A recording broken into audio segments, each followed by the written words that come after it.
You know how they say, it's not the destination, it's the journey? And the journey of 1,000 miles begins with a single step. And you know what?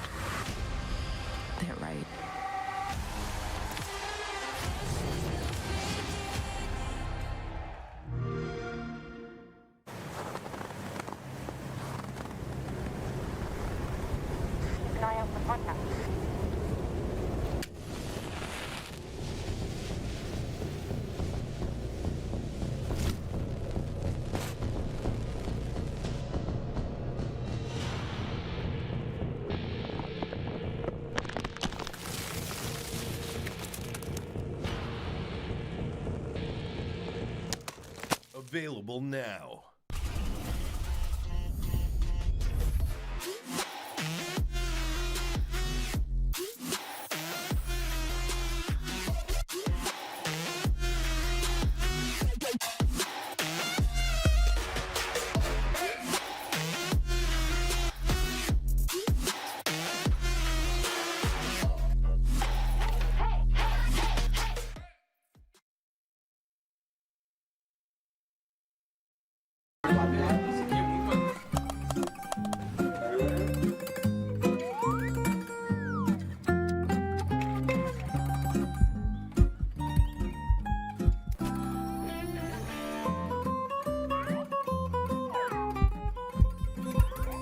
Yes!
Welcome to the fourth playday of the South American League, where yesterday we were treated to a day full of close games, with the exception of the last one. And that was despite us thinking it was going to be a very one-sided day. We can only hope for similar games today. My name is Enel. I'll be your host for today. And joining me on the analyst desk, we have FaZe and Lexing. Lexing, I sure hope you're feeling a little bit more awake than yesterday. How are you doing?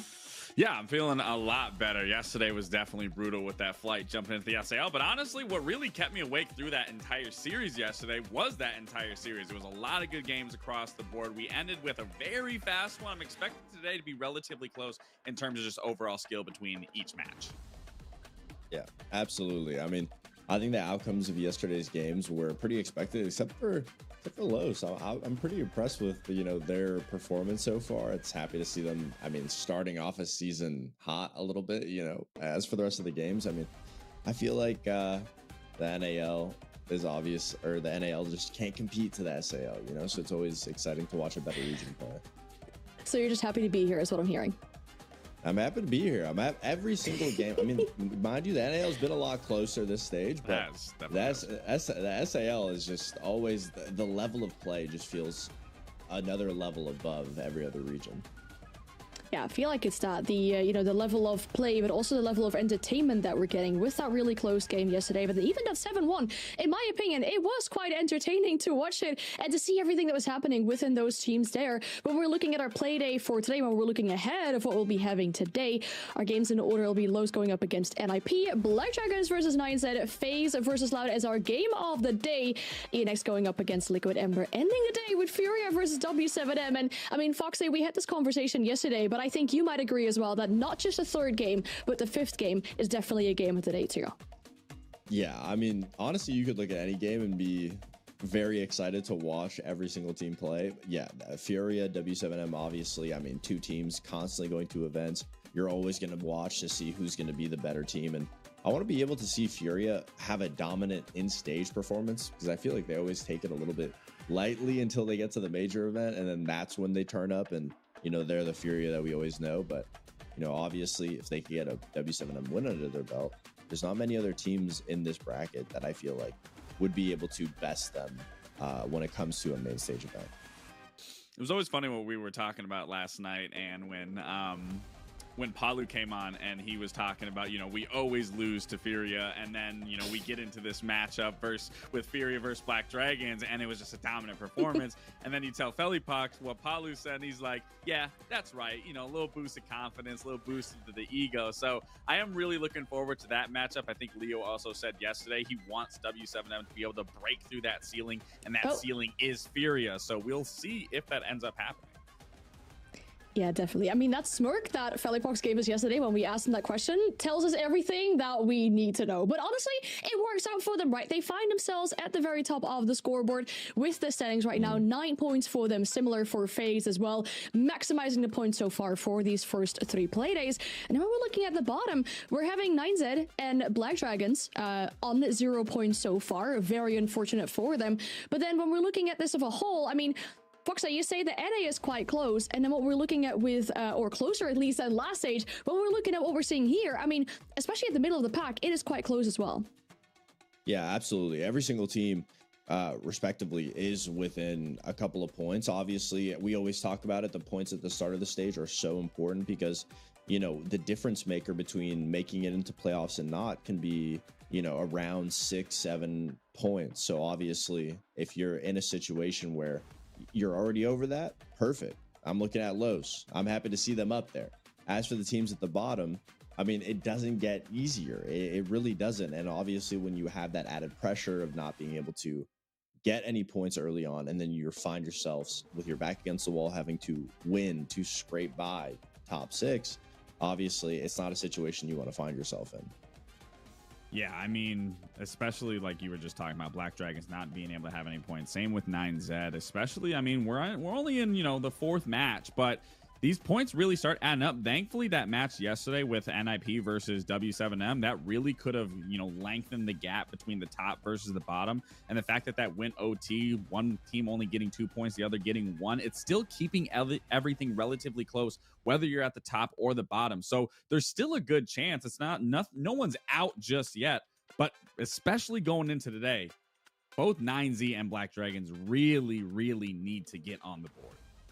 They do, especially with 1/3 of our group stage already being behind us. There aren't that many opportunities anymore to get those points on the board if you want to be in contention for the playoffs. Before our first game of the day, we'll have the number 3 going up against the number 6, but only 2 points separating these two. There's a big opportunity to really solidify yourselves among the top of the teams here. When we're looking at these two teams, though, NIP, they fought their heart out yesterday. It really looked like they were going to close that game out in regulation, and unfortunately, they only got 1 game from that series. Now for Los, again, a solid day. They won another matchup, another strong result for them as well. And I just remember that interview with Arthur as well. I mean, him laughing about how easy that game was against Liquid. And I think this one will be a little bit more difficult given the opponent they face today. But Lexing, one positive takeaway that we heard as well, getting Dark in to really help with those calls and the personal skills has helped the team out a lot.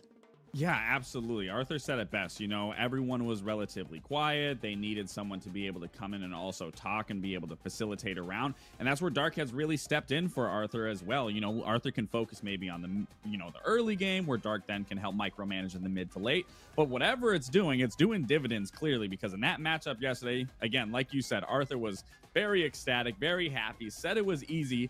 I don't think that's going to be the same case today. I think we're going to have to see a little more fight coming from them. But, I mean, also on that side, Various had an extremely good performance yesterday, going 14-7, was a really big factor for that success. And then even, you know, we talk about Dark being this rookie coming into the league, and I said it yesterday, I was very impressed at just his raw talent and just being able to take every single gunfight and not playing scared, not looking like this is his first day on the job by any means. So if he can keep up that sort of same ferocity going into this matchup against NIP, where it's going to very much be needed, and especially when you look at last stage where NIP did get the up on them. So I am, you know, looking for a little bit of a revenge series in this matchup.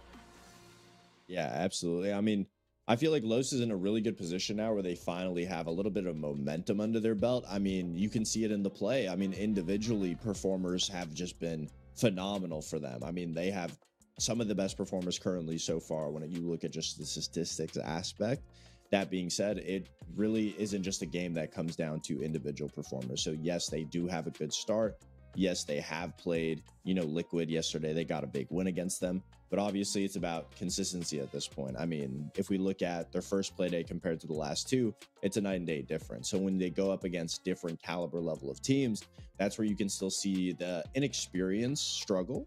But obviously, it's starting to at least form the visions of a team that could be an underdog, that could go for an underdog run and make a top 6 trajectory.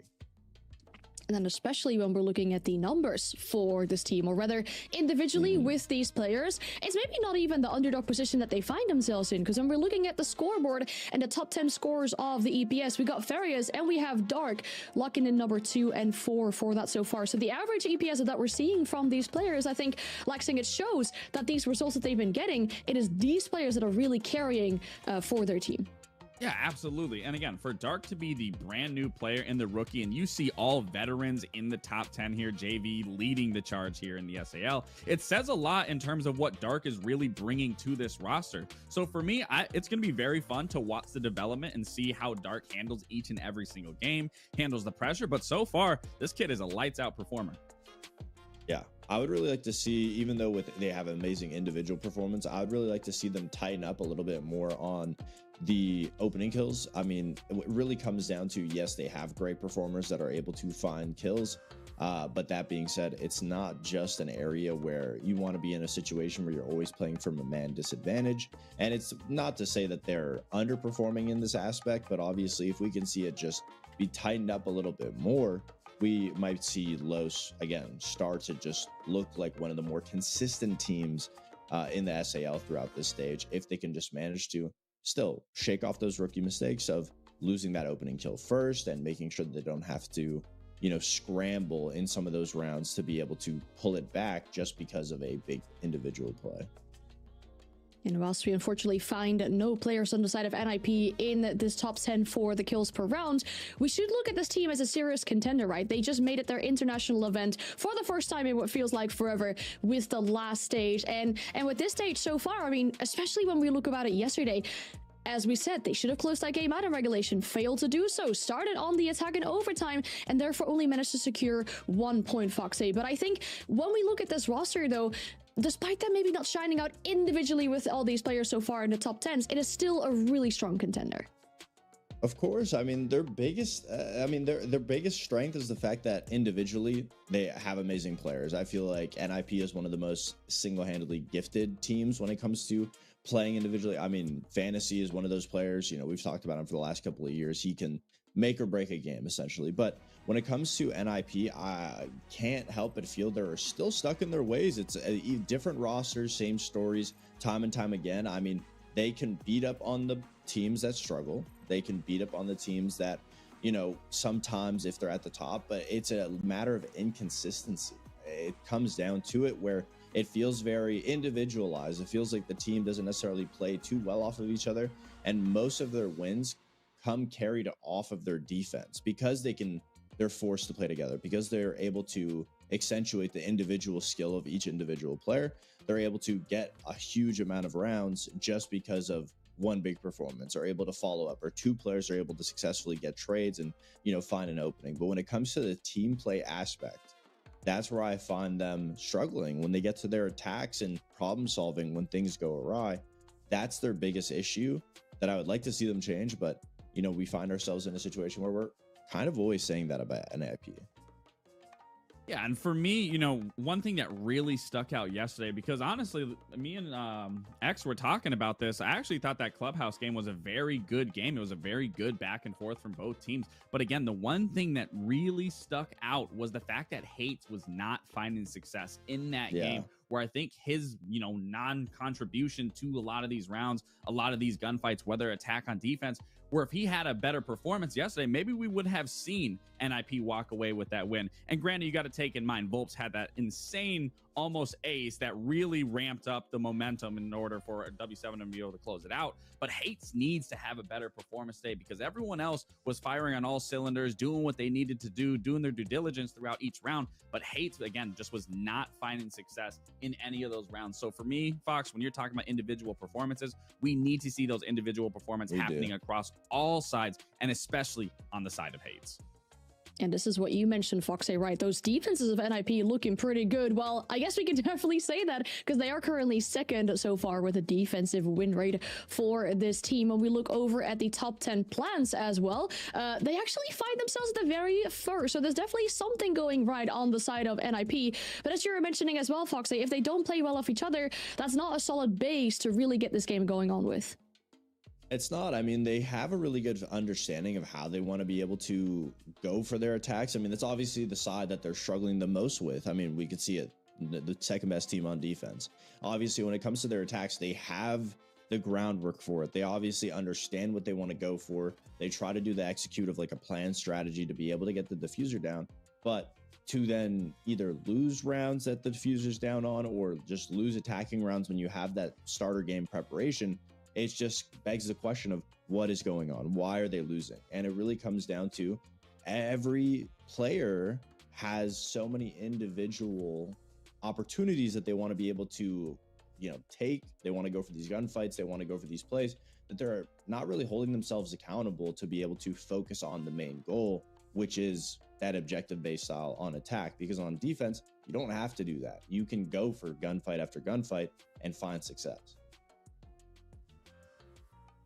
Yeah, I mean, again, I think, when we get to the maps and what that's going to look like, I think that's really going to be on NIP's side to really fundamentally work together, especially on those attacks where, again, they're comfortable on defenses. It's one of their best standings so far, but we have to get those attacks up. You can't just be good on one side of the coin. We see it time and time again throughout Siege and its history. You have to be consistent on both sides, or at least be above average on one of them and then be significantly higher on the other, where NIP, again, they still are lacking underneath in terms of their overall attack. They are fourth overall in attack, so they aren't the worst by any means. But if we want to see that, ramp up from them and see them, top the charts and be just a significantly more dominant team, it really is going to start on that attacking half. And back to my point of what I just recently said, Hates also having a better performance because, the two players I think we talk about most on those initial attacks, those entry points, is going to be Fantasy and Hate. So again, for me, for those attacking rounds specifically, it comes off of Hates, but it also comes off the backing and the teamwork being able to execute properly once we get to that mid to late round.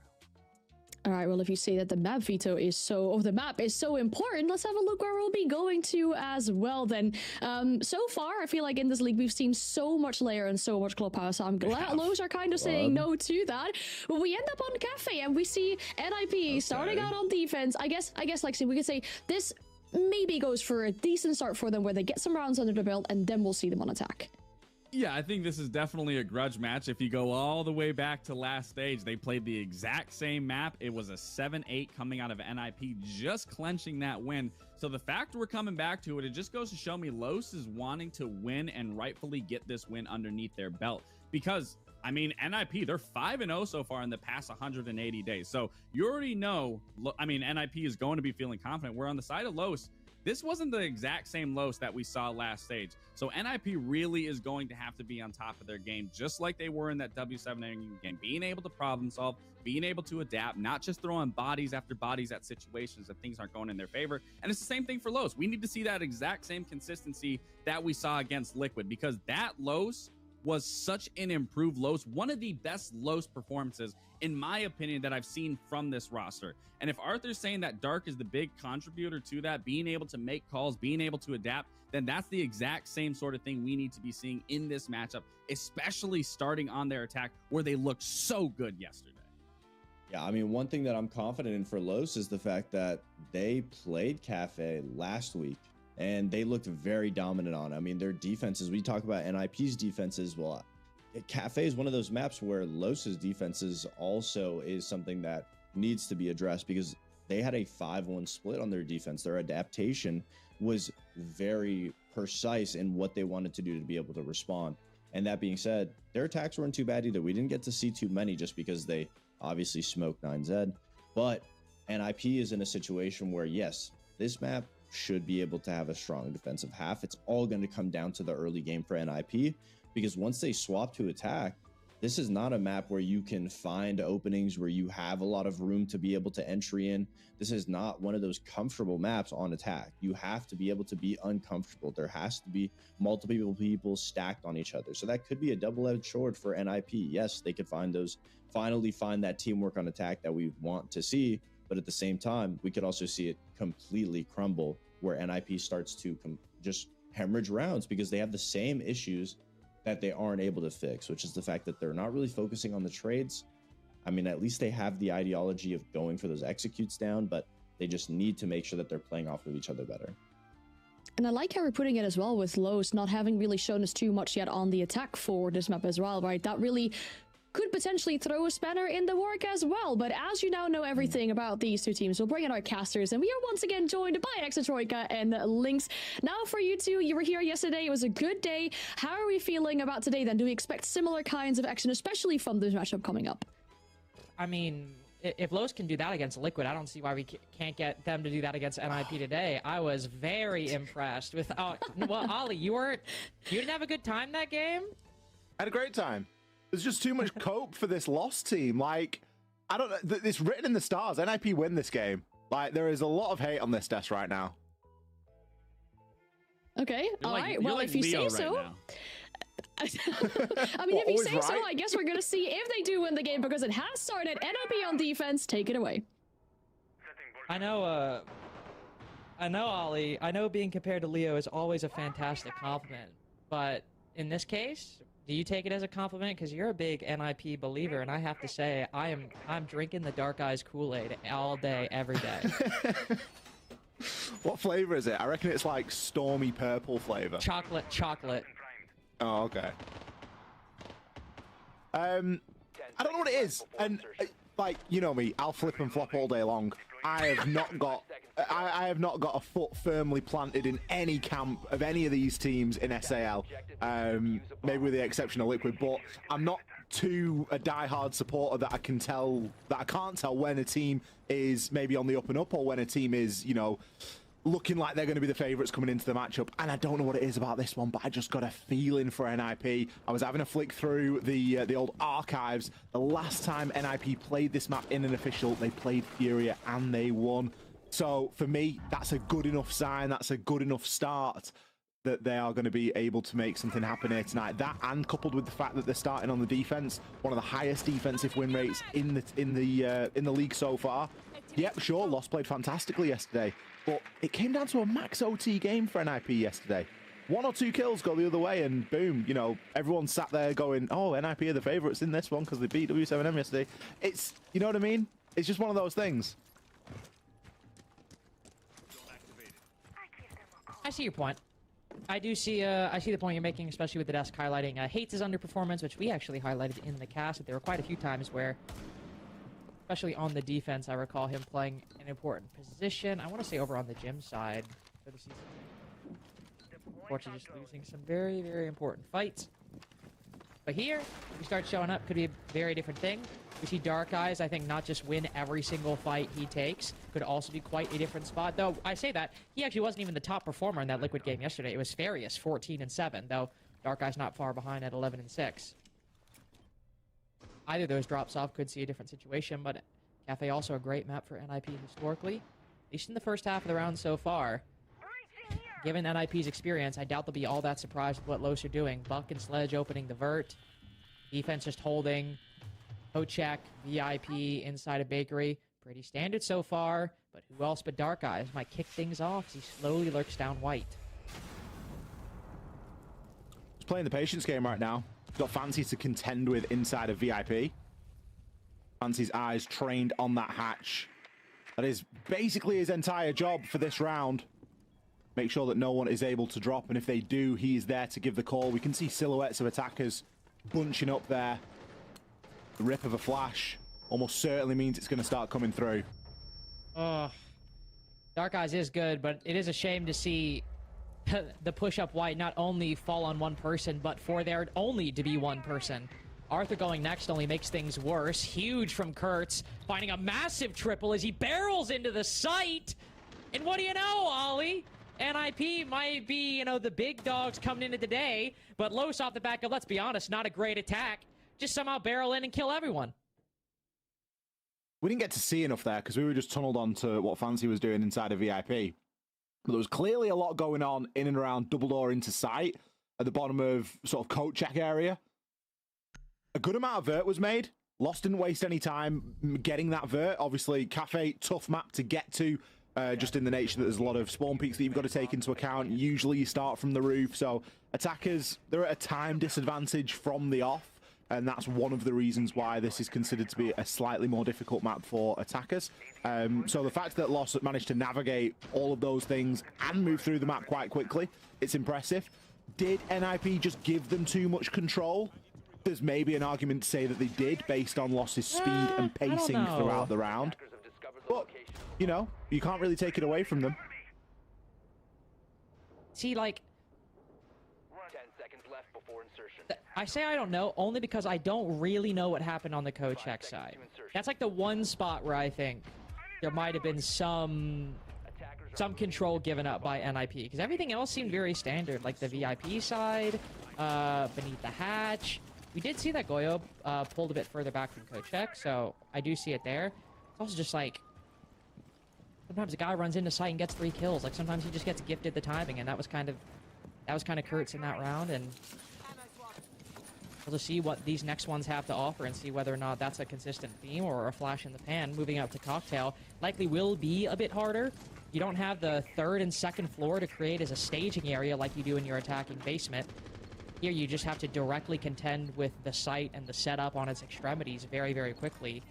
In this particular case, 3 forms of projectile denial, magnets, ADSs, and Aruni gates. Man, that's a pain. It's a fairly hefty investment, isn't it? Alpha's going to be able to spot all of that out on IQ's scanner right now and see if they can find a gap somewhere that is maybe a little bit less fortified than the rest. They've got throwables, they've got a couple of nades, and they've got a couple of flashes.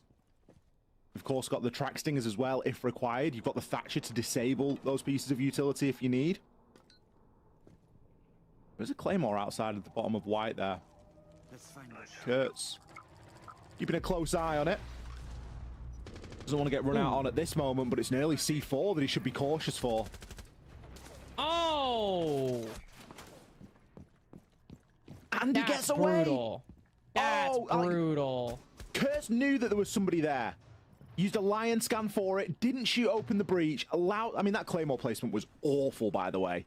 Like, anyone that can get around a Claymore and shoot it and get out and get a kill, like, you deserve it, because the person on rappel has got no headphones on. Oh my god, and he gets Kurtz going in for the cleanup? Oh, you've got to be kidding me. I mean, was that a hole created by the attack or the defense on Garage Wall? Because Kurtz was so focused on the door, and his angle simply did not see the wall substantially. Or did not see the exit. And if that was made by the attack even, oh my god. Not saying it was. All I know, could have been made by TCSG or something like that. Or Super Shorty. Hates now has one. Dark Eyes at least gets the first. It's him and Farius, the 2 top performers from yesterday's game. Well, now just Dark Eyes who'd have to ace. All of NIP's issues getting too antsy. Usually now one of them. Final kill goes their way. Tie game very early on as Los had an attack bolstered by individual performances, and when there are none to be found, well, I think that's what round 1 would have looked like had Kurtz not had a 3K. It's a great example of Cafe as well, the first 2 rounds of this game. Round number 1, no pressure whatsoever from the defense. They've just set up their stall and they've waited to be attacked. Round number 2, instead of just setting up their stall and waiting to be attacked, they've poked and prodded at attackers. They've been able to get somebody out on the rappel. There was a nice C4 kill, which I imagine was sent through a hatch on that top floor, contesting the attackers at the entry points to the site or to the building. And it just goes to show why this map can be so difficult to attack. And as a defender, it isn't always the best strategy just to turtle up and stay alive. Sometimes those risky plays, well, that's where the rewards are. And certainly for Cons in round number 2, he was able to reap those benefits. Getting the player on the cocktail rappel and getting away with it and picking up the frag after the back. of you know, retreating up those white stairs and maintaining his position. Really, it just made everything so difficult for Lost to try and work with. And that's where, as an attacking team, you can't afford to have any sort of stall out, and you've got to be really cat hot on your ability to stop flanks, stop people from running out, and play a little bit boring sometimes. You've got to play a little bit safe. If you don't know where everyone is, you can't always just hop onto the rappel and assume. Ooh, speaking of assumptions, Kurtz will bob and weave around the shots. Cons, the man who administered that last run out in round number 2, looking to do at least something similar in round 3, but now for the moment just trying to fire and shoot utility as it flies in. Arthur back on the comfort pick of the shield, often highlighted as something he's been playing since his debut in the SAL over a year ago. Has diversified a little bit since then, but I feel like we are just getting a lot of this is cafe moments, because now we have the C4 prepped inside a laundry, a classic to go out and contest cocktail window, but the player looking to get it inside of Janitor will now have to deal. Never mind, he very much deals with the blitz. Arthur pushing forward, has his body riddled through the soft wall of Janitor. Cons around the corner picking up the next. These pushes from Los are not looking well put together, or at least they aren't looking like they're respectful enough of NIP's setup. Quite a difficult job to try and reset from here as well. Furious's position on these white stairs. Hates his upstairs as well. Really tucks and gets the kill onto the hatch. Oh, Legacy, I think he even knew was there. It was a bit of a pre-fire and still gets taken out. Another engagement for him right here. He's got 1 HP. Furious just going to back off from that pixel angle and retreat to those white stairs. But we know that even this isn't safe. There are still players inside of Laundry that haven't been dealt with. It's the entire setup that hasn't been dealt with. Furious gives away his position, walking into that Banshee. You know, Legacy, or excuse me, the Two-Brow Wizard just around the corner. Firing some more shots through pillar wall. They put quite a few players to low HP. It's only until the 1v5 that Kurtz gets one. He's been out here since the beginning of the round. This was the first engagement we saw. Cons firing some shots towards Kurtz through Snow Door, and here he remains as the rest of the attack is completely faltered. Not by anybody flanking through pillar, because surely Kurtz would have dealt with that, but just by the very setup in the site that the entirety of round 3 went unpunctured. These rounds are getting worse for Loss. They should be getting better. Round 1, great. Round 2, yeah, okay. Round 3, just in the bin. Barely got into the building. And NIP aren't doing anything different either. Like, they are playing a very similar game plan to what we saw them play, I don't know, inside of Stage 1 versus Furia in the playoffs. It was an 8-6 result for NIP. They're not doing anything different. Slightly different site rotation. Very similar operators played on each site. Similar positions being held. That was a long time ago. There's some adaptation. NIP definitely avoiding that top floor as well as they go back down to kitchen for round number 4. Valkyrie banned by the Lost and the IQ taken out from NIP, so 2 that somewhat cancel each other out, but we have seen that Lost are willing to bring the IQ if required, and an Echo isn't off the cards for NIP. It's not available, it's not chosen in this round, but it's nothing to say that they won't try and play one later on in the game. Hopefully NIP have got a plan to deal with whatever it was that happened over toward Double Door and Coat Check, because it didn't even seem like Lost had loads of pressure inside a bakery. We're only sort of surmising that it was a kind of a push through Coat and in through Double, right? Yeah, that is what we're surmising, and honestly, if that's what it was, based on how these rounds have gone, I don't even think they really need to do anything differently. I think just maybe like pay a little bit more attention, but in terms of the broader setup, I just think there's no need. It's probably the reason why they're running back the same 5 ops. This is a very standard bakery lineup. But if you just maybe pay a little bit more attention, maybe contest Coat Check a little more aggressively, you might be fine. It's really seeming like Los will be the one to change things up substantially, bringing in the Aurora.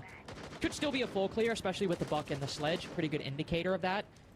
But the Aurora does give you a little bit more flexibility.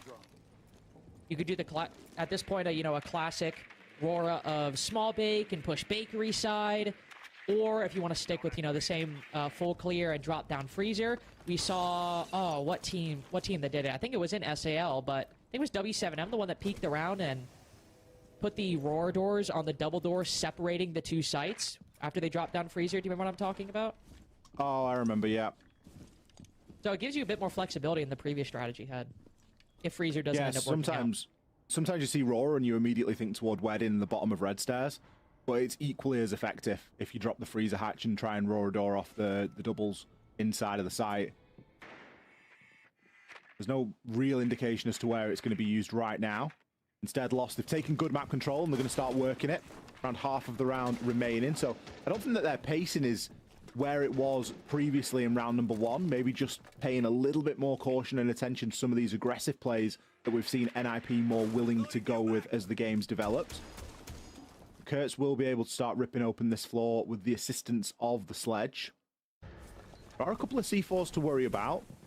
We've already seen Fancy have success with a C4 earlier this game, so it will be keenly present in the mind of these Lost players.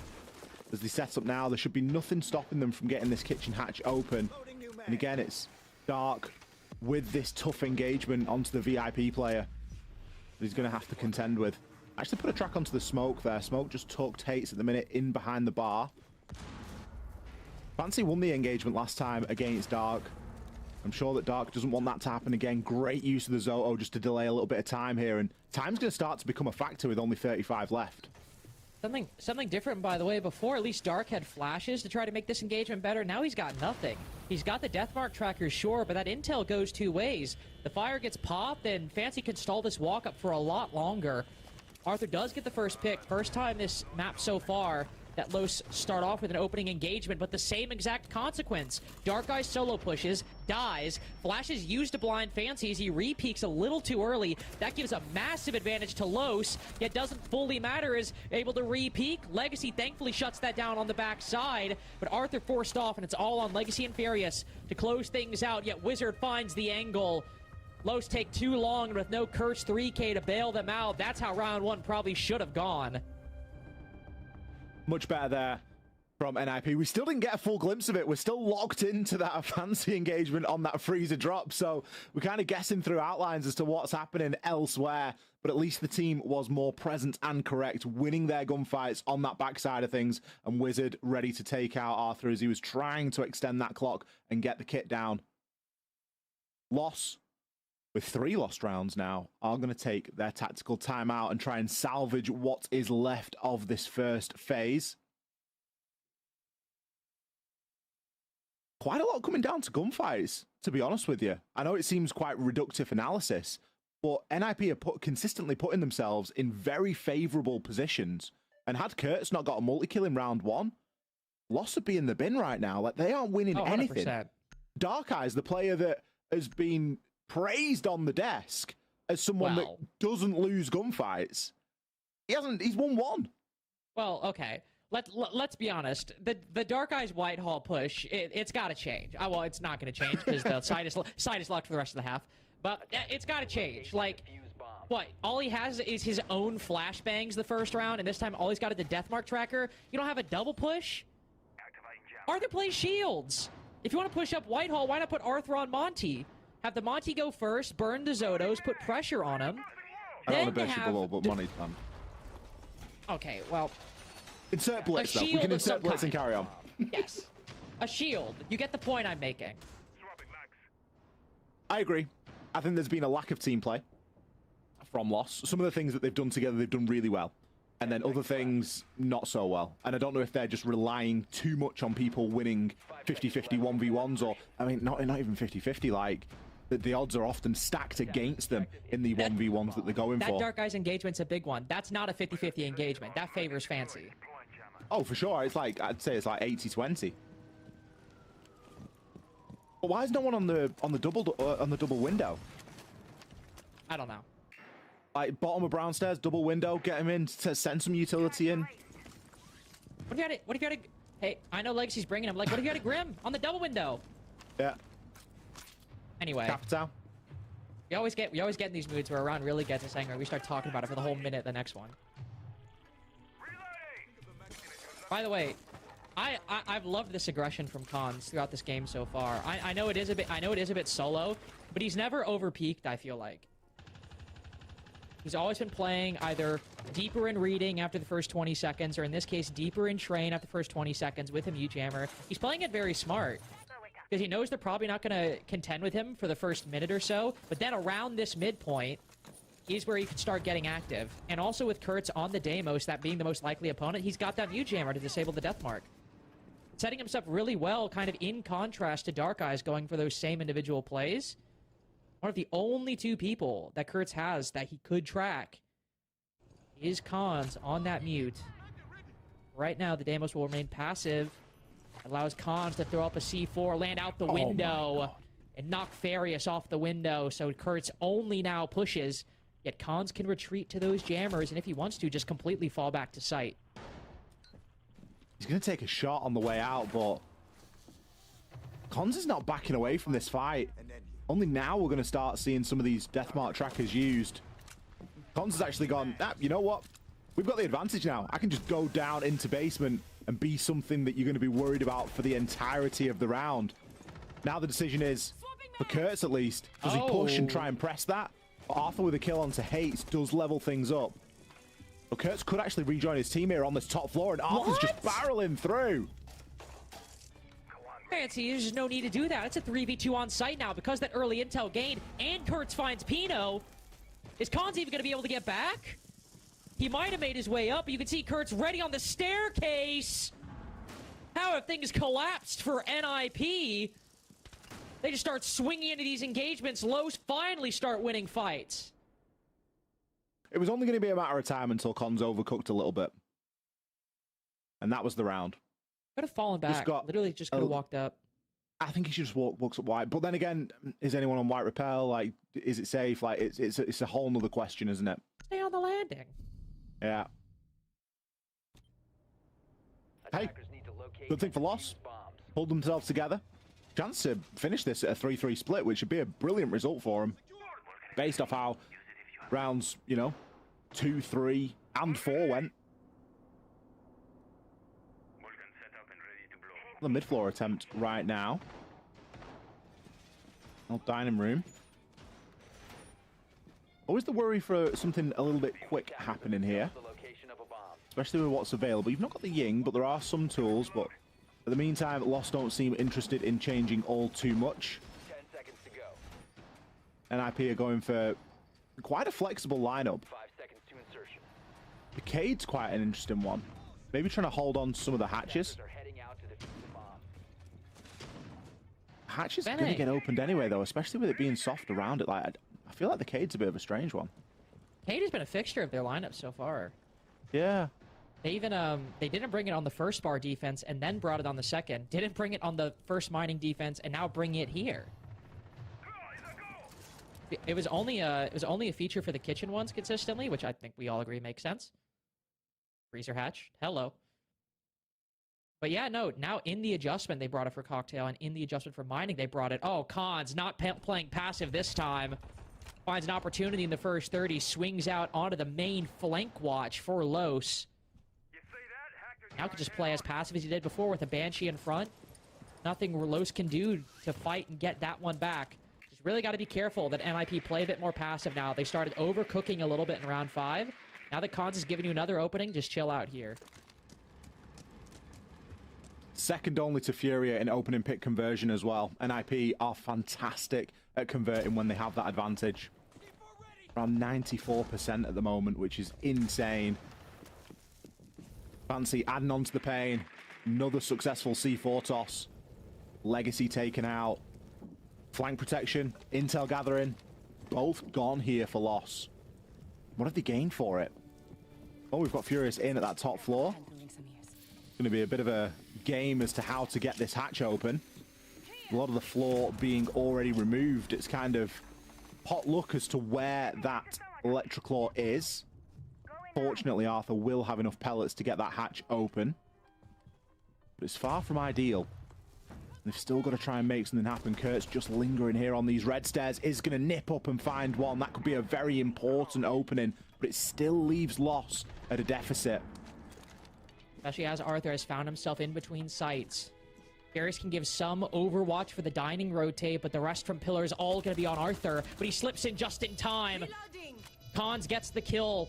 That might be the most important, as Hates on the retake, successful too. Just a glimmer of hope snuffed out as rapidly as it's shown. NIP end the half at a very standard 4-2. Well, the desk was asking for a better performance out of Hates, and they've definitely got it there. 4-2 in the first phase.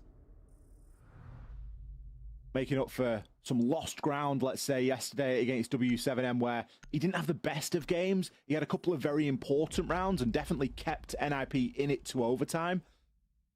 But overall, his performance was, without doubt, subpar. He's come out and corrected that here and now today.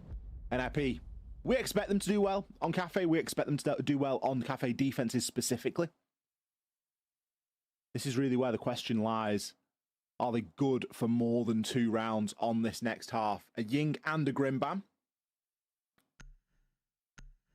Not really too much surprise in there. The Wamai actually getting removed. It's been a while since we've had these Wamai bans coming in, but obviously with the introduction of the soak meta again, or the reintroduction, should I say, the old Wamai shield and loads of magnets placed in and around Pixel, it's become a lot more popular again. So that being taken away here by NIP. Ying Grimban, also a very popular combination against NIP specifically. Something they run a lot on Bank that we've talked about a couple times before. Obviously, it's just a popular, and then for the Grim, a semi-popular ban in general, but something particularly targeted for NIP's toolkit that I imagine you'll see a lot of teams over the course of the SAL ban against Ninjas in Pajamas. Without the magnets, you are going to run that deployable shield in Pixel, as Furious hasn't placed his just yet. You can see Arthur putting the bulk of his ADSs there. Try and create a position that will soak up a lot of time, attention, and utility by NIP's attack. You can see the burn they have. 8 flashbangs, 3 air jabs, 2 nades. Well, 4 nades. Damn sentry. I don't want to burst your ball, but that's Striker. Damn striker. I do the same. Oh, we were doing a game last night, and I nearly asked what the... I didn't recognize the icon that Striker had in where the nade is, and I had no idea what it was. Oh. Oh, speaking of no idea. Good foresight by Fancy, though. Gotta give him credit for that. Dark eyes in dark. Okay. An obvious play. Oh, this isn't going well. No, this is actually going really bad. We're gonna get number 3. Could be a fancy day. Could be a fancy round. Darius kind of wants some of the action. Like, if someone's got 2 kills on the rappel on you, like, you need to be aware of that. Like, if the first kill comes in, it's like, especially with the way that rappel has been reworked now, like, players are far better on the rappel than they ever used to be. Ooh, an opportunity there for Hates as well. Instead, it's Pino that takes him out. It doesn't really matter who gets these kills. These are just dead players walking right now. Pino, he finds 2. Cons, he picks his own up to close the round out. NIP, he barely committed to the building. They got 2 kills on the rappel. Couple of kills inside the site. These defenders were just getting pinched and pushed from every angle. I'm like 90% sure... I'm 90% sure 4 of those kills were from outside the building. Because Fancy got the first 2 on rappel. We saw that. Hates misses the shot on the guy rotating out a cigar, but as he walks into Cocktail, he immediately dies. The only place he'd be visible from would be if somehow NIP took control of Pixel, which I just don't think they did, or from Cocktail. And then Pino got the next kill. I actually think NIP just sat holding angles outside the building, and Los challenged it or rotated in front of it 4 separate times. And that's the first attack. It's also why you don't go top floor. It is a big reason why top floor is so bad. The amount of space. No, but genuinely, like, it's why that site. Yeah. It's why that site can really, really suck. You can control so much just from the rappel. Even Christmas, to a certain extent, Why do you think the defense always, unless there's an Azami up, relegates itself to the tiniest corner with a door right behind it? Because it's the only spot you can sit. Yeah. And you need 2 operators worth of utility to make it happen. The only way you go there is if you do what NIP did and go there, but make the fight anywhere but that top floor. And you're just challenging people on repels. Which is quite ironic because that's exactly how NIP won it, by challenging on the repel. It just seems like whatever they do today, they are just better than Lost in every regard. They have a better understanding of how to play, or how they want to play this map today. That is an upside down repel and not a good one to challenge onto. The day that you're having Dark Eyes, you maybe want to reconsider that challenge.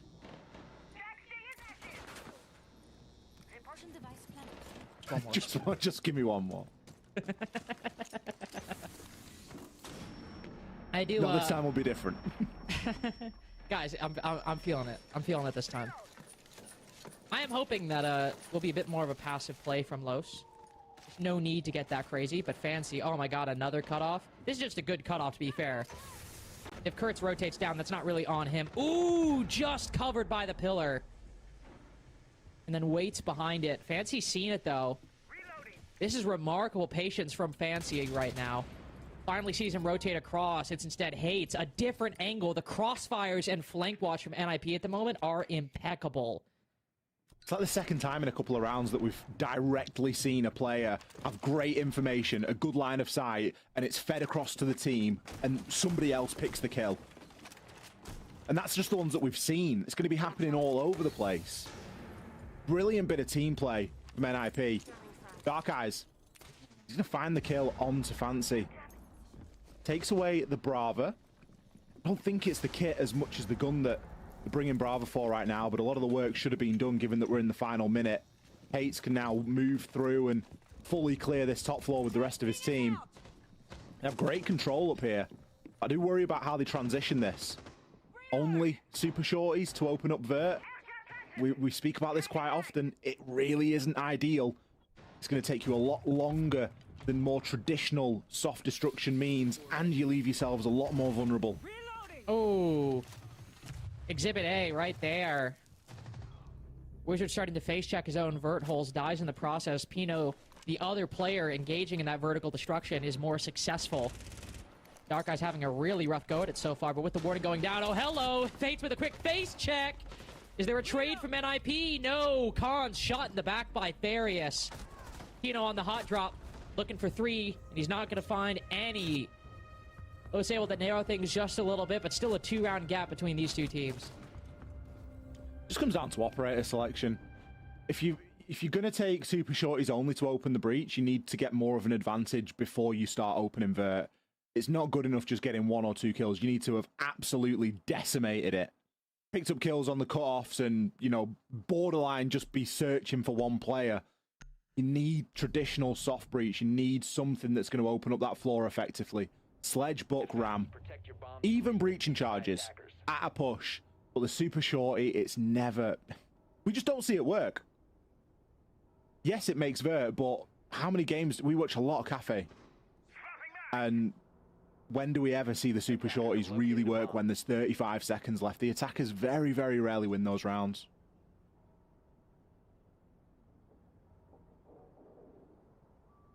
Just one of those things that it always sounds easier in theory, doesn't it? It sounds great, and you kind of contrast that with some of the ways that we see a team like Furia play, where they are very skinny on their resources. Yesterday, I remember commenting a couple of times that they were only bringing 1 set of tin openers, and that was their only hard breach. There's no redundancy. If that goes wrong, like, the whole plan's kiboshed. But they can make that work because they've got protocol in place to ensure that that's the right thing and that that's enough. And also, I will say, what I'm about to say is a bit more off of just my own personal vibes and necessarily hard evidence, so I could be wrong. But it also feels like Furia always focus so much more on the lateral engagements than the vertical. Like, even on a site like Reading, if they're in that situation, I just don't think they care about the vert. Like, I just think they try to find a gap on a Reading door or up red hallway. It's a trap, isn't it? It's absolutely a trap. If those operators didn't have a super shorty, attackers would see better win rate on that site because they wouldn't waste the time making the vert. Ooh, I love that actually. I love that argument. I'm a big fan of that. Thankfully, won't be relevant here. We do have a super shorty, but we also have a sledge, so kind of something else, something else to gain a lot of the vertical attention. Birds and Furious could get a lot of attention from this attack, taking these aggressive fights. Dark Eyes on the Valkyrie as well, giving a lot of information to the defense. Assuming those Black Eyes are placed in a good spot. It is other second floor site that NIP are playing, mining and dining this go around. NIP still attempting to hold these crossfires and hold these cutoffs, but Los have pulled back to Cocktail over 30 seconds ago. They're rotating through much safer avenues, down the hatches, not necessarily in front of snow door or pillar window. Los are starting to get wise to NIP's tricks and how well they're coordinating on these angles. And it is taking NIP a little bit longer to clear this as well. It's not necessarily a bad thing, because as we've mentioned, they've got tools that are going to be quicker and speed up the later portion of the round. The thing that I worry about mostly at the moment is the wealth of C4s. Loss brought 4. Now, I'm unsure if a couple are pre-placed, because I haven't really heard any huge C4s going off, but with Dark Eyes' cameras, you expect at least one to be pre-placed. And the call, as ever, will be boom. They should be netting... I mean, NIP have got no clue about these Valkyrie cameras, so they should be getting something out of these C4s. Ooh. Ooh, great refrag there, Pino. Not wasting any time getting that kill back onto Arthur. That's one of the active C4s down as well. We can hear one there, and we just saw a brief moment of it on the ping. 25 seconds, though. NIP, you might have vert, but you need to do something with it. Well, it seems they're trying. Finally start focusing on the lateral as Cons looks to put that diffuser down. Fancy with the kill. Wizard losing a lot of HP, but the coverage works in the late game. Just barely slip into the mining side, and with everybody so focused on reading, so focused on countering that vert, NIP just slip through the night and out of the post plant victorious. 6-3 against Los, and it seems that victory is all but inevitable. It's looking good for NIP. It's looking good for my prediction. I'm happy. Yeah, it feels like a bit of a shame because we didn't really get to see what was going on there. We were kind of watching the players that were inside a site with the C4s, and yep, you know, there was a chance they were going to get something going, but I don't know where Cons just managed to walk in from. Like, did he walk in red stairs? So, what I assume happened, because the plane was not directly on the window, it was in like the corner to the right of the window. What I assumed happened was that somebody made a hole on red stairs, like a sledge hole maybe, and then they like walked in, sprinted through the room, and then planted on that soft wall. So yeah, I imagine he came in through a hole made in red. That'd be my guess. Or, alternatively, if they got a kill, maybe they dropped down train and ran around the wall. Yeah, that could be good. They had the vert to do it. Regardless, it has netted them around and a good couple of chances to convert it into a full 3 points. They've guaranteed points out of this fixture. They did walk away with points yesterday, although it wasn't the full 3 points that they were after against W7M in that overtime loss. There's still a good chance to salvage a week. 3 points today, it would put them, I mean, it would put them into third. Obviously, with every other game left to play, so I don't think that it would end up in third at the end of the week, but it would put them in a pretty good position moving into next week. It's where they need to be for a team of this caliber, so let's see if they can get this put away nice and speedily. Oh. Maybe not. Speaking of speed, Dark Eyes doesn't waste too much time. Takes a good portion of damage from it, but look at who he's taken out. He's taken out the book. On a kitchen attack, the book is crucial. Crucial, and there's not any immediately obvious ways to rotate to a bakery push. Now, that being said, I think you could cobble something together out of this lineup. Nades to stave off some angles. You also have the smoke bolts and the smoke grenades to block off some too. You'd probably have to require a bit of a gap left by Los. But there is utility to make it happen. Fancy also trying to take the initiative.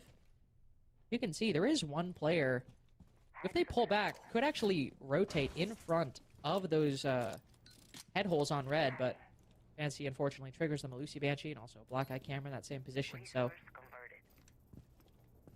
Spotted, he will have to back up, but all 5 players spotted on this Deathmark tracker, so his second will go towards the mute, playing in coat check at the moment. He'll spot that, not really much he can do with it. This is where we need to see the teamwork that we have seen previously from NIP really come through. Nade. It's going to dislodge Legacy, but not too much.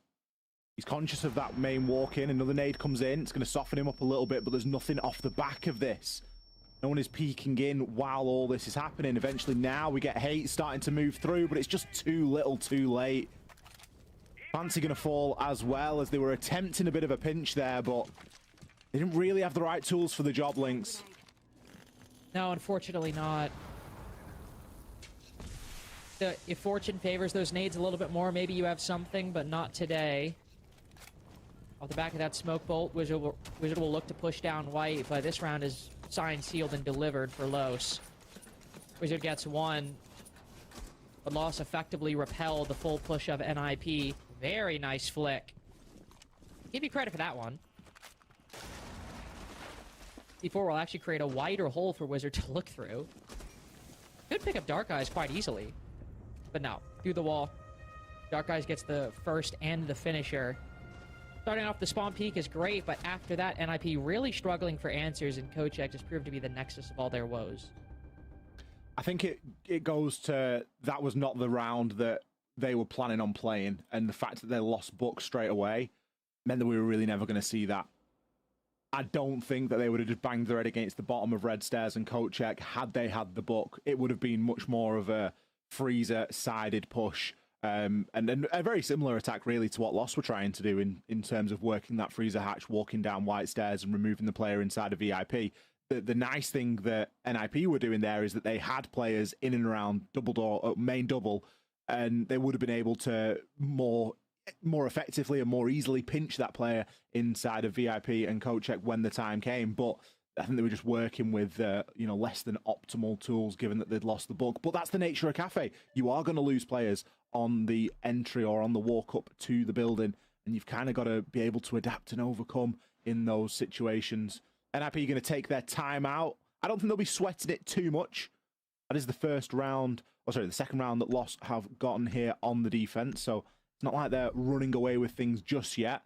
But NIP are running out of opportunities to close this out cleanly. The good news is that they've got other sites that they can go back to, which they have done much better at. One of those being this top floor.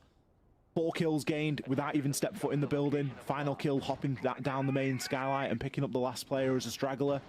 It didn't really cause NIP too many troubles, but I don't think they can rely on that happening again. Lost need to seriously wisen up as to the angles that they're exposing themselves to on this top floor.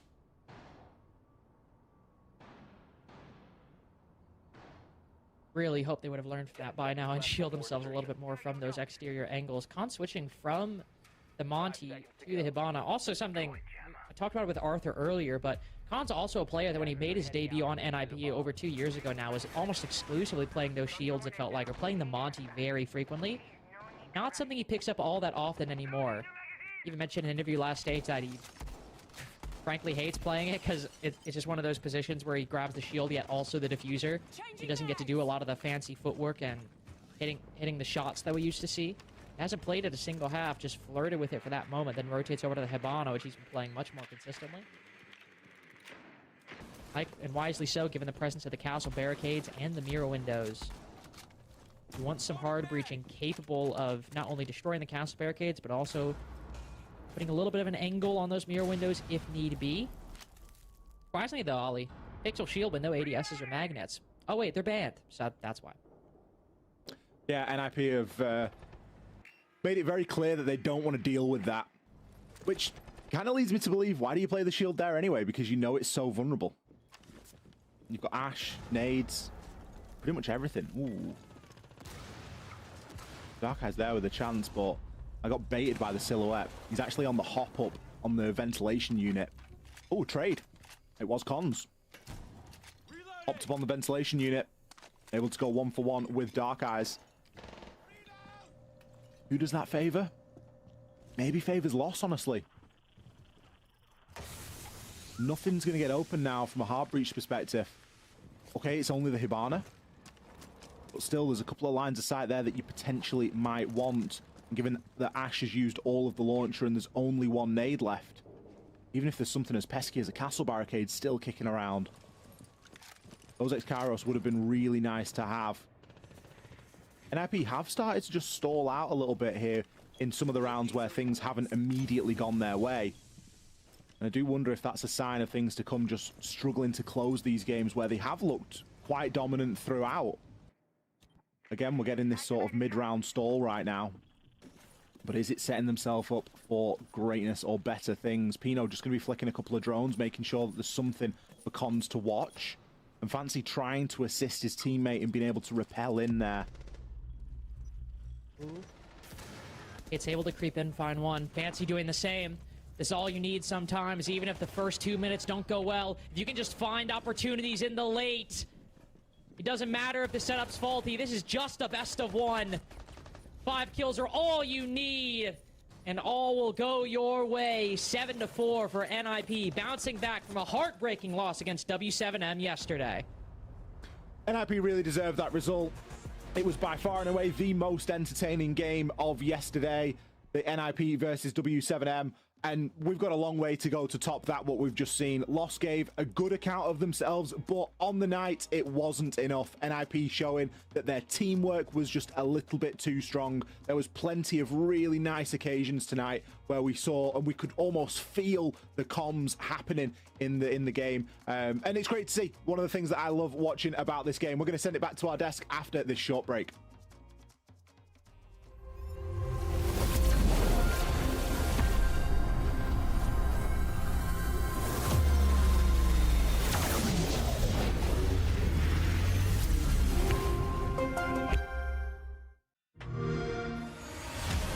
You know how they say, it's not the destination, it's the journey?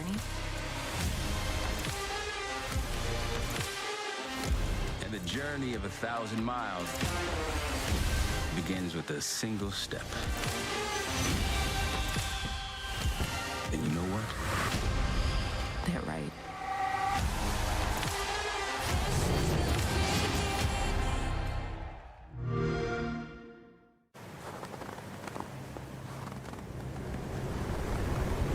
Keep an eye out for contact.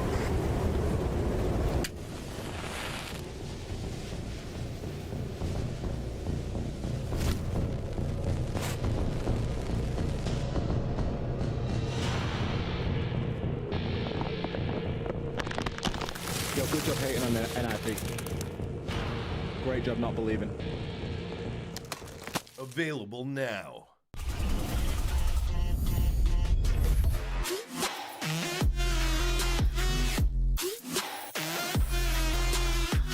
I know I'm hating. Fox is just...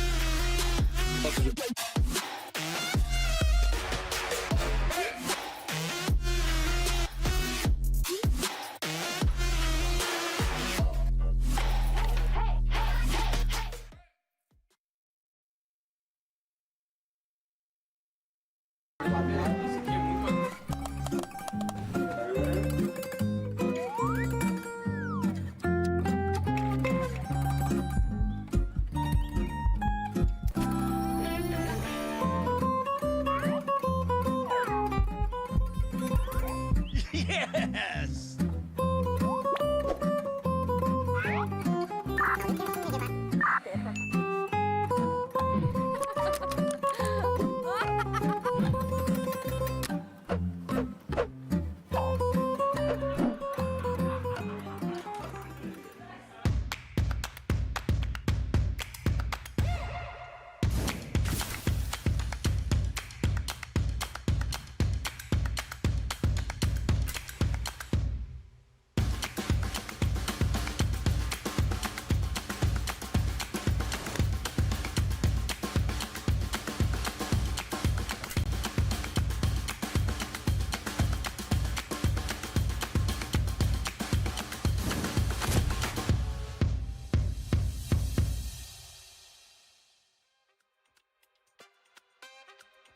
A 7-4 for NIP, 3 welcome points on the board, and Ollie just putting us all on the fraud watch. He knew it very clearly this game was going to be easy peasy for NIP, and it turns out to be the case. The big story of this one, in my opinion, guys, is that we look at a 4-2 split for NIP after their defense, and then we were so critical about this, Foxy, but then winning more rounds on attack than their opponent does on the defense really, really mattered today.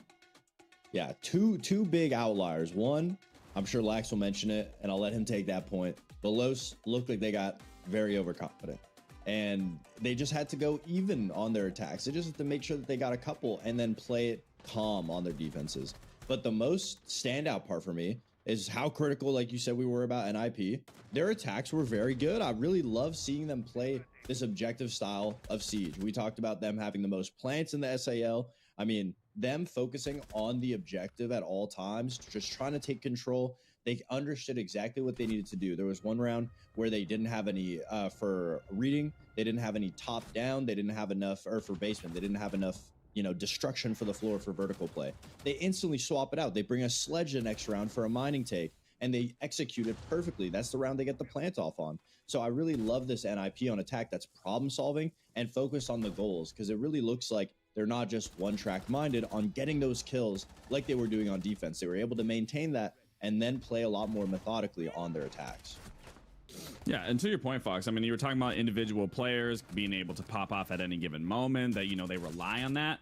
And it kind of is true in some sense. I mean, we talk about the team play. It definitely was there on their attacks. But Fantasy, I mean, opening up so many of these rounds, going 3-0 on his opening kills. But when you look at everybody's costs, and I also said, you know, Hates didn't have the best performance yesterday, but everybody's cost is at an 82% outside of Cons being at a 73%. So regardless of everyone's KD and everyone across the board, everyone is doing their job and where they need to be done. And for me, you know, this NIP roster compared to what it was stage 1 and where it is stage 2, I think that really is the big difference maker for me that we're talking about with this matchup, is being able to problem solve, understanding in that round that you're talking about, they don't have enough for the vertical pressure to apply that pressure. What do they do the next round? They immediately bring the sledge, they get the diffuser down. This team is doing so much more than what we saw in the previous stage. And on the side for Los, the disappointing side for me, I think they got a little bit of false confidence from their game versus Liquid. Not to downplay any of their performance, what they had in their match yesterday, but I think Liquid as a whole, I think we all can agree, just was not playing to their level. I mean, when you on paper look at that roster, they shouldn't have performed it the way that they did. And I think coming into this matchup, when you're looking at it, yes, last stage it was 7-8 loss to NIP, but you came into it with such confidence based off your last performance against Liquid, where maybe, you know, the approach might have been, let's avoid Cafe, let's go to a more neutral map where we can maybe see where we can exploit NIP. But from the get-go, NIP just had this game just set. Yeah, also a little bit of a fall from grace for Farius. I mean, to drop 14 kills in their win yesterday to now struggling against NIP. I mean, obviously when you put the entries kind of head to head, you know, Farius versus Fantasy, it's a night and day difference on who is able to win those fights the majority of the time. So it really just felt like Cafe wasn't the best playing ground for Los. They really got a little bit overzealous. It looked like they had some good understandings when it came to their attacks, but unfortunately for them, it fell short. Once they got to defenses, they just started losing picks, almost as if they lost the objective. They lost the plot of what the game plan was, started going for a lot of these 1v1 engagements. The trades was lacking. And obviously it's not on the shoulders of one player, but when your star performer is underperforming, you need to be able to understand, okay, let's play more passive, let's play more utility based, let's reel it in, focus more on the trades. It looked like they went the opposite direction, and it was just more fights. I'm in my own head. Let me get more fights. If I just win one gunfight, it'll feel a lot better. I just need to get this opening pick. And I think it overcomplicated him, and that's something that a lot of newer players or rookies, even though he's been around for 2-3 years now, it's something that newer players tend to struggle with when they get into competitive, is breaking that mindset and just focusing on the team objective. 100%. And like you were saying as well at the beginning of the game, you want to see Lowe's kind of tighten up on those opening kills. Well, that didn't happen. One player who definitely did not struggle with getting those opening kills on the board, Fantasy, just doing fantasy things there with a good EPS, a nice KD, flawless on the entry, and a pretty good cost, something you mentioned as well, Lexing. It is just something that we, by now, are used to from seeing from this player. Yeah, I mean, hopefully he's on some fantasy teams, to say the least. I mean, he's putting up big numbers, so you could grab some numbers off of him. But no, I mean, this is what you'd expect from fantasy. This is something that has always been talked about since fantasy ever has joined Pro League. He just does such a good job with his aggressive playstyle, opening up rounds, getting those picks, creating gaps for his team to be able to take advantage of. And this is one player that just never lets his foot off the gas. And realistically, you know, when you think of, even for me back in the day, when you think of teams that set up around one player or a lot of success coming off of one player, you know, you look at Shaiko back on BDS. In the early stages, a lot of it was on Shaiko to, you know, get a lot of kills, to be able to make plays happen. It's almost the same similar situation here with NIP, with Fantasy. If Fantasy isn't popping off like he does, getting these entry kills, making a statement on these attack rounds, even the aggressiveness on his defensive rounds, I don't think NIP has a lot of that early game success that they contribute to a lot of fantasies doing. So for me, it's a no-brainer to see Fantasy topping the charts here and being the MVP that he is. Yeah, and it just works that much easier when everyone's focused on a goal and you're putting up the pressure of worrying about the plant, worrying about getting the diffuse down, or trying to go for some type of a position, and you have your entry essentially able to just float around. It wasn't Fantasy on an island on his own going for plays alone. It was off the back of his team making something happen, causing that distraction, causing Lowe's to have to look at two places at once. And if you give a player like Fantasy that opportunity, that opening, I mean, he won it every single time. So obviously, NIP definitely has a good understanding strategically of what they want to get done this stage.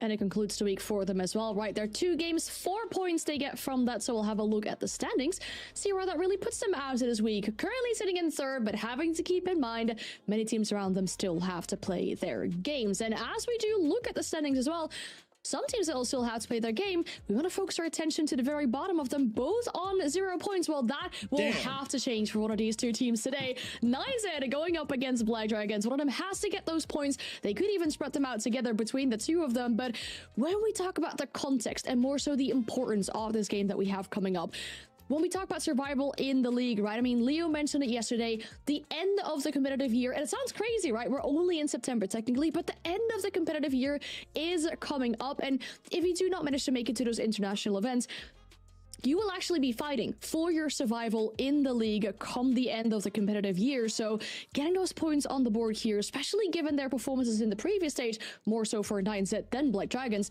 is going to matter oh so much for this one. When we start to talk about Black Dragons, when we look at them as a team, I just think we have to talk about the elephant in the room, right? I mean, their game yesterday, they probably want to forget about it as quickly as they possibly can. A 1-7 against Furia. Not ideal, but I think if we look at this game, Foxy, there's genuinely going to be more opportunities for them at this game.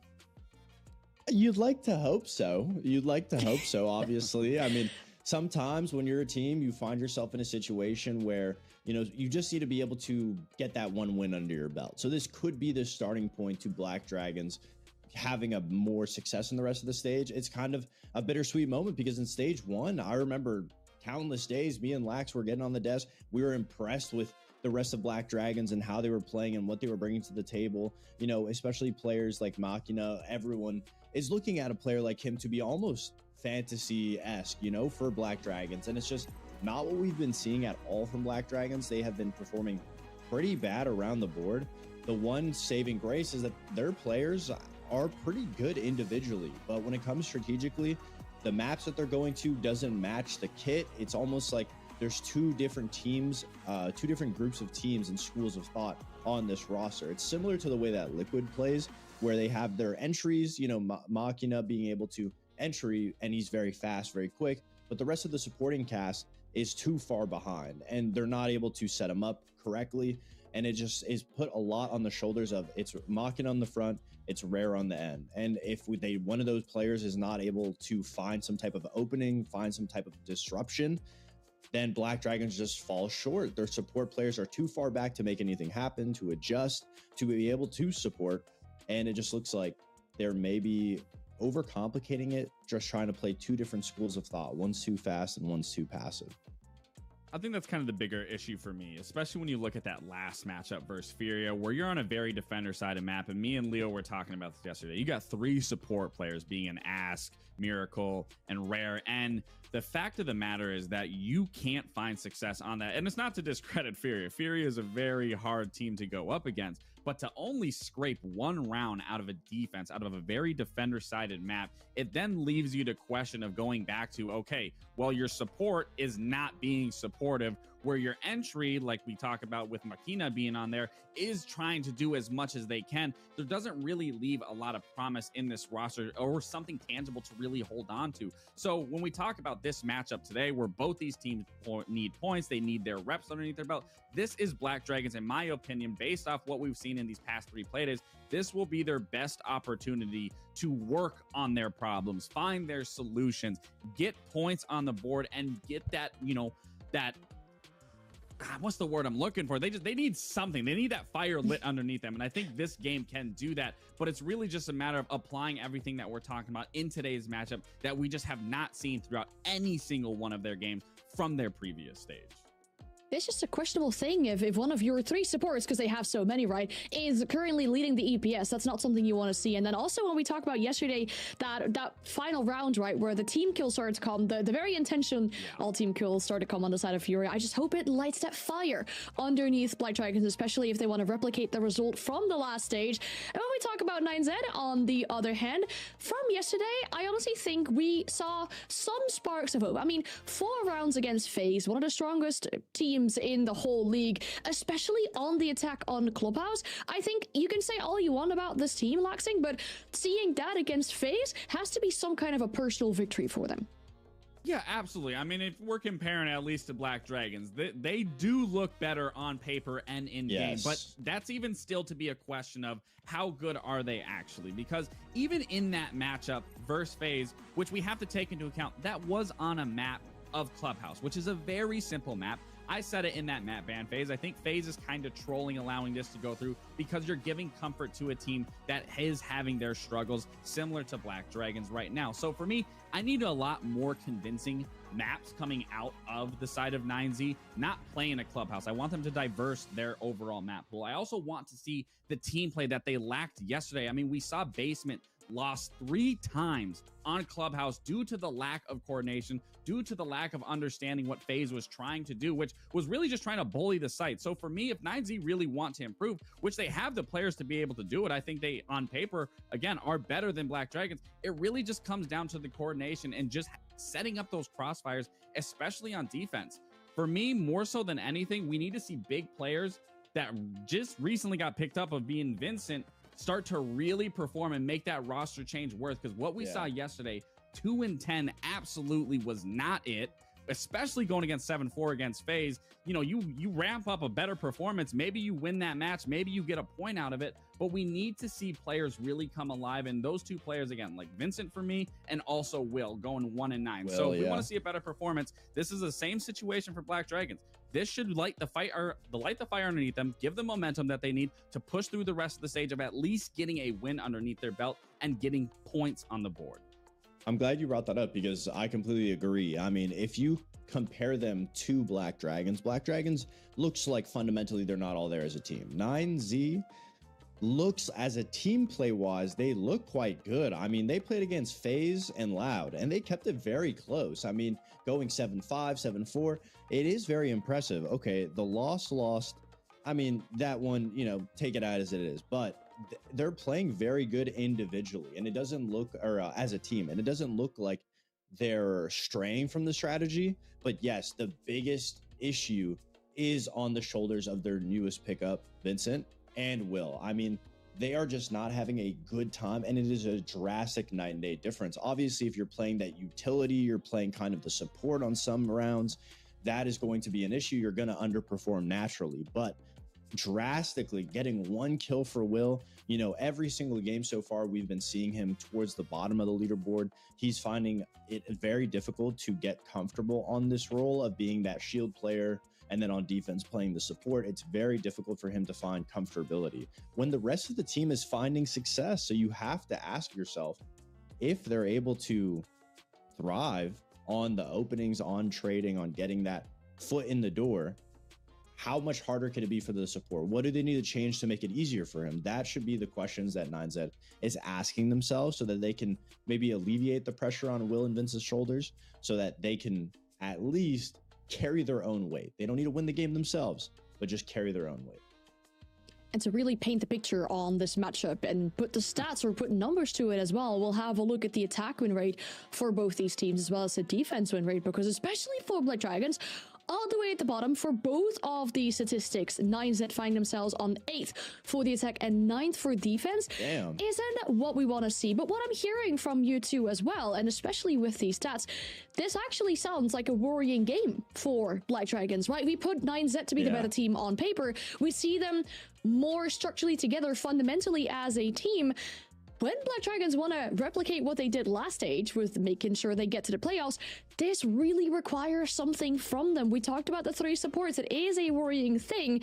And then I want to see the map veto as well, right? I want to see what kind of battlefield will be selected for this series, because last time around the middle of the stage, this was a 7-3 for Black Dragons. This was played on Chalet. So what map will we potentially see for this one? I heard you two already say, like, oh, you know, Clubhouse is something we don't want to see. We want to kind of see them expand from these maps and what we're going to.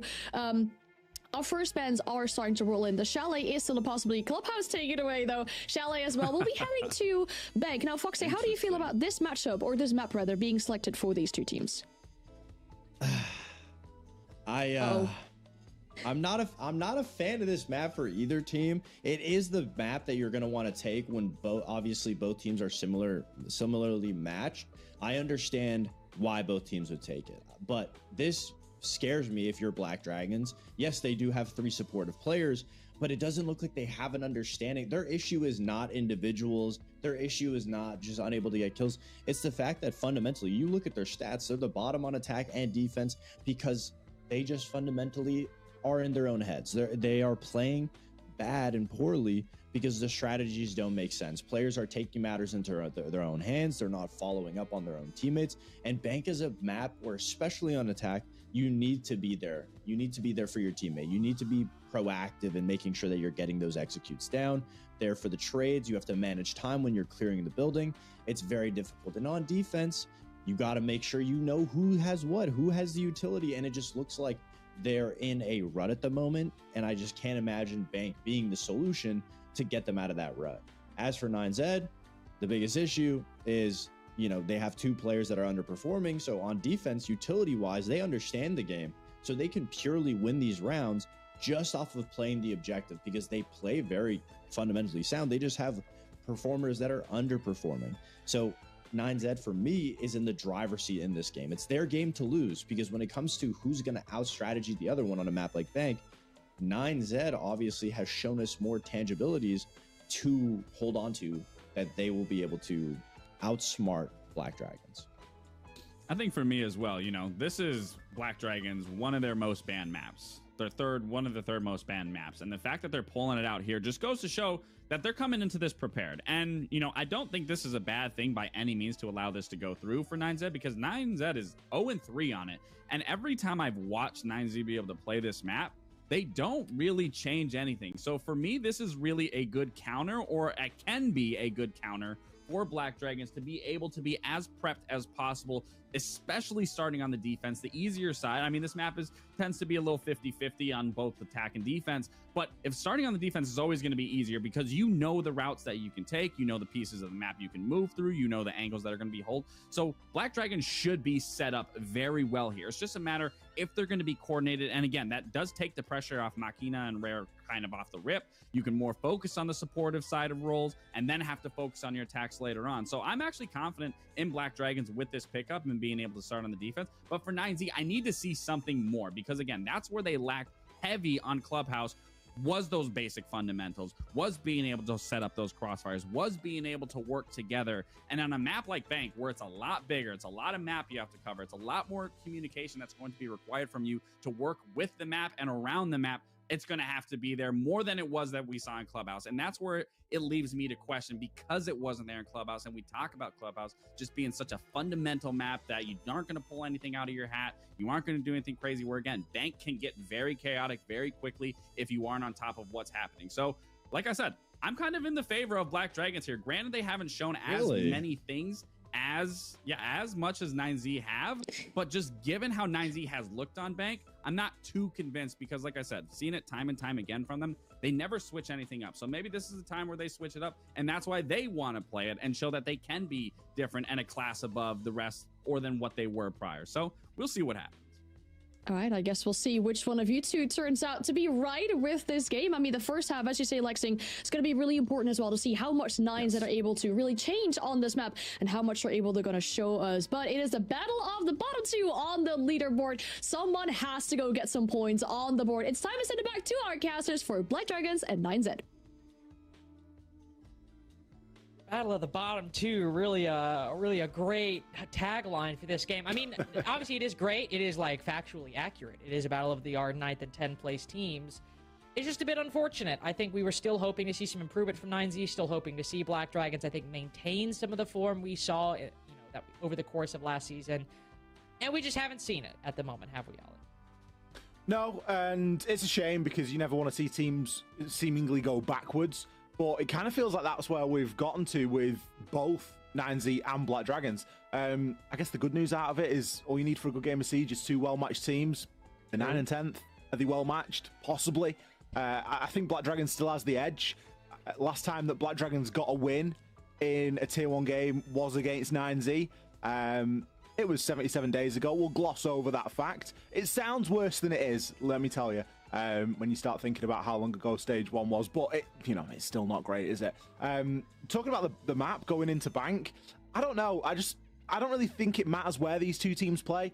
It comes in as top pref for 9Z, but I just don't see it. It's not like they're known to be exceptional at any map. We know that they're a team that are still building and still coming to the terms with playing permanently inside of the Big Brother region, if you will.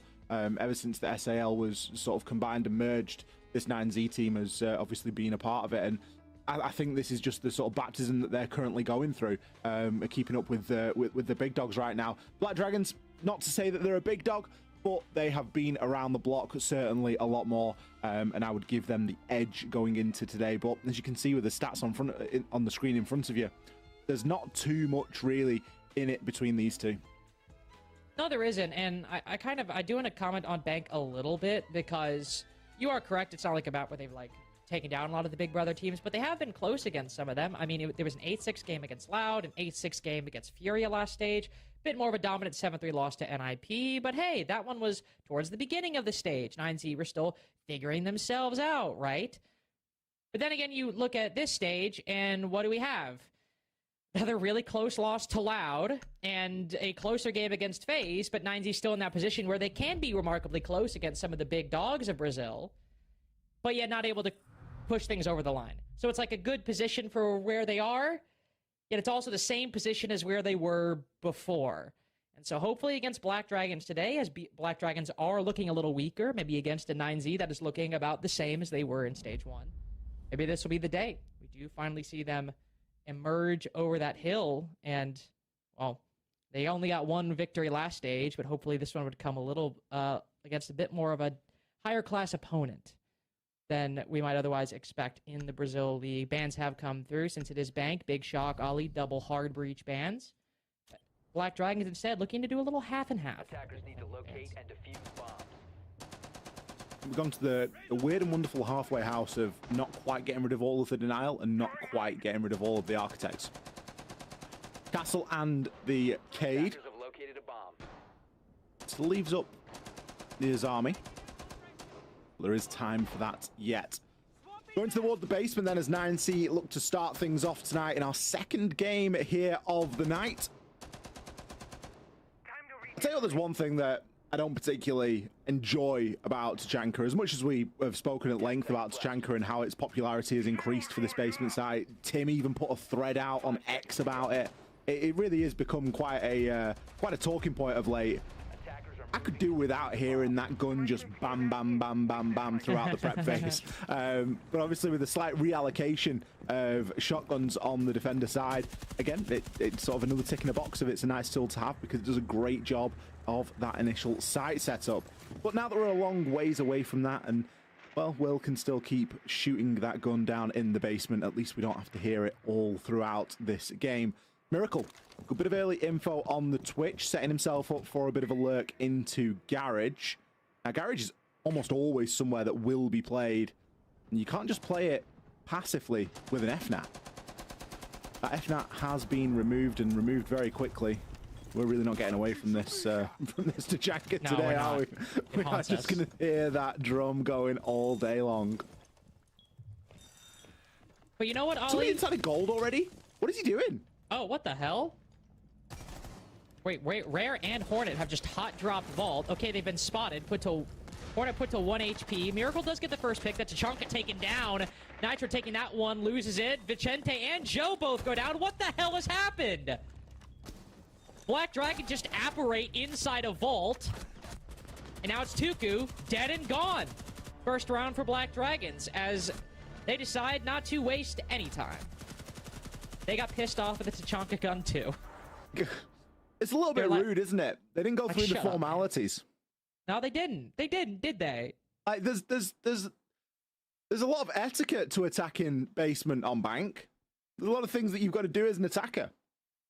It's like when you go to someone's house, you knock on the door, you ring the doorbell, you wipe your feet, you take your shoes off. There's all those sort of customs that are just second nature and normal. Black Dragon just threw all of them out of the window. They didn't get a hatch open. They didn't try and plant. We didn't see him really send any utility in. It was, oh, I can walk through garage, it's free. Oh, great, well, I can drop gold, it's also free. Okay, say less, let's just push. And it was a very quick, and you know what? Great. Because the setup for 9Z and the setup in general for Bank Basement has become quite extensive. And it often slips into the action phase because there is just too much to do inside of that preparation phase when you factor in the fact that you might have to chase and shoot a drone for a little minute or two or a few seconds. You've not got enough time to do everything. So if you can take advantage of that, which Black Dragons clearly did, then more power to you. I love a game starting off with a nice little rush around there because in the back of 9Z's mind now for the rest of this phase is going to be, what if they move quickly on us? We need to be ready. Which, to be fair, is something you really always have to worry about when you're playing an, well, I was going to say an Ask roster, but we didn't really see it on Liquid, but I don't think Ask necessarily had, like, the complete freedom. I think he has a bit more of on the Black Dragons roster, because this is how old BD used to play. Makita getting in started like this, ooh. It's a tough shot to hit, so not going to call that completely a well, it is a missed opportunity, but not one that I think is he should have got. That would have been great, though, if he had. Instead, 9Z just chilling around stock as you'd expect. No shield, but with the Kibas left up, you can fill a similar role. Trips are kind of crazy there. One of them seemed a little high. I don't know if, like, Yao Ming is, like, going to walk up stock hall at any point, but might be a bit lower than I remember. I think that's a tall basket player. Shut up, man. Bakunin has got plenty of people to track. Often a position that you'll find a book in, or a Deimos with a shotgun. He has neither, and he's going to get deleted. Oh, Will just domes him. Brilliant shot. Definitely a little bit of luck involved, but he'll take it. Big opening pick there, and that's any of that pressure from below alleviated. More importantly, the mirror window will likely remain intact now for 9Z.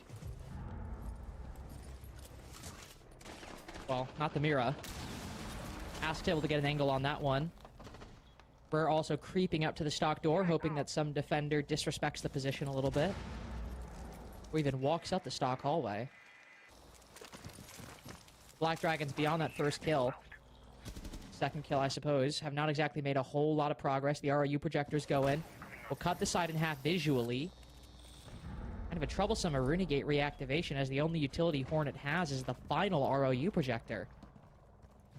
Just gonna hold the angle, not that big of a deal. Yoko creeping up marble stairs using the cover of the flashbang, takes the fight over towards elevator, flips around towards stock, but no gunfight immediately going his way. Tuku finally swings. There's one, there's two. Make that three. No, Rare waiting so patiently. Finally gets his mark, and Hornet pushing through. The Rooney Gate be damned. He's got the open window next to it, finds the final kill, and Black Dragons with 2 in a row. Black Dragons looking really good on these 3-2-1s and coordinated plays right now. As soon as they've got whatever it is that their trigger is going to be, that execute is devastating. I thought they'd come up against a lot more obstacle there, given that they'd lost the ability to deal with the mirror window below. Such a powerful position, and if you're not going to bring an Ash or something to directly deal with that from the window, you really want to be going in underneath and getting rid of it. And Makuno was dealt with as soon as he tried to do that. On the face of it, 9Z should have had a much easier time there. We didn't see how and where Mirror died. I think it was Nitro playing the Mirror that round. Attackers have located a bomb. But whatever it was the first domino to fall in what ended up being a full avalanche. 9Z stunned into their third site already. Not only have these been dominant rounds for Black Dragons, but they've also been very quick. Rush round in round 1. Black Dragons not really wasting too much time, especially considering this is Bank. Often, we'll get into the final 10, 20 seconds all the time on Bank because of just the nature of it. It's a big map. Pretty big. Black Dragons are making very tidy work of it so far. Definitely the kind of start you would worry about for 9Z. For all the reasons you mentioned and all the reasons we might still see, especially on open area, if they fail to really waste a lot of time on this vertical roam, or if they lose too many bodies in the process, all 3 sides could find some glaring holes. Not often we see a zombie with the AA-12, at least in pro play. Makes sense in terms of an engagement if you want to fight those main lobby repels. Will could easily do that job as well. Nobody directly playing inside a CEO. Hatch open behind Vicente. Can easily fall back if he decides to. And as we approach the first minute, might be something he should consider. Dokeby call goes out. The nades as well. Clearly worried about a push-up janitor as well as the pressure from CEO. Dodges that nade, and yeah, that'll be the final argument. Makes it back down as Will picks up the first. Joe unfortunately picked off over by the Checkers position. It's the entire vertical hold, save for Vigente, cut down in the retreat. Only the Malusi making it back alive. Better for 9Z. Able to draw things back to level right now as they take Rare down. Still the Yokai drones to contend with. Tuku there with a great C4 on to Ask. Lion Scan isn't going to do too much for the meantime. Interesting mirror window placed on that quad wall as well. Hornet and Makuna. Their option isn't really clear right now, and it gets even more difficult. Hornet out is the sole survivor. The Yokai drone at his feet. Shots coming in. Live ping information. Surely 9Z's first round. Surely indeed. Pretty clear what happened there. Black Dragon setting up on the roam. Seem like they're doing a pretty good job. I mean, you get the Checkers players, the Aruni, and the Azami. Only the Malusi makes it back. Everything should be fine, right? Well, I lied earlier. It actually doesn't get a little clear after this, because I don't really know how Tuku... We didn't really see Tuku get any of those kills. Ollie, I don't know if you did. I mean, if we didn't see him, did they really happen? You know, witnessing is often a very necessary condition for an event to occur, but there was registration of it in the kill feed, which does mean it did happen. Now, that being said, if we lack that indicator and its reflection on the overlay, you'd have a more compelling argument. Well, good for Tuku getting 3 kills, because if he hadn't, that would have been another round for Black Dragons, Big almost certainly. Yeah. 5-2. They've started. Is that the play that the rest of the team can now rally behind? Because let's be honest, Black Dragons, they may have won round 1, but it was off the back of a rush, and you'd like to think that not only will they not go for a rush again, but that if they do, 9Z will be ready for it. So I'm expecting a much more traditional attack coming out here. Now, 9Z haven't brought the Tachanka. They will have the Smoke Goyo and the Aruni, so they've got plenty of denial and tools to slow down this push. But Black Dragons are injecting a little bit of pace of their own. It might not be a rush round per se, but they are going to be bringing a blitz, which isn't always the best for basement. Typically, you would look toward a Monty, because that's going to give you more coverage, more protection, more ability to be that human drone. The blitz is more so for bullying players around and getting a little bit more up close and personal, not securing a plank going down. And oftentimes when we do see teams use that blitz to get the plan down, it can be a little difficult because you'll leave a lot of space on the table. The shield obviously provides protection, and that's good. Sometimes it feels like when teams just give the diffuser to the shield, that something more might have been gained for the blitz to be that distraction and somebody move in behind. Something M80 have done well in the North American League. Yesterday, it's something we even saw Los do well. Arthur moving in with the shield to cover the planter. Crouch level. But still at least have the opportunity to be a bit more active in his play. We're certainly making space early on and not the one with the diffuser for the moment. Seems like he's going to try and push down blue stairs, take control over that way. See the Renegade causing some trouble for Ask at the moment. Also very, very worried about blue stairs. Even dedicating some bees just to stave off any push from the Warden. But once it's cleared, Rare starts creeping down. Will they run into anybody in server? Doesn't seem so for the moment. I don't know who that's better for. Is it better for Rare or is it better for Tuku? It might be better for Rare, given that Tuku's playing the Warden. A direct counter for Blitz. Rare going to pivot off that now and look toward main stairs, as they have assisted in taking that control of server, but I'm not sure anyone's like directly watching it. We've got 3 players in drone at the moment for Black Dragons. Make it 4, as Rare is the only one active there for a brief time. Now, they went for a very quick gold drop last time. Now there's 45 seconds left, so it could be considered a much slower drop, but it looks like that's where they're going to go. As smoke grenade's going out, Vicente will give the calls, immediately recognizes what's happening. Warden glasses and 2 C4s. Nitro picking up the first. Deimos goes down. It's a very easy switch up from 9Z. Very easy recovery, but the kills on the other side. Not the gold drop, but everything elsewhere that works out. Hornet able to take a very nice line, but Nitro fights back. Ask in the meantime, able to get the diffuser down, taking advantage of the chaos and the calamity to move us into the post. Gets the kill on the fall off. Miracle not really doing a whole lot, but actually the final 2 players are both in garage. Yeah, Joe might have a lot of time. He just ran past it. Doesn't know where the diffuser is. That gives Miracle perfect time to reposition. If he'd had that information, I don't know if Miracle would have had it. But now with the tick, he's got the sound cue. He'll creep in just around the corner. No, tucked behind the doorway!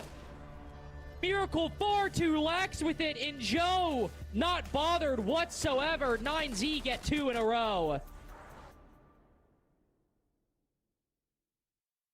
How many times do we see people just stick it and it works? Like, I don't know what Miracle is thinking there. I don't know if there's miscommunication between where the plant spot is, and because obviously Miracle didn't see the plant going down, so I don't know if there's a bit of a miscom there. But there's a real big disconnect, a real big desync. I mean, the plant spot as well, by the way. Like, he probably could have gone default. There's nothing like server's safe. Server's like your little safe haven in that position. I just find it really weird. Like, Miracle was, I don't know, kind of just baiting a little bit as well. Like, he really needed to be a little bit more active there. Respectfully, I Because understand he's the player that's like the big linchpin to, if anyone's in like red corridor, as the garage player, like that's your job. Like, you need to watch sight and you need to watch red corridor and stop people from being able to play in that gold area. And that's where that's where the C4 came from that killed Rare. Well, it's also just like, this isn't really like a statement against Black Dragon. It's more just a comment for me. It's also just a really weird permutation of like how these attacks normally go. Like, you have this weird spot where everyone dies except both garage players, and Ask makes the decision to obviously go for the plant, which I understand. But then he falls off and gets the kill. And there's like no real opportunity for Ask and Miracle to like move in and pinch at the same time. And so you have this weird situation where Miracle is last alive all the way at the opposite side of garage. It's just like, it's just a bizarre turn of events that, like, I doubt we'll ever really see replicated, like, again, and not a situation I can really recall seeing either. A garage player that far back in the post. But anyway, Monty being brought by Rare. You can see that even when the round goes slow, things still go quick for Black Dragons once they decide to get the push underway. Nipping CEO, Monty will move up these front side steps, up the spiral staircase, try and fight the players in checkers. The immediate question will be, how will you deal with checkers, and how will you deal with elevator? Black Dragon's banning the mirror as well. In round 4, it just removes something that 9Z were really playing around. Black Dragons were successful last time they attacked here as well. And already Rare is getting great value out of this Monty. That info coupled with the Lion scan knows that players are pinched, but there's no one really able to take advantage of it. We can hear Yokai drones going out. It's going to be Miracle through the smoke to pick up that first kill, but immediately traded out. Joe needs to stand firm right now, but even he's getting pinched. Joe's in a super tricky spot at the moment. Monty giving the info. Angles on both his front and his back. Black Dragon's getting all the kills around it. Immediate recovery, though. Will and Joe both finding one ADS. It gets a little tricky for Rare, but Joe, thankfully, reloading makes it very easy for the shield. And so Ask with the only gun up for the moment as Rare moves to plant. Will tries to find a new position. Catches him on spiral stairs, but Ask getting the final 2 kills as Black Dragons decide to re-inject that pace. These are really scrappy rounds, aren't they? There's no guarantees whatsoever. These teams aren't setting themselves up with multiple redundancies for failure. This is just throwing whatever you can at the wall and seeing what sticks.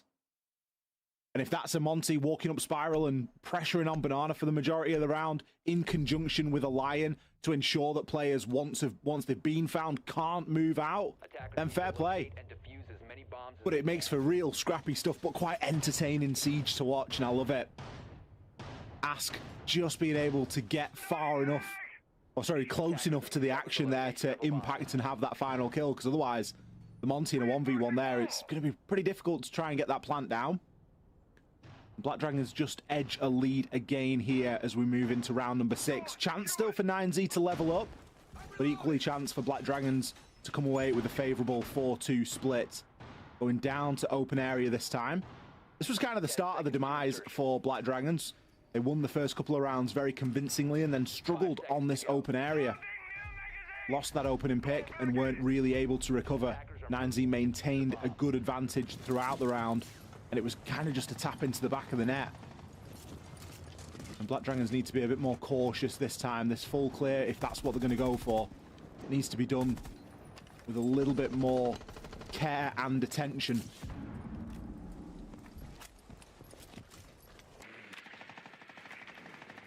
Care and attention.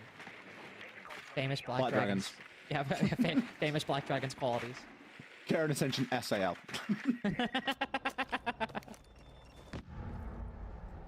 I'd like to see it, though. Rotero drone's always a good indicator of that, just because Rotero drones feel like... I never really... I mean, obviously, if you're, like, trying to destroy a shield and a player's actively behind it, that's one thing. I always feel like Rotero drones generally hit their mark. So, hopefully Hornet able to find some of those. Dokkaebi call ringing out through the building, but no immediate follow-up from Black Dragons.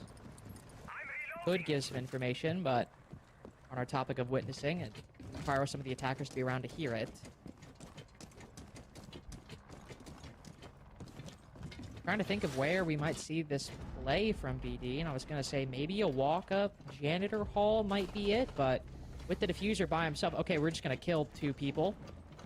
Just watching from CEO repels, and main lobby repels, they get 2. Let's see who's nearby. Damn allergies and congestion. Interrupted me mid-talking, Ollie. That's not good. It's not good. Especially as it seems like the round might end. Ooh. It's just... This feels like I'm watching the NIP Los game again. Just defenders moving around, and all of a sudden they find themselves in a direct line of sight of the attack. like Hornet just sprinted up square, saw a guy, and shot him in the face. Is flawless round? Flawless round. Like, I get it, Black Dragons have played really well. But if what they're doing is getting kills by people pressing their faces against open windows or open soft walls, they deserve every single one. Like Nitro just went looking. But, oh, a window. Someone's made a window in this soft wall. Let's see what's on the other side of it. Oh, wait, okay. Yeah, it was a bait. Well, we thought that we might get an equal sort of game of Siege, or a good game of Siege, should I say. It's been an enjoyable game of Siege. It's been very scrappy. There's not really been too deeper level of theory being played in this matchup so far. It's mainly been down to gun skill. It's mainly been down to Black Dragon's aggression. They've shown some good teamwork when they've gone for some of these 3-2-1s. Everyone's committed, and they have picked up the kills. Their information has been very good as well. And I think they've leveraged the Monty fantastically to do that. Now they're going to be on the defensive side, and it's down to 9Z to see what they can show us. 9Z, not a team that's known for their attacking prowess. 27% currently inside of SAL. They do like to get the plant down, though. We've got 4 plants so far this stage, but as we saw in the previous game, Lynx, plants don't always mean success on the attack. NIP had a cracking attack in FaZe on Cafe only half an hour ago, and they only got the plant down once. True. Attackers have discovered the location of a bomb. Doesn't really mean much in the grand scheme of things. Especially if the retakes are good. Knowing Black Dragons, I don't have retake statistics, but Black Dragon just do things sometimes, and I'm like, I don't even know how that happened, but okay, whatever. Ask is 10-2. Hornets 8-4. Sure, why not? 10 seconds left before insertion. Obviously don't have those same level of performances on the side of 9Z, but it's quite individual for Black Dragons generally. The 2 players so far ahead. Attacker's objective is to defuse. I was waiting until we saw the conclusion of the operator lineup to talk about this. I feel like sometimes with 9Z, we do see some operator lineups that just kind of feel like very old, very stale. But with a Ying and a Blitz here, and a Deimos, quite a few good options to either hunt down Miracle or to make an execute a little better, or to get a plant down if you want to. Again, I think the Blitz will always be a question mark for me when attacking this site, because I think the Monty is just generally better. Unless there's a very extensive roam, which there isn't really. Like, look at the lineup. It's not like they've got a castle and, you know, Mozzie or Sentry or any of those sort of things, or even a Scopos that you would sort of put toward a roam. I just don't know that the Blitz is the best choice, but we'll see where Will chooses to employ it. This is a great little ang. Ooh, I'll be taking that one. Dude, talk about another thing we've seen in the past year. The amount of, like, rappelling through skylights, it feels like it's literally been in the game for ages, and in the past year, it's just, like, started appearing everywhere. Joe just creeping into Archives, finds Machina. Really having a rough couple days, by the way. I feel like the whole rappelling down a skylight was just such a big no-no whenever I started playing, that it was like, you can't do this, you're not allowed. Playing. Yeah, and now it's like the pros doing it, so it's fine. I mean, like, that's a genuinely nice angle. Yeah, it's great. I'm going to play it next time I play Bank. Oh, if you play that when we're playing Bank, I'm vetoing that. It's a good angle in a Pro League game. It's a jobless angle in ranked. It's a jobless angle in Pro League, to be honest with you. Well, minute to go, and 9Z still with the bulk of that utility. First pick will be very, very nice. Also, the fact that both C4s have been used, by the way. Machina obviously going down, but Ask also using his. Only have the 3 toxic canisters, but you mentioned earlier, you know, these attacks can often come down to 30-20 seconds, and if you still have those bits of utility, you'll be doing fine. It's really going to fall on how 9Z can take this initial bit of control. Gold Rush taking a page out of Black Dragon's book. Rare Hornet both get 1 apiece. And so 9Z not getting the clean entry that they would have otherwise liked. It's all going to hinge on this Fulcrum in the middle point. Still not breaking either way. Will desperately seeking an engagement. Finally finds one as the SMG-11 runs out. Rare switches to the shotgun. Plants 2 shots in the feet, and Vicente all alone. Rare snatch control of that diffuser. Vicente's revealed his position in elevator. Easy position for the defense to control. All Black Dragons have to do is just not throw. Don't peek, sit, wait, and hold fast. Move up 5-2 off the back of it. Or just peek it with a shotgun. That's another way of getting it done. That's the Black Dragons way of getting the round over. I mean, 9Z just didn't really do anything.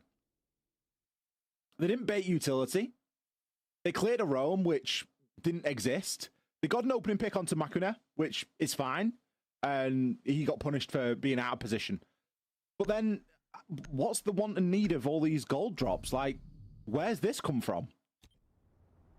This is our third day on the bounce of commentating, and we've seen loads of bank, and we haven't seen a gold drop up until today. It's all been just the normal way of doing things through server. And for some reason, Black Dragons and 9Z get on and think, you know what? We're just going to go for gold drops. Which is like...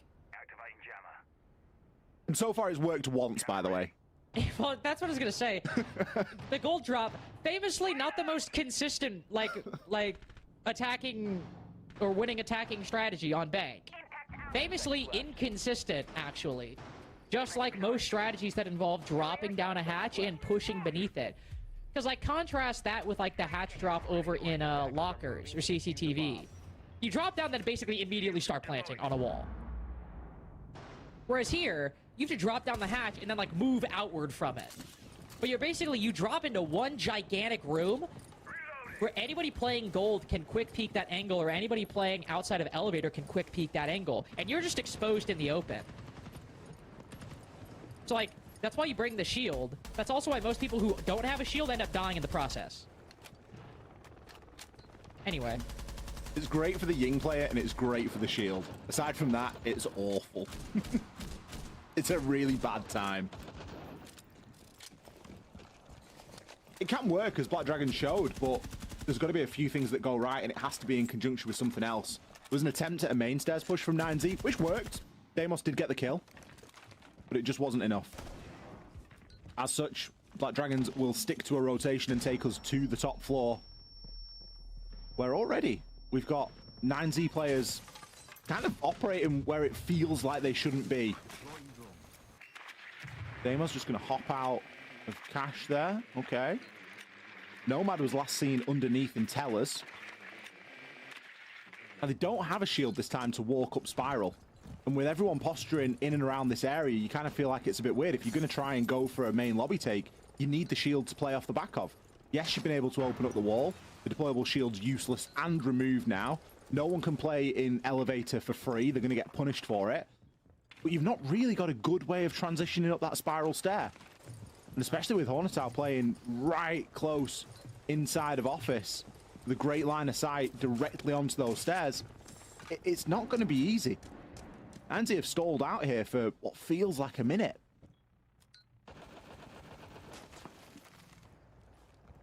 Could prove to be a little longer. Especially if Vicente pushes up spiral stairs and doesn't find anything from it. Melee's the barb, delays a little bit so it's not completely telegraphed, but I don't think Black Dragons are going to stop looking at this position. He's got intel on one, C4 goes out, and that very player he highlighted swings out off the back of it. Okay, your initial entry's done. Okay, your follow-up is done. Big utility taken off the board at back of square. Just pushing in the doorway by himself. Another upside-down rappel angle as Will's push is a little more successful. 9Z have established an actual beachhead on top spiral, but the sight's still in Black Dragon's hands. What are you going to use to open this up? You have 2 flashbangs and 2 smokes. That's it. It's incumbent upon Black Dragons to peek you if you want to win. They've got to start making the mistakes, and they're still not losing these fights, even when they take them. Late hop in from stock will be the only hope 9Z have, and it's dashed just as quickly as the broader attack. 6-2 for Black Dragons. It's weird that no one made it up spiral stairs because they didn't have a shield. And it's a terrible angle to challenge because your head is visible as the first thing as you're walking up those stairs, and there's players just tucked inside of office. And going off the gold drop too. It's like I talked about there being just like you're in an exposed area with no way to back off. Once you go up spiral, you only have 2 places to go, either forward or back. Like you can't really fall off the angle easily once you move up. Yeah.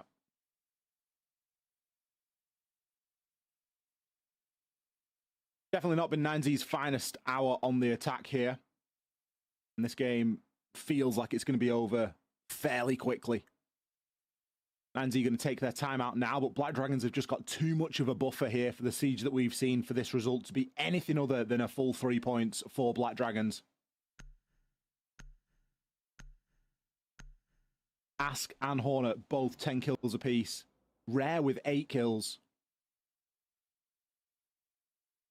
Putting the names, you know, firmly in the sand there and saying, you know, yep, we might be a bit more on the support side of players, but they're getting kills here today when it matters. What could be the final sight of the night between these two teams is going to be open area. Black Dragons really don't need to overcomplicate too much.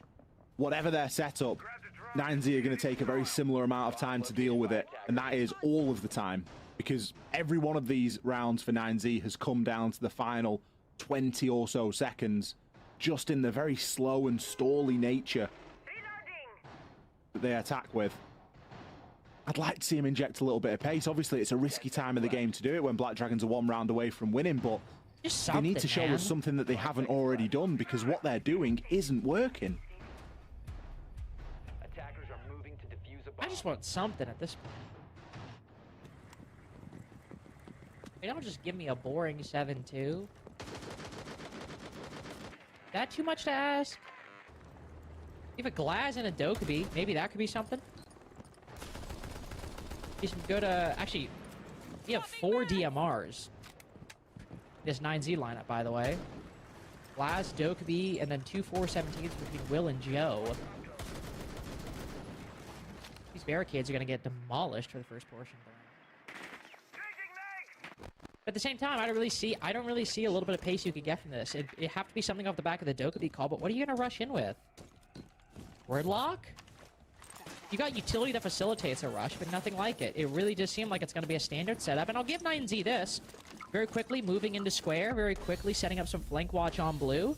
You can clearly see that there is a way they're trying to play this. Okay, they actually are trying to move fast. There's a headshot. Nitro just immediately hops in, gives away the game as he walks in through the Banshee, but 9Z trying to win it before Black Dragons even have time to react. Swings around, avails himself to Rare, who's hidden behind one of the cubicles for a good portion of that rush. And now with things stalling a little bit, there's a way for Black Dragons back in. They still hold Marble, still have a player inside of the site. If Hornet wins one of these engagements here, he takes down Tuku that can focus on the rest of the push over by square. Things get really problematic for 9Z. As we're reaching another stall in the cook, C4 goes out. Hornet loses a lot of damage. Rare loses a lot of health too. But yet Tuku's still not finding any of that success. Flashbang sent out, Dokkaebi called too, and it seems 9Z might just reset. Look at Hornet's rotation as well there, entirely unpunished. Vicente eventually will take Rare down, but he was not long for this world. Nade gets sent through as well. That's going to displace and remove Makuna. Hornet on that big rotate has been able to find Joe, but he's now in a 1 versus 2. 1 versus 2, C4 ripped, so Vicente will fall off. Rotating all the way over to Cafe, and Tuku closing things down on Beepers. 9Z do, in fact, try something different. Little hop in through the Pritter window in conjunction with a push from a square that gets a little shaky in the middle. But thank God, Ollie, we actually have something to talk about. Well, they've just given us a little bit of life, haven't they? Those are the kind of plays that you need to be making. And credit to you for making it when Black Dragons are on 6 rounds, but it's risky. They did a very good job of moving through. And I love the irony as well in that first pick. The first player to die from Glass through the smoke, it was a Warden. It always makes me chuckle. And I feel like it's one of those things that is a little bit avoidable. But you don't always expect the Glass to not only just throw the smokes, but hopping off the back of it as well. And I think that there was a really nice amount of patience shown and calculated aggression from 9Z. We were able to get a couple of opening picks. Yes, they suffered a few deaths of their own, but it didn't matter in the end. Black Dragons, not going to be too concerned as they do still have the basement to go back to. And if the last time we saw the attack onto this site is anything to go by, they are really not going to be too worried. 9Z need to show us something a little bit more traditional, something that's a little bit more centered around this utility burn, or if they're going to go for a backside and a hatch drop, it needs to come in conjunction with plenty of other things. A good solid push through main, a good push in through garage, and an ability to rotate if and when needed, and just overall a bit more teamwork and synergy when that drop happens. The lineup doesn't really speak to one or the other yet. This can be used certainly for both. There is no lack of secondary hard breach gadgets. That much is clear. They've also got the fuse. So, I guess fuse shield maybe for Will? Has to be.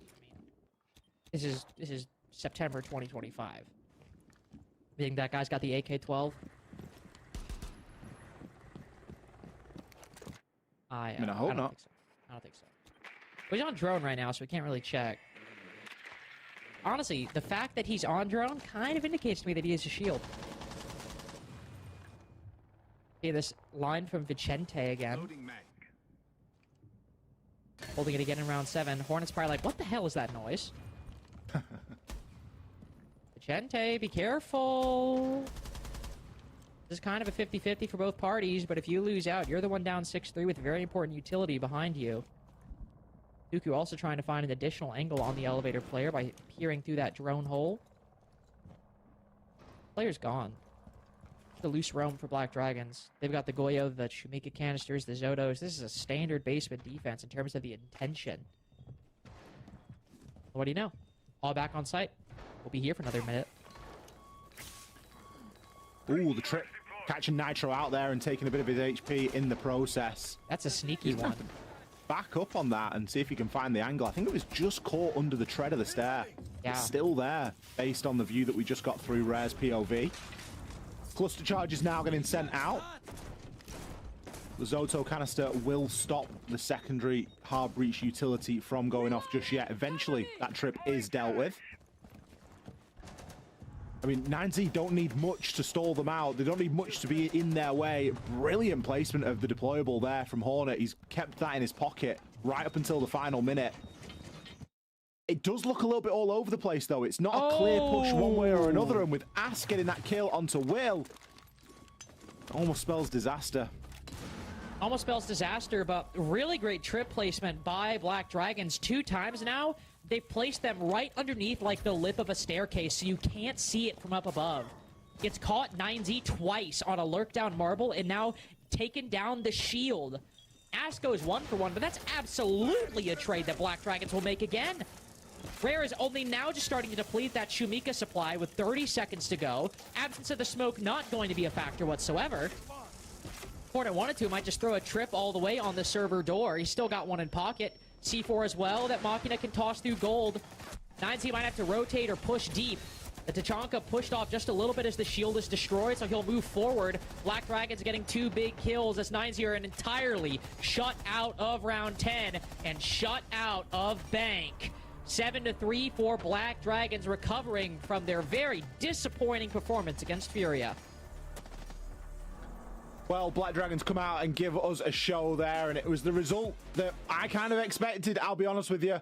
9Z not really giving us too much to get excited about there on their attacks or on their defenses. Really, those attacking rounds, they've just taken so long to get anything done, and there's some really nice tricks from Black Dragons, or nice trips, should we say, that were providing nice rocks in the road. But ultimately, Black Dragons better in the gun department by far today. Ask and Hornet both having doozies, 12 kills apiece. 3 on the entry as well for Ask, so a much better performance from them here today, and more what we would like to see moving forward from this team inside of SAL. We're going to go to a short break. After that, we'll be back with our desk.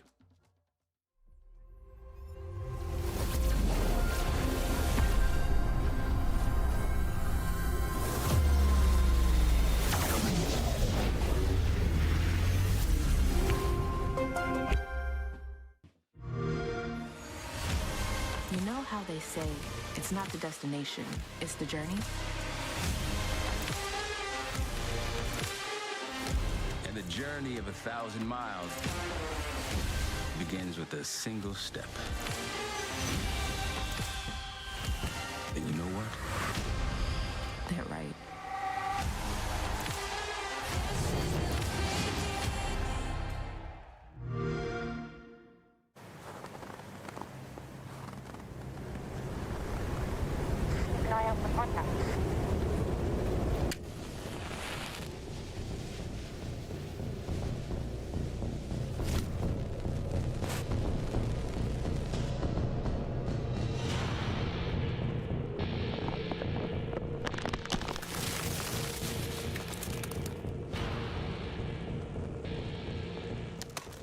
Available now.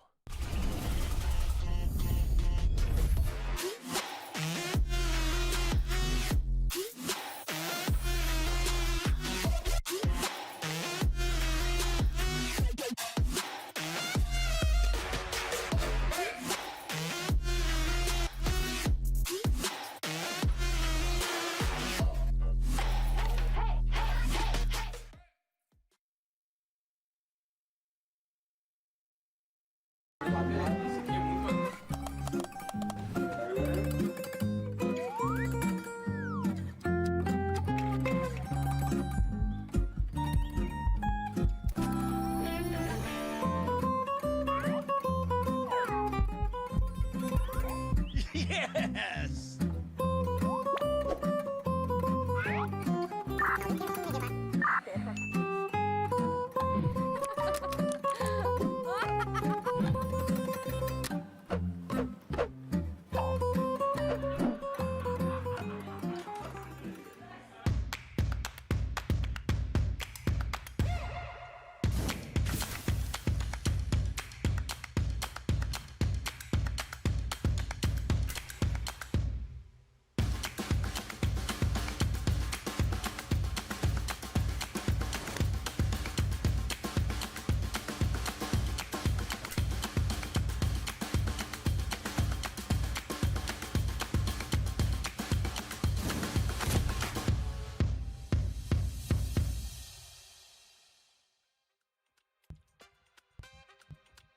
Blight Dragons got their first very welcome 3 points on the board, and amazing stuff for them with their first victory here inside of stage 2, and that means we get to speak to them as well. We should have our victors on the line as we get joined by Miracle hopefully very soon to ask them a few questions about this game, maybe even about the whole of the SAL stage 2 so far.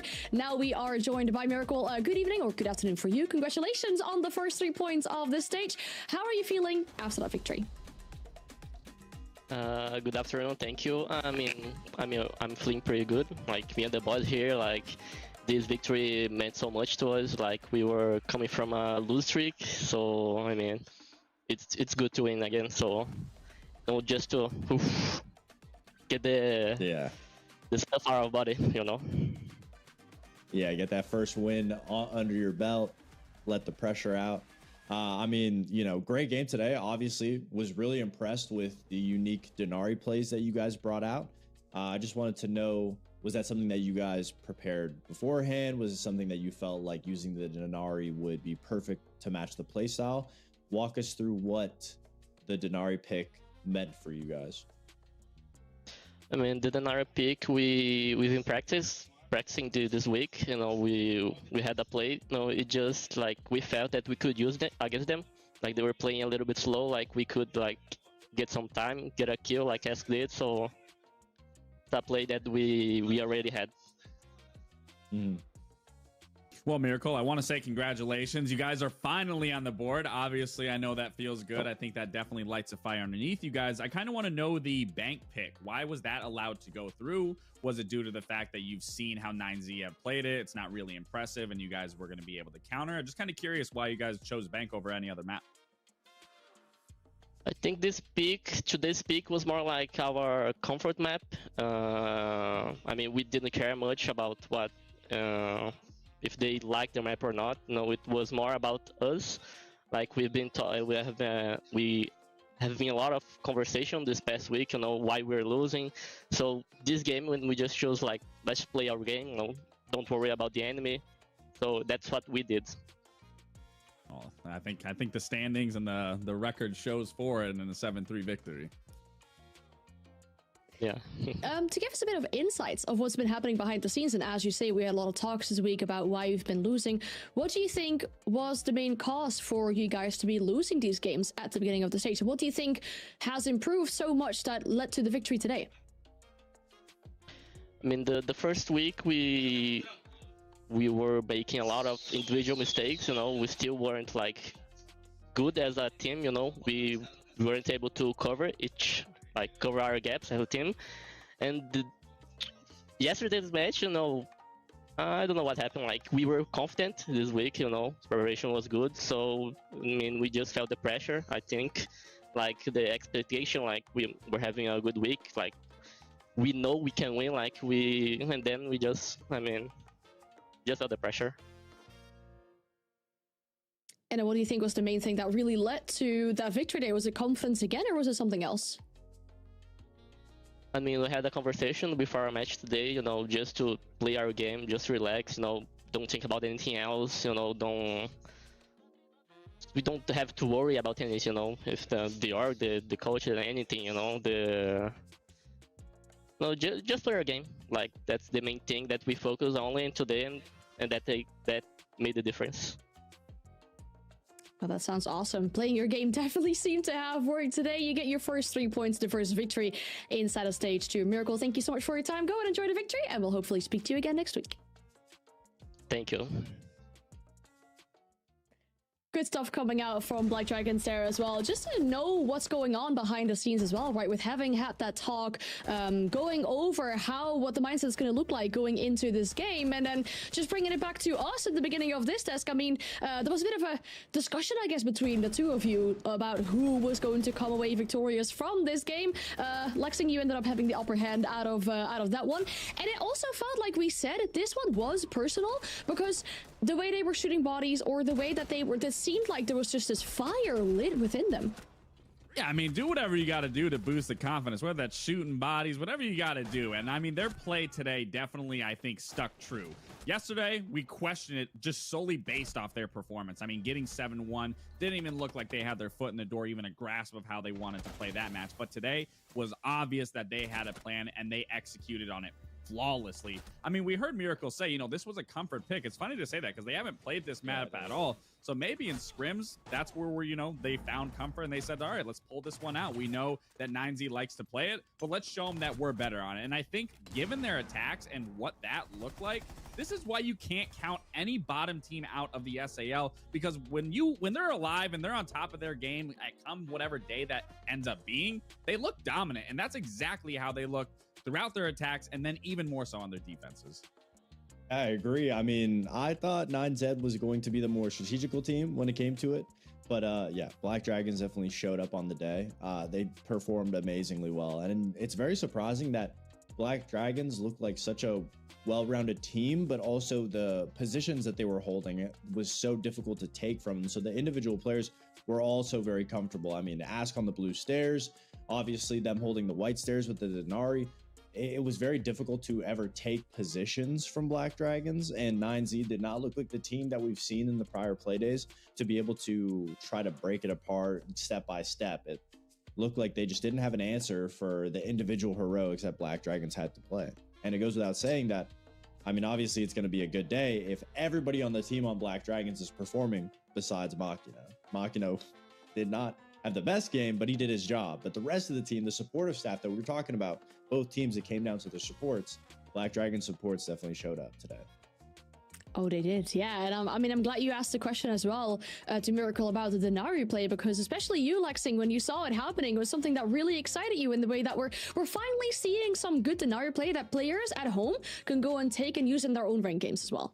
Yeah, man, don't give me all the credit. We both kind of gasped at this. Like, we both were impressed with this. The fact that that was lined up perfectly for Ass, using the Denari, knowing that once he hears that sound cue, especially coming from that fuse, he can swing that knowing that it exposed the shields. And I think this is where we can really see Denari come true and come alive here and how it can be played. I think one time we saw Denari get a kill on a staircase. It's where we're actually seeing a lot of these traps be used. But this was so smart because it exposed that shield. You would have thought the fuse thought that this was a free kill. No, it absolutely wasn't. You just see it just completely pushed to the side. Ass swings for that kill. It was phenomenal. So maybe we're going to start having to see Thatcher come back into play so you can start securing these blue stairs, where we haven't seen that in quite some time. But Denari is definitely making this very chaotic for these shield players to try to take all of blue if this is what we're going to start seeing. So that was a beautiful play through the Denari and how you can use his ability to your advantage. Yeah, it was great team play from Ass 2 to be able to understand, like, hey, I have the utility here. I don't need to go overzealous. It's so difficult to drone those pieces of utility out. I mean, the Denari on each staircase, you know, you really have to pay attention to it. And it was really well played in the end. I mean, their play of Denari throughout the whole series was very smart in them being able to use it to get an advantage in some way. And, you know, as we look at the stats, exactly what we said, I mean, you could see the supports doing extremely well. I mean, everybody on the team doing extremely well from Black Dragons, besides, you know, Machina having a little bit of a tough game. Obviously, when we talked about the 9Z strategy, you know, it's very difficult to, you know, be the spearhead and entry against a team like that was playing a lot more methodically. Not to say that 9Z played bad. I mean, they played decent. It just didn't look like they had the firepower to compete. And I think that's the question that comes through whenever you watch 9Z play, is it's their individual play. I mean, we saw, you know, Will and Vincent, we talked about them in the pregame, obviously, you know, still finding a difficulty trying to get the ball rolling, trying to get comfortable in getting those picks. So I think that's just what it comes down to, is the gun skill from 9Z definitely needs a little bit of improvement. You know, as the stage goes on, hopefully they'll be able to get that. But, you know, it was a great game nonetheless, even though it looks like a 7-3. Every round really came down to the wire. It did. Good stuff that we're seeing from Black Dragons. And you mentioned the supports really stepping up today. Well, one of them is Ask, going flawless on the entry. Really good cost, even though we saw a few 100% cost as well for that 7-3 game there. A plant to his name as well. And I think this is exactly what we want to see from them. I'm glad they had that talk during this week as well to really speak about what's been going wrong for this team. And those 3 points, especially Fox, if they want to replicate what they did last stage, getting to playoffs, this one's really important. Next week, it's ENX. This is where they gotta get those points. Yeah, it's definitely a necessity. I mean, obviously, if you're Black Dragons, you're in a situation where you've already played Furia, you've already played Loud, you know, so you've already played NIP, you've played teams already at the top of the leaderboard, so obviously it should, quote unquote, get easier. And if today they lost, it would have put them in a bad boat, but obviously they get the first one against 9Z. Now they're going to have to face some of the, quote unquote, easier teams. So getting that momentum under your belt, like you said, like they said, Miracle said, you got to shake off the nerves, you get the win, you get it out of the way, and then you focus on the future games. Yeah, absolutely. I mean, again, the fact that they can get points finally on the board, and again, you look at all of these points, everyone is relatively close. There isn't one team that is necessarily running away with points right now and making themselves look like they're safe and snuggled up. Like in comparison to the NAL, there's a little bit of a gap there. So again, this is why I love SAL, because you can't count anyone out. It really comes down to the very last week of the stage to really see who can make it, who can, and everyone is still keeping it close. As for 9Z, they really need to figure out whatever it is to get onto the points, because they can still catch up, but that gap will keep furthering away from them if they can't even muster out a single point going forward next week.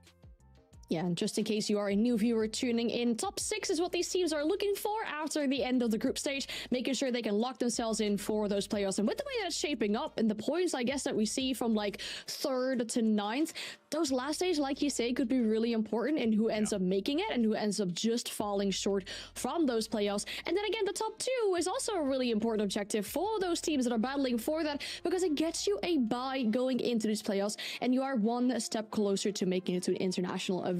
FaZe currently sits in that 2nd spot. They have to go up against Loud as the 2nd or the 3rd game of the day. And Loud, just 3 points behind them, means that they can take over in case they win this game here. Now, FaZe yesterday, having picked up another 3 points, I will say that game against 9Z, having lost 4 rounds, maybe a little close for comfort. But when we look at this team, you know, at the end of the day, Laxing, I think it just comes down, like you said, to making the least amount of mistakes on a map like Clubhouse. Yeah, absolutely. And I also think it's a mistake of letting that Clubhouse through. I mean, we also talked to their analyst. He said, you know, we wanted to test things out. Well, you tested something out. It was a 7-4. It was a lot closer than I think they wanted. Well, everything that still stayed true with this roster is their consistency, being able to play with each other, control the map, control the tempo, set the tempo, and get those opening kills. And we're looking at a player that I'm talking about getting those opening kills right there, which is Cyber. Cyber is so lethal on this roster of creating those openings, but it's not just Cyber. I can't give him all the credit. Everyone plays extremely well on this team, and there's a reason as to why their consistency is so strong here. Now, I think this is for them. They want to get this match over Loud. Given last stage, they would lose to Loud 7-4. So I'm sure they're going to right their wrongs. They're going to figure out where the map is going to go. They're going to make sure they're going to make Loud not feel comfortable. But again, yesterday's performance, I'm going to kind of scratch that to the side just because, like they said, they wanted to test out the map. Now I think today they're going to come in with a completely different approach, completely different attitude, and hopefully a different map. I mean, you like to hope so, but we talk about the opening kills for them and how Cyber's finding openings. He's, you know, able to make stuff happen. I mean, he's almost been playing more of like a supportive role too, which has taken him off of this opening kill role. And I feel like FaZe has kind of been, I don't want to say struggling. They're 3-0, but obviously they're keeping games really close, especially their last two against 9Z and Liquid, which are teams. I mean, we saw how Liquid, you know, lost yesterday to Los. So obviously you look at it and you say, okay, FaZe is definitely trying something new, because Cyber's conventional play of being that headhunter, going for the lurks, going for the roams, being that entry solo to the rest of the team, it's started to become noticeable. Teams have gotten a grasp for it. They know what they need to be doing to get it, to shut them down. So obviously they're trying something new. They're trying to add them in a little bit more of a team-oriented role, switch the roles up, and it's still been working. It's still been finding success. But at the end of the day, their opening kills has suffered a little bit, which has made things that much harder for FaZe, because they're trying something new. It's an uncomfortable situation for them, but that just goes to show how good the core is of Handy, Souls, KDS, and Vita King, that where it's always been them and they slot Cyber in exactly where they need on that flex role, and they still find success. So that being said, if they can get a little bit more time with Cyber on these roles, or if he goes back into, you know, being that entry of finding those opening kills, I think FaZe will be confident. But that is why games are being closer, and this game is going to come down to the opening kills 100%. I get what you're saying with FaZe and those games being close, right? I mean, that's the perfect example of what we said about 9Z. I do like to think back about the interview that we had with JP somewhere last week, where he mentioned, okay, you know, these games are getting close, but I am proud of the team for improving in the way that we at least are able to finish these games and actually win them out and round them out successfully. When we look back at last stage, having lost 3 games in the group stage, missing out on that first spot, I mean, that shows that they're now hopefully being better at locking out those games when it does get close, when it does get a little bit maybe too much for their own confidence, having been flawless so far. When we look at Loud, I wish I could say the same, because they were flawless up until yesterday. They suffered their first loss off the stage, flawless run ends, but against a team like ENX, I'm not sure if I really expected that. Yes, ENX removed Load, but I think maybe Loud, I guess, underestimated them, Foxy?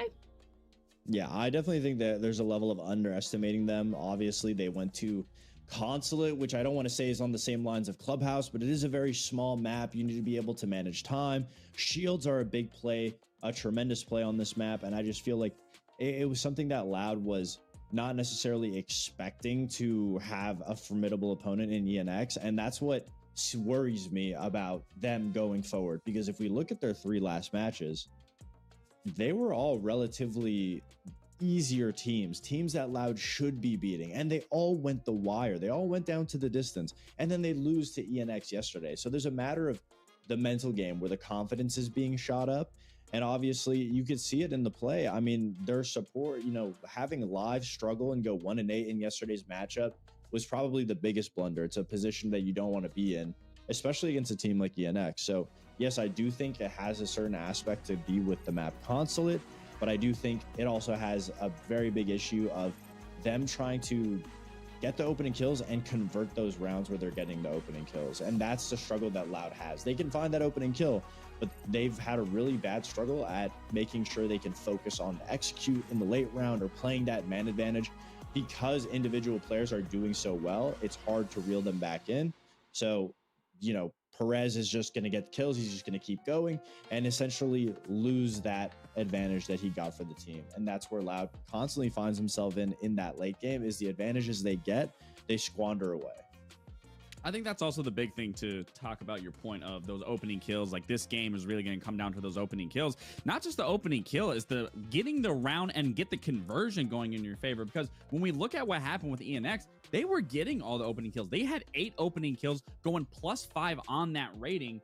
and then would still lose 7-5. They would lose those rounds regardless of getting that opening kill. So it definitely comes down to both these teams being relatively close on their opening kill conversion. It's just a matter of who's getting the opening kill and then who's taking that man advantage all the way until the very end of that round and closing it out, which Loud statistically is better than FaZe at. So again, that goes to your point of the opening kill falling in their favor. It's just a matter of, are they going to continue with it? And again, when you're looking at a team like ENX that they just recently went up against and didn't give them their credit to, you're going against a team like FaZe that is known for setting the tempo. They have already beat them. They know their opponent. But again, it really is reeling it back in and understanding, okay, let's play with this man advantage. Let's work FaZe. Let's not play into their hands. Let's play into our own nature. And I think that also is going to be heavily reliant on what map they play on. 100%. To simply put it, FaZe is struggling to find the opening kills, especially with moving Cyber to a more supportive, you know, he's still on the flexible role, but he's been playing a little bit more of support recently. So FaZe has been struggling to find those opening kills, but they're still able to make the most of the rounds, bring it back just due to sheer team play.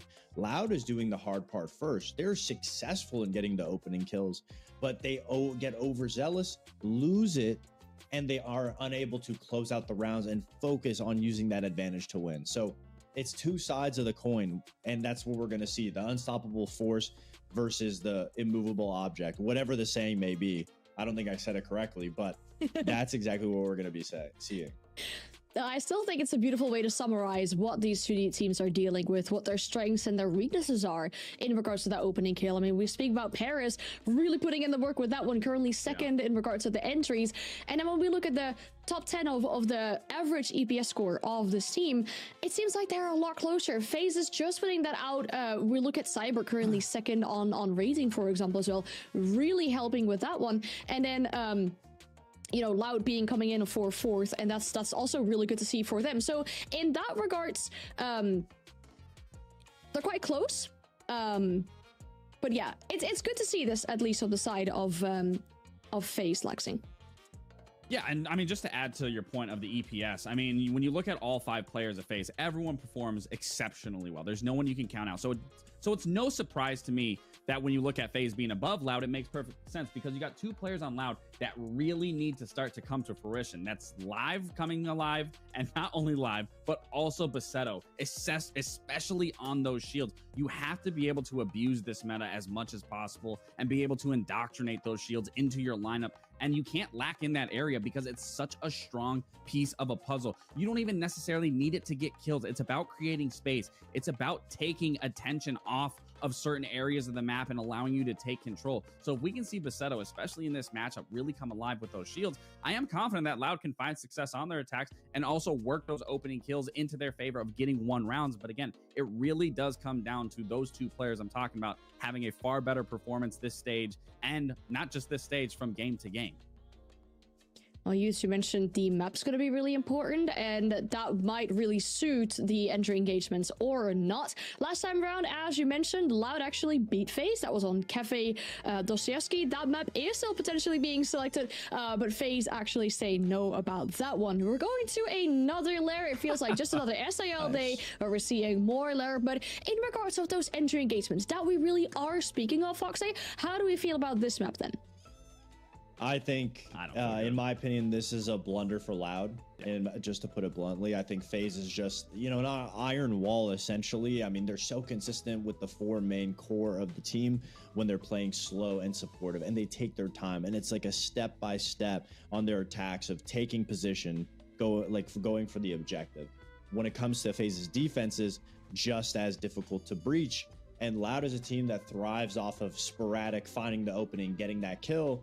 And this is just not really a map that you can do that.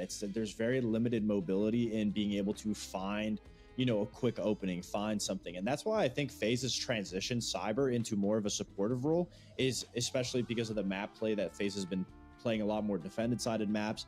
And they understand themselves that having a lurker, having an entry, go in and try to find something on maps like Lair, maps like Bank, maps like Labs, it's so devastatingly hard. So obviously, I think FaZe is in the driver's seat going into this map. It's going to be very difficult for Loud to find those opening kills on top of them already struggling to maintain that opening kill later in the round, even if they do get it.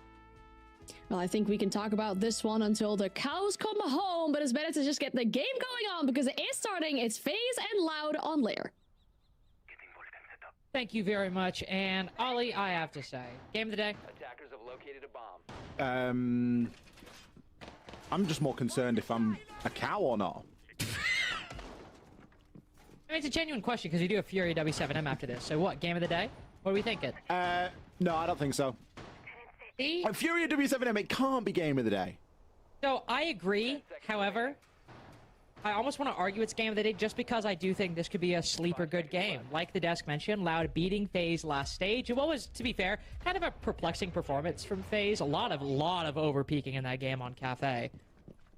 But I think this could be a really good one, and I hope it being slotted right next to Fury W7M doesn't take a lot of the shine off, well, what is in theory a great matchup. Of course, these things don't necessarily always transpire as we think they would, as we didn't really expect ENX Loud to be a great game. It turned out to be very good, but one that resulted in Loud losing out on all 3 points. 7-5 regulation loss.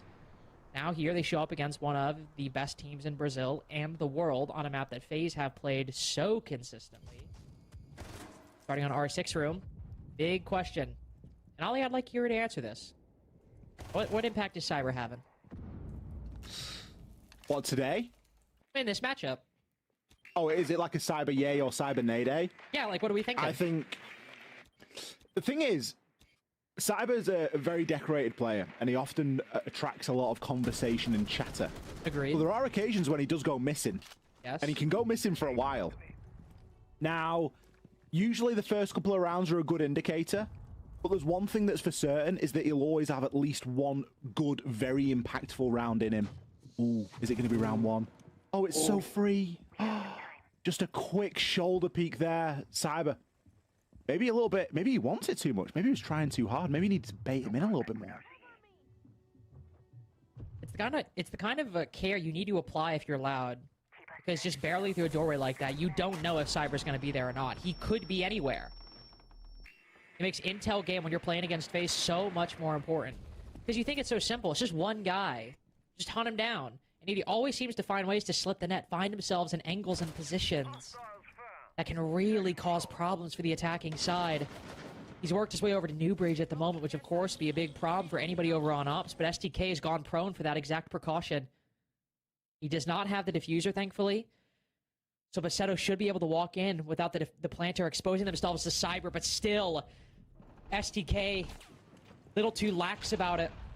And lax only because he's playing Cyber. I'm sure many other teams, that'd be fine to hop up like that, but you just have to show a greater level of foresight when it comes to FaZe Clan.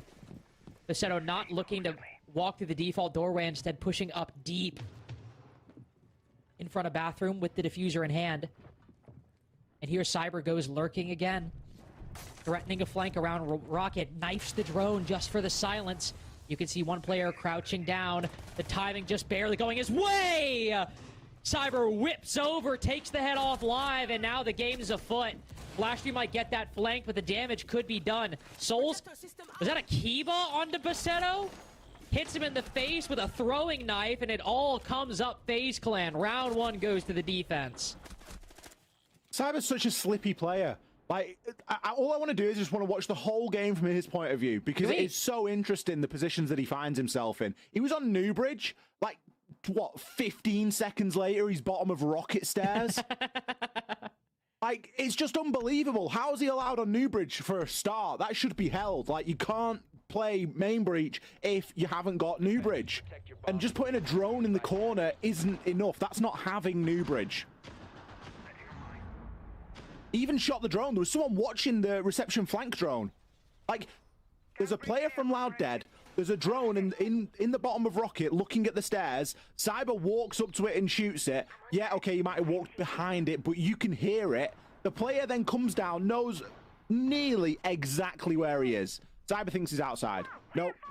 Flicks onto his head at the bottom of the stairs, and it was at that point that the round was won. 10 seconds remaining. It's the kind of things you have to worry about, and you say he's always good for one round, but that we can always look to the beginning of the game as a good indicator. Serious Cyber yay game.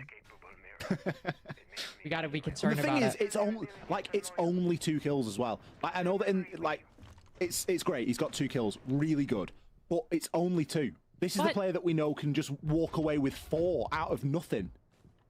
That's true, but it's also not about the 2 kills. It's about the attention he attracts. It's about the worry he causes, just as much as the kills. That's not to contradict your point, just add on to it. Because no, I would agree. We'll see what they do here. Drone will spot him. Cyber on Ella. Clearly see that FaZe are trying to set him up well on the defense, give him a lot of leeway, a lot of fun ops to play. They already shot 2 drones, just walking about Newbridge and Green. Now waltzed his way all the way over to the rest of the defense. Close barricade, no problem. Kind of thing that maybe you'd hope be open. That would give Cyber a little bit more concern when he crosses, but since Cyber knows he's safe, he's joined the rest of the roam. It's all good now. And so Basetto hops in, and is just now retracing Cyber's steps. Yeah, the only problem is he's retracing him from, what, 30 seconds ago. Cyber's done that lap. He's done that section of the course. He's repositioned. Souls. Monty of Basetto is going to bear down onto him, but as any veteran player knows, no point aiming at the Monty. You're going to be worried about what's behind it. It's a really sloppy catch attempt from Loud as well. Like, Souls should be dead there. Instead, Vitakin comes away with the entry. How's he found that? Ooh. Flash will blind handy. Does he have anybody backing him up? It is kind of late in the round. Oh my god. Flash 3. I just feel bad for that. Not even mad. Just feel sad. If blind handy still gets the kill, STK only gets the trade on the fall off. Cyber trades him out. Walking up the stairs. STK clatters down to the landing.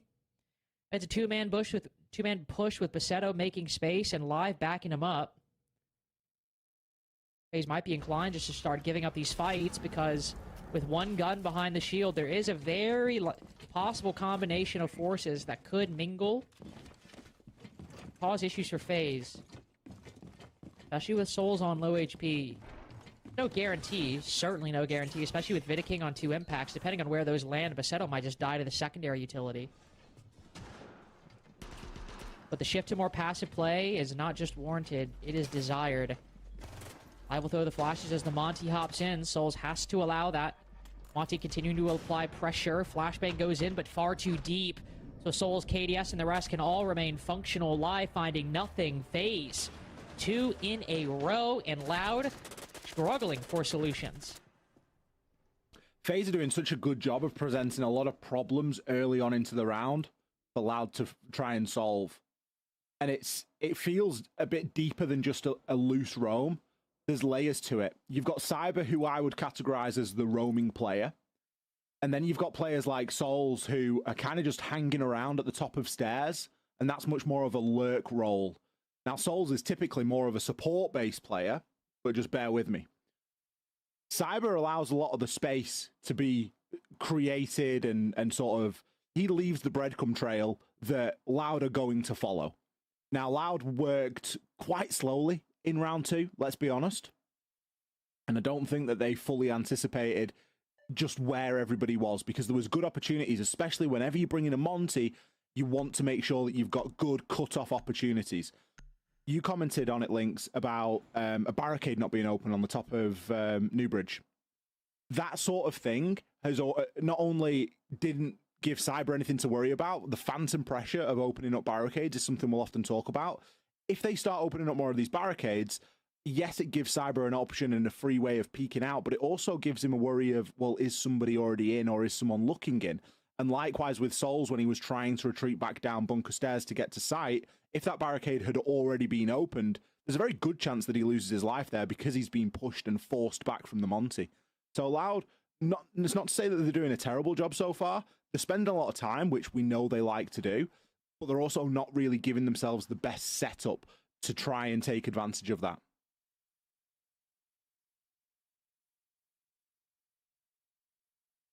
Seto, by the way, just unfortunately, I guess, disconnected. We are waiting for him to get back in. building off what you said, there are a lot of pieces that are just all seeming to come up FaZe right now. Lack of pressure, Cyber just continuing to basically run his paths uncontested. It's the kind of mistakes that FaZe, well, kind of, I suppose, not mistakes, but the kind of mistakes FaZe were making, not doing those things, or those things that Loud were countering last time a bit more effectively in that game that they played last stage that Loud surprisingly took over FaZe Clan. Now as FaZe look to handle the tertiary site, it's kind of a perfect setup for what FaZe often desire to do. You have 4 people up top, 1 down below. But you can often just hold the site from the top completely. There's one spot that maybe Cyber could still get a little bit more leeway or be the guy in the site that Loud have to deal with. Look at who's playing. They put him on a zombie. Obviously it could change, but that screams to me the possibility that Cyber could just start setting up Kibas down below and be the one-man army holding the tide back on A and B side itself while the rest of the team, Vidiking, Handy, KDS, and Souls hold upstairs. That's the dangerous thing about FaZe, is that excluding Cyber, the other 4 are so good, it doesn't really matter what he does. So he can just go out, and if he wants to take Azami out of the site and play it somewhere else just to be a massive nuisance, why not? The rest of the guys can carry on, like, they can still operate. They just act like Azami's banned. It's like, oh, Cyber's got Azami this round. Looks like no Kiva's on the site. We'll have to just play it a little bit differently. But he's then got the flexibility to make it an absolute nightmare to peek in. Look at this. He's got a Kiva there as bait. He's not even playing off that. That's crazy work from him. Oh my god. Does he get this? Oh, it's a potential overcook, honestly. Oh, he's just trying to do everything he wants to bait him. He's cooking. Oh my god. Get this guy out. Get this guy out of the kitchen. He didn't even die. It's getting too hot for me, personally. Just a bit of a quick rush by Loud, though. Blitz in with the smoke. They're just trying to brute force Cyber, make him regret ever waking up today. He's just firing the shots into live. Does he come away with this? Surely not. Bit of a difficult dance that they're trying to thread. Perez with the first. He still gets the kill! Whips out the deagle, bashes him in the head. Few shots on the fadeaway, but it's still Loud in the post. KDS shoots Cyber in the face because Lord knows we can't handle any more of that this round. Trying to do a favor to Loud. Perez backing off with the retake on green, mounting hella good pre-fire. Vidiking not even ready for that SMG-12 spray. It'll be Loud picking up the first. As all they get is a deal kill from Cyber, and the rest is all Loud. I like that from Loud. I really do. Some serious aggression. No messing about. Straight in and just show FaZe. Look, if you want to play this play style of 4 players setting up on the site and just letting your mad dog run free, then we're just going to ignore it. Now, you can only ignore it for so long because Cyber did still get a kill onto the Blitz, which, to be honest, in the post is a fantastic one to get because it's the Blitz that's the real worry factor. Then the team kill comes in, and then it all just starts to look a little bit bad for FaZe. But Loud did a brilliant job of just taking a lot of initiative there and going, you know what? We're not going to get dragged into the silly games that you want us to play. We're instead just going to cut all of that out and attack the site. Now, they can't do that every round, but it's given them something to work with here on Lair, which, let's be honest, fairly defend-decided. It's no strange thing to see defending teams go 4-2 split on Lair. That would be considered, I think, kind of good for Loud at this point in the proceedings if they're able to get there. Bomb located by attackers. But they're not going to be able to rush every round, and they are going to have to come up with some better ways of dealing with these players. Now, Cyber's back on the Goyo. If he tries to do his pathing again of New Bridge to Rocket Stairs or the bottom of, he should be punished for it. There's only so many routes. We need to see Loud take a little bit more initiative. It's a full 5-man 6-pick as they switch off from fun operators like Amaru to other operators like Striker. Hey, that's Striker. Not Sentry.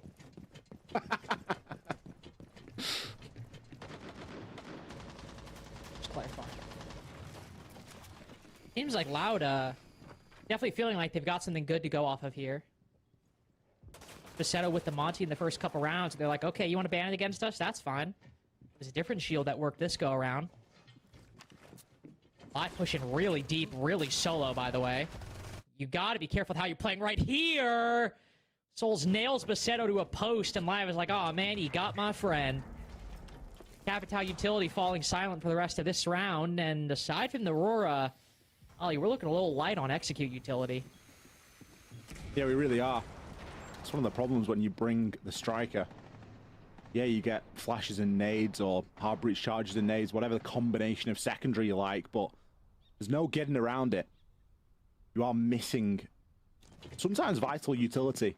And we talk about redundancy. There is none here. We've got Ying available, for goodness sake.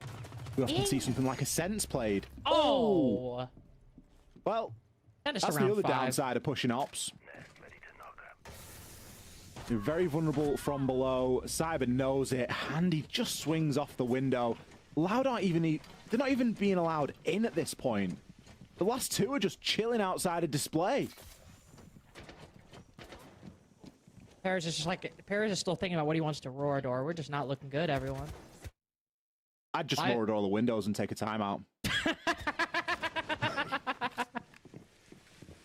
Not a bad idea at this point. Live tries to hop in, immediately gets hit by a smoke canister and a full 9mm mag, and he's like, alright, I'm gonna back out. Fair enough. I actually think that's not a bad strategy at this point. Just take the minute. Like, I'm not even saying that to be mean. Like, genuinely, I actually don't think that's a bad strategy right now, but they'll keep trying. I admire that. You can see the full rotations every time. Vidiking hears them walking up, so pulls further back into the hallway, holds the off position, and it's not even Vidiking that gets him. It's KDS that gets it. Harris misses the C4. Flawless round for FaZe. Blitz play not nearly as good when it's bunks and briefing, or when it's not bunks and briefing. Sometimes the shields, they're just not interchangeable. And the Monty does a far better job there than the Blitz ever will. Yeah, you can rush in and take ops quickly, but your teammate gets domed behind you, which is exactly what happened there in round 4. It's good for not a lot. FaZe not really coming up against any obstacle here and showing that they can play at any level. Again, another round where it wasn't necessarily the Cyber show, but he got a great kill on the Vert, which just put out any embers of a flame that were left inside of that ops push from Loud. A lot of this is coming down to gunfights as well, and we are just not seeing Loud win them. Oh.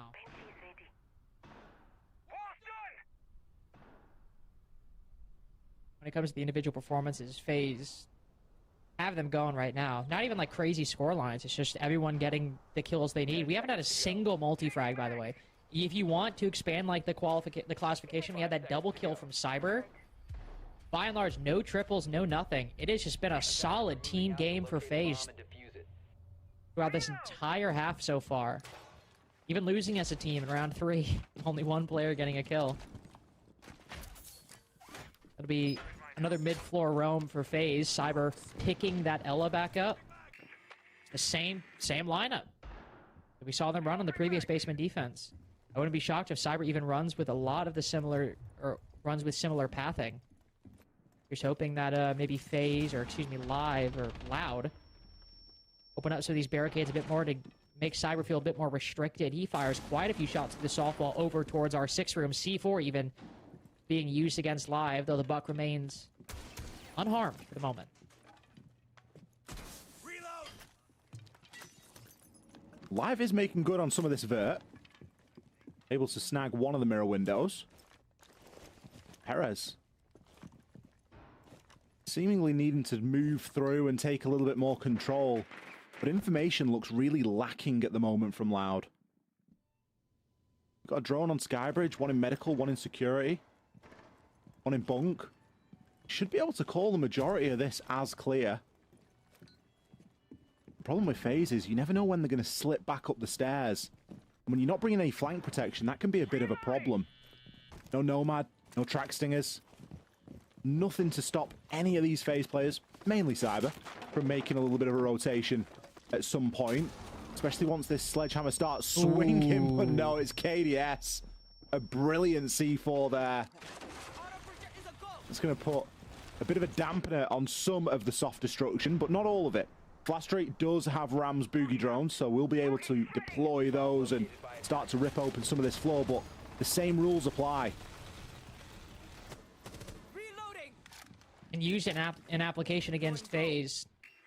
Through the floorboards, it seems Vidaking goes down. Losing players like that is not ideal, but acceptable for FaZe so long as the remaining 4 can hold on. You've still got some of the F-Nots, some of the Gershmots and Banshees, perhaps. Maybe you'd like a C4. But a lot of these bits and bobs that should throw Loud off kilter when they move into the site could very well still be present. By the same token, they've got quite a few flashes, another Dokkaebi call, firebolts and smoke bolts. Not really breaking clearly one way or the other, but whoever gets these next kills or 2, that might be what shifts the tides. Dokkaebi call goes out, unfortunately. Basetto, this is one important gunfight as a player moving deeper into the site. It's caught with utility in hand. It's actually STK that goes down, excuse me. Handy finding clean opportunity there. Basetto moving in off the back of it. The loss of his teammate, an acceptable moment as he's able to get that diffuser down, get out safely as Handy can't find it. And when Basetto goes prone, like a T-Rex, Handy has to focus on movement, and when somebody goes still, that's when things get really tricky. KDS on the retake, faltering. And Soul's also going down to the prone Basetto, who stands up victorious as KDS. 2 players in his way, and no retake mounting. Loud very suddenly rip away a basement defense from FaZe. Sometimes going prone's the play. In that case, it was the play for not 1 but 2 kills. Loud managing to get that plant down. The early game not really deterring them too much. They took good control.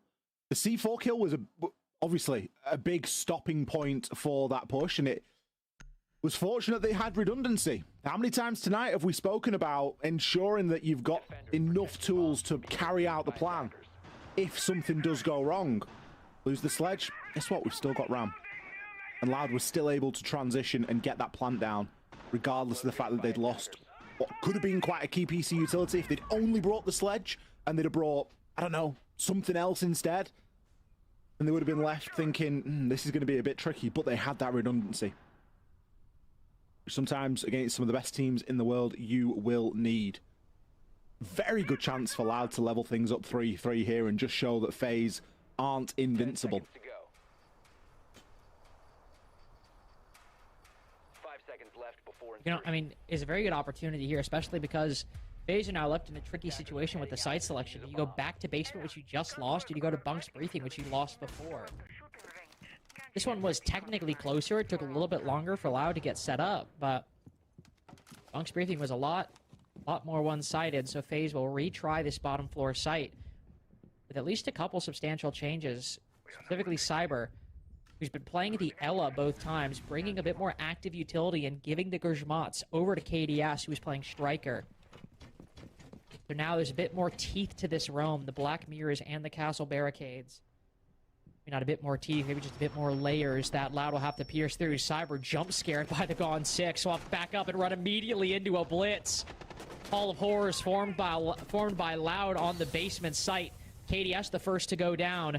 Only Loud's second opening pick so far this series, and yet they might get a 3-3 half out of it. But Live does not need to push that deep just yet. You have a 5v4, 2 minutes remaining. Immediate sub control. There's no need to push this advantage yet. Much better from Loud. C4 swings and misses there as well. The only one in play.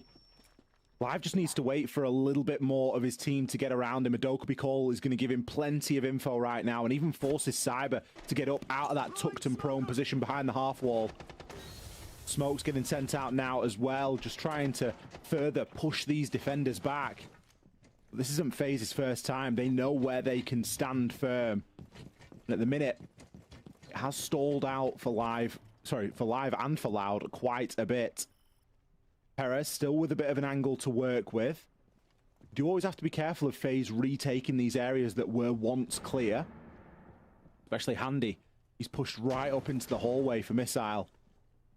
Only a couple of pixels there for an angle, but a very narrow chance. We know he's capable of hitting shots like that. Perez does need to be cautious. But the time is ticking down in the defender's favor. You said they've had time to reposition, had time to set up, and begin anticipating and calculating where Loud's next positions might be. Well, it's not exactly going to be a silent entry. It'll reveal at least part of the push. Important one at that.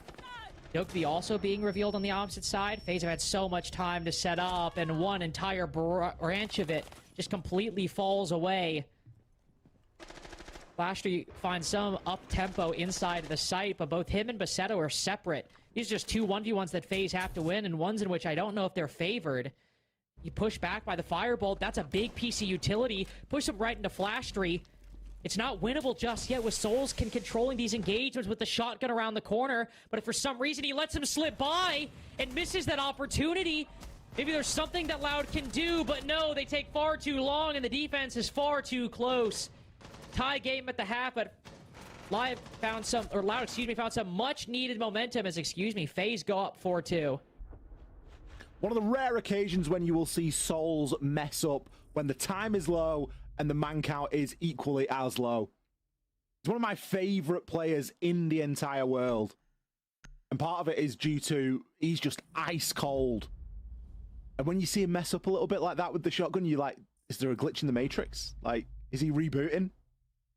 He's recalibrating? Still, no danger for FaZe. They come away with the very expected 4-2 split. Loud had a big opportunity there, I'll be honest with you. And I just think that they squandered it by stalling out. And this, again, comes back to something we've spoken about a couple of times over the last 2 days of the difference between a stall and a setup. And it was almost certainly a stall from Loud. They just didn't have the next piece of the puzzle. And a blitz on their own, when there's a room like that to check that's got half walls, multiple doors, it just isn't viable. There's too many vulnerabilities. And they just weren't able to transition through that. And again, coming down to FaZe, knowing where they can hold, knowing what is defensible. And it did just feel like Loud were banging the head against it. I would have much rather they just totally withdrew and went and attacked somewhere else entirely based off the little bit of success that they'd seen. Leave FaZe guessing for a bit, have them have to reposition, and then go from there with the round. But unfortunately, Loud decided to continue to bang their heads against it, and it didn't work out for them. We've of course already seen FaZe play Lair this stage. It was last weekend. Against Liquid? I mean, some people called it a classic. No, we've retired this bit. We've retired this bit. And it lived up to it, let's be honest. 7-5 for FaZe. FaZe good for 3 rounds on the attack. They were successful in Bunks and Master twice. So they did struggle downstairs in labs. That's no indication of what will happen here today, as they're of course going up against a different opponent. But we're expecting them to have a good, well thought through plan right now. Bring in the Brava.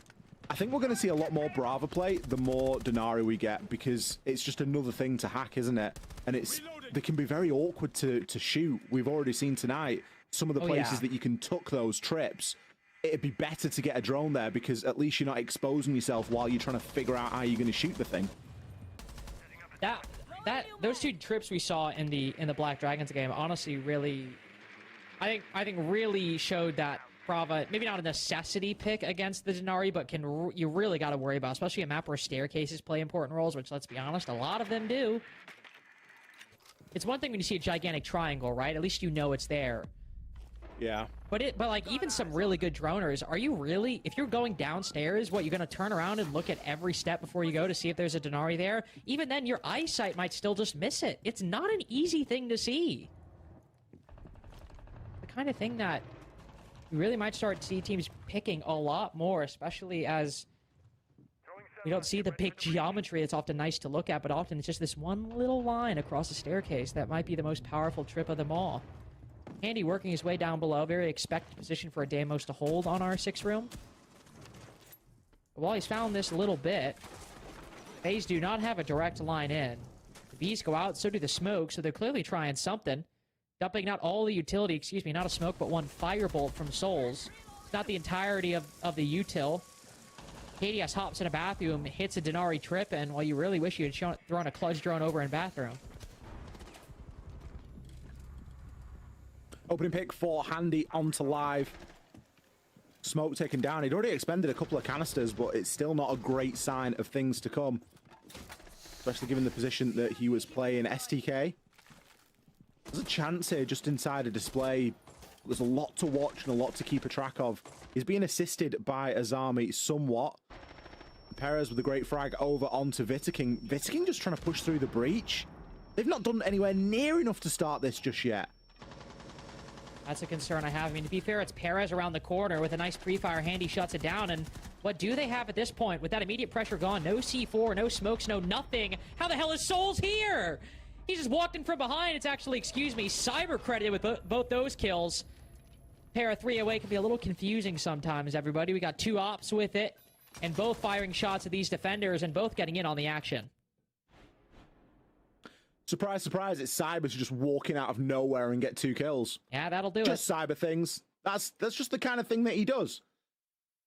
I think that Vitaking definitely went a little bit early, but maybe the Capital's to blame for the lack of flame on the desk. It was the desk where Perez was playing, and as soon as Vitaking had died, that desk was flamed out, and immediately we saw KDS pushing in off the back of it. So a little bit of a desync in the time in there, but it's inconsequential in the end because FaZe still walk away with the round. It is very much nitpicking there to complain about that, as they had a very clear way of how they wanted to deal with the player tucked in behind the desk. Capital is always a great shout. You know, something that I always notice about FaZe is that we never really call for them to be playing different operators. You know, a lot of teams will be like, oh, it'd be really nice if they brought this for that, or it'd be really nice if they brought this for that. This isn't that. Like, we never have that with FaZe. You're right. I always feel like they bring the best things, which is really like, I'm kind of trying to say it without saying that we're always right, because we're definitely not.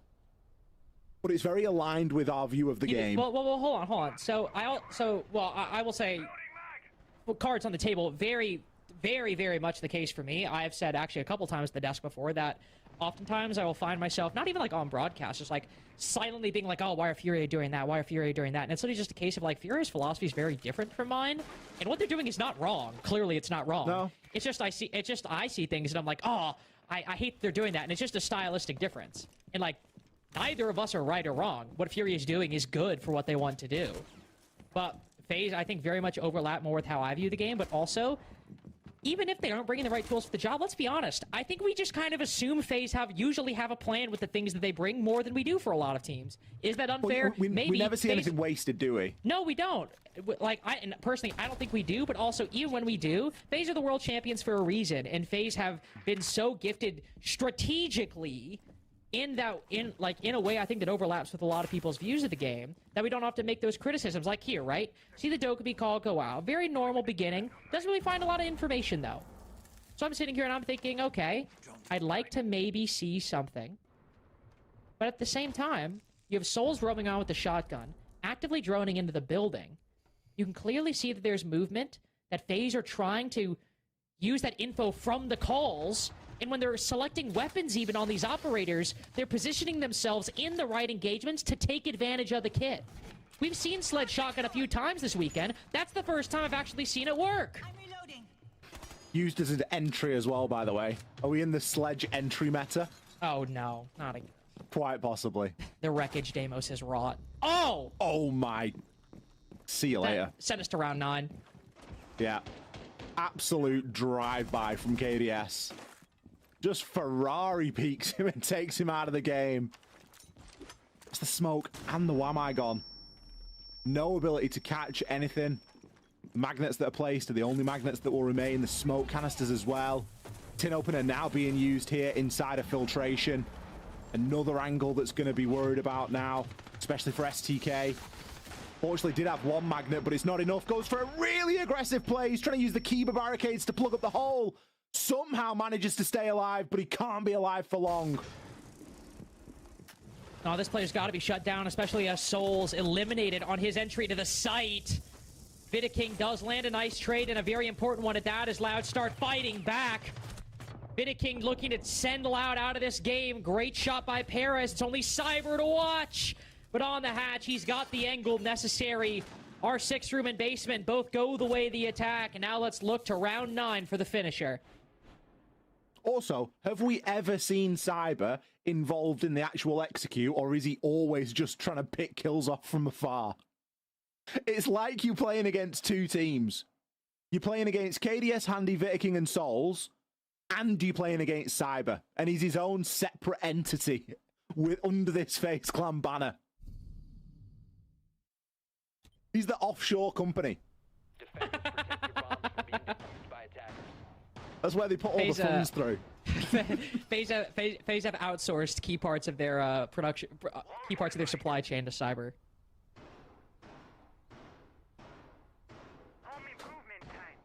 Well, here's the thing, though. Are Vita King, Handy, KDS, and Souls of the licensing company, and Cyber's like, because like Nike has it set up where like they license out the rights to use like I think the logo, and so technically like Nike makes all the profits selling shoes, but then they have to pay all of the profits to the licensing company. So, is Cyber the licensing company, or is he the shoe? I don't know. This is a really, really strange analogy.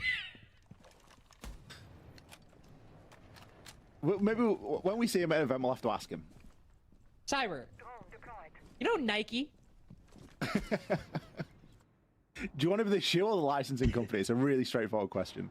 Start shaking it. Cyber, the shoe, man. Are you the shoe? Yeah. The shoe sounds cooler, but the licensing company is going to make you a wealthier man. Hey, listen. One's gonna make you a lot of money for your family. The other, great in a Twitter bio. What are we thinking?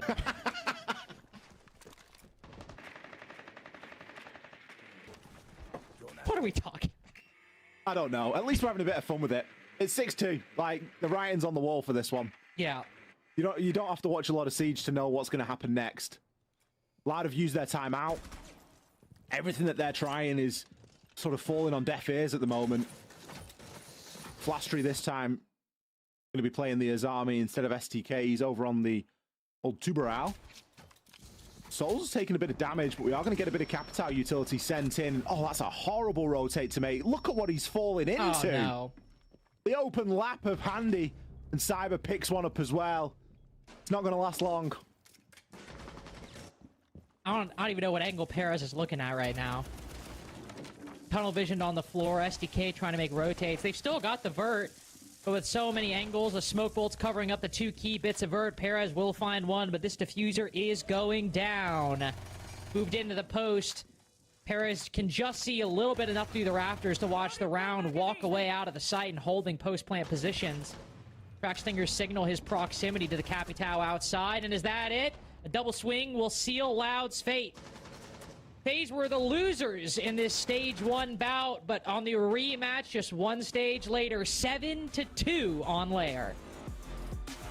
What a way for Lair to finish. Our favorite site as well.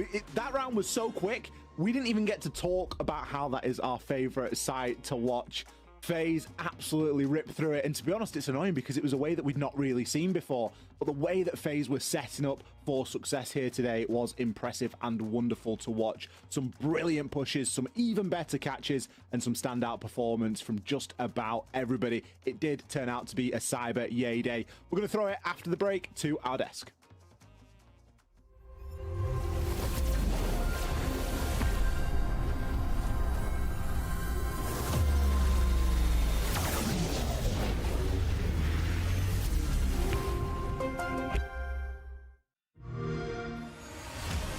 You know how they say it's not the destination, it's the journey? And the journey of 1,000 miles begins with a single step. And you know what? They're right.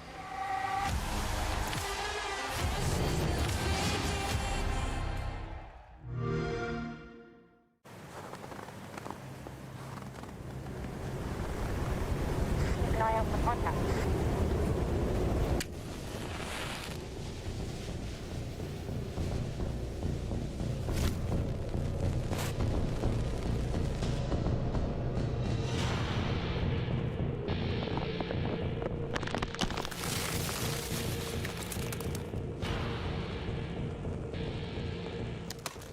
Available now.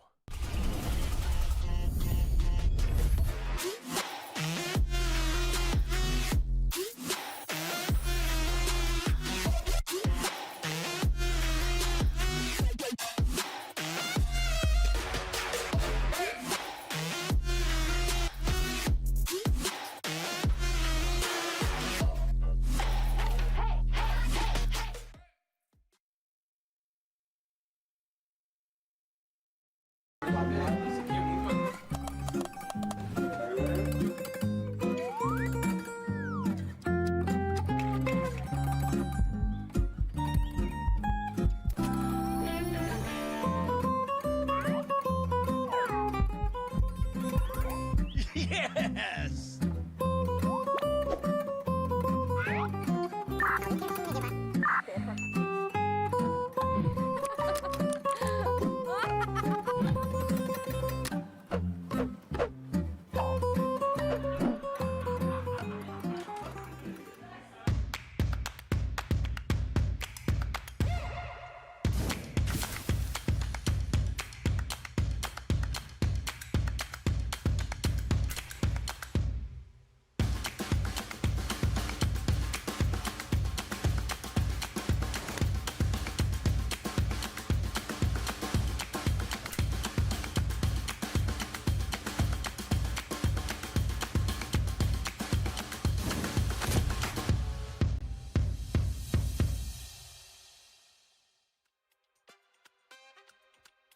And yet another victory for FaZe. They look very solid on Lair, as the analyst was saying. Maybe a bit of a blunder for Loud to let this map go to Lair, and that showed exactly today as well. Means we get to speak to our victors. We should have JP on the line. This is getting a very reoccurring thing that we get to speak to you, JP. Once again, congratulations on the victory. But when we talked to you yesterday, if I remember correctly, you said this game could have been a lot cleaner. I think this one classifies as clean enough. Yeah, I mean, the game was easier than we imagined because we scrimmed down on Lair. It wasn't that easy. But as I said before, our Lair has a lot of variations, a lot of different strats, and we try to change as much as possible for today to not be predictable, and it works. So yeah, almost a flawless game. Well, it definitely worked, and I'm sure for your end, it makes your work a lot easier when you only have to go over 2 maps in your entire stage so far, one being Club, the other being Lair. I kind of want to talk about the roles with Cyber. You know, we usually see him being on kind of that flex lurk role. Now he's kind of being on, like, you know, he's swapping between a more support style role, but still obviously finding success. I'm just kind of curious, like, what the thought process was of switching him to that kind of, like I said, a little more supportive and less kind of off on an island, opening up the site and map. Yeah, I mean, during the off-season, we tried to make some changes because when we lose at the AWC, we felt like we have to change some stuff on the team, and putting Cyber on these more support stuff roles, it works. To be honest, he didn't like that much, but he's a crazy player and he plays incredible in any role you put him. For sure. Well, it's paying dividends. Yeah, absolutely. I mean, it looks like you guys are maybe getting a little less opening kills, but you guys are way more consistent when it comes to closing out rounds. And what I wanted to ask you is, we were talking about when playing against Loud, they're very good at getting those opening kills, but they sometimes tend to throw the round away after having that advantage. For you, as you know, watching Loud and in today's matchup, if you guys were to lose that opening kill, how do you find out what the game plan is against Loud? Who's making that decision? What are you looking for? When we lost the first kill, usually like Vita is the one who calls us to play the way he feels the round is going. Like, we should be passive, we should try to trade the kill. It's more like on Vita's feeling on during the game, you know.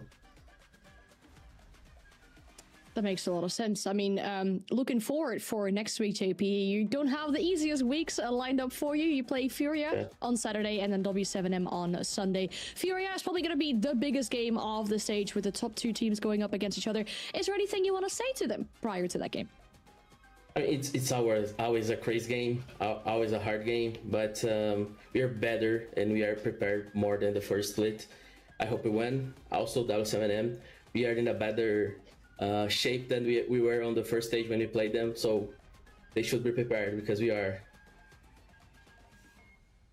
Okay, out for revenge is what I hear. Awesome. Thank you so much for your time, JP, and best of luck with the 2 games that you have next week. Thank you. See ya. See ya.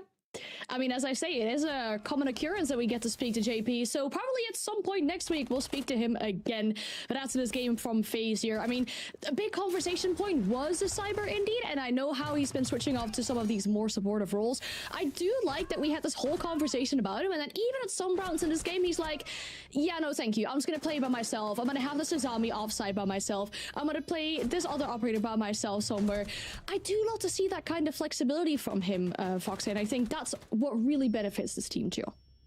Yeah, I mean, I'm sure it makes it that much better, obviously, when he has to play for the team, but then he gets put in a position in a later round to be able to flex. And it makes him, honestly, I feel like that would impact his performance more positively just because you're waiting to get let off the leash, essentially. But yes, I do find it really interesting the way that they're using Cyber.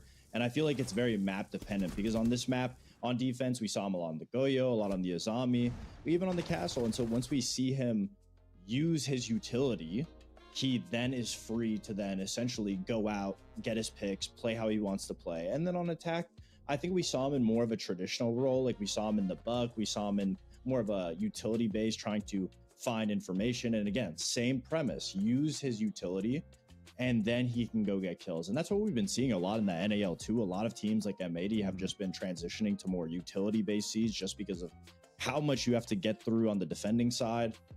You know, so obviously, like we said, I think it maybe pacified him a little bit on being able to get those opening kills for FaZe, but they are just so consistent in the late game, in the mid to late game, because they have everything that they could possibly need already set up.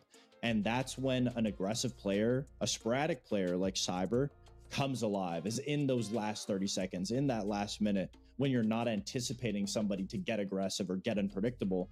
That's when he's able to be a lot more consistent and find that success. And for the rest of the team, I mean, we already know the other 4 guys are going to do their job every single time. They never let up. It's always a step-by-step process. So I really like this change. Just being able to get Cyber ready, because I believe that this is maybe a transition that they're trying to get ready for Munich, obviously. So, you know, these games are another day in the office for FaZe. They're practicing it, and hopefully it just continues getting better from there.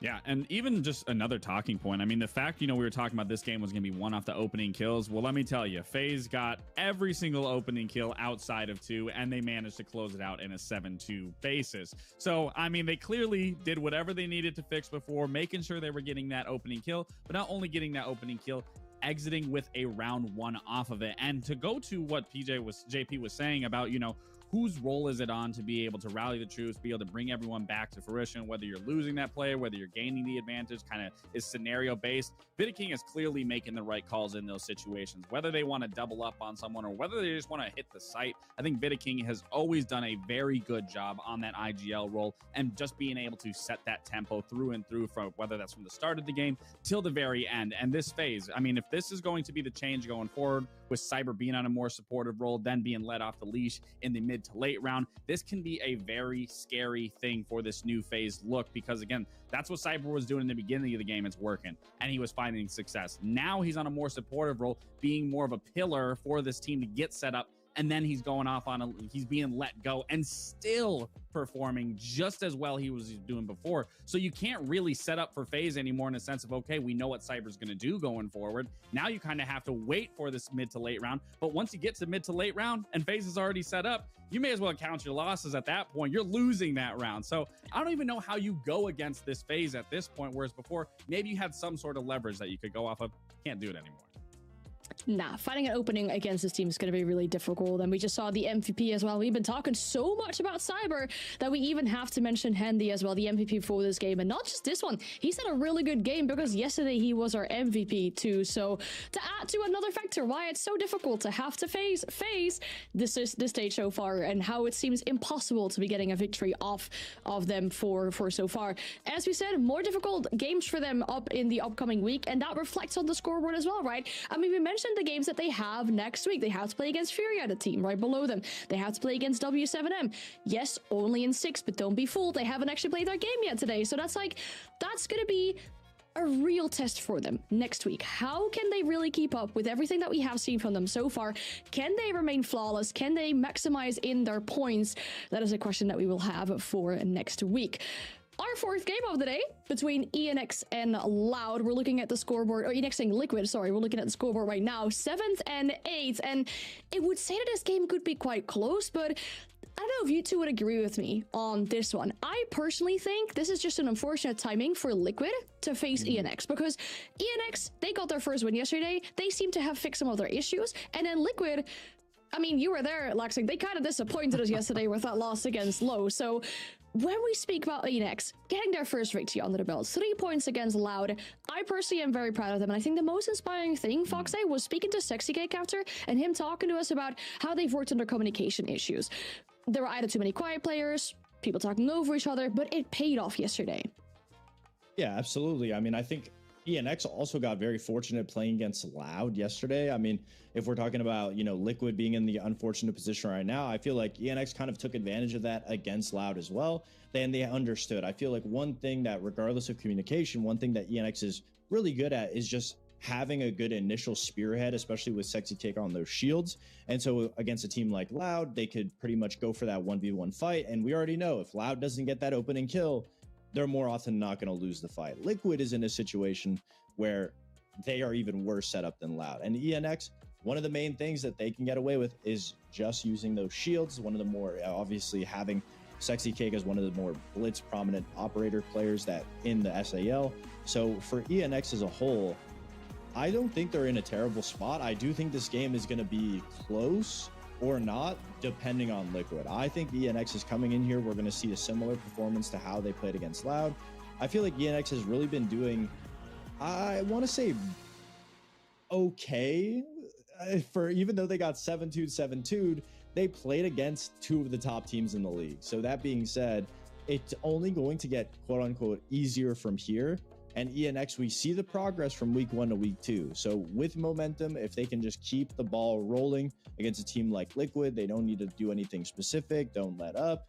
Just make sure that they're playing their game and focusing on like the communication like Sexy Cake was talking about, and making sure that they're just playing off of each other. I feel like they just need a little bit more experience together in the league, but they do have the right workings, in my opinion. I just think the players obviously need to be able to get on the same level as some of the other more history players in the SAO.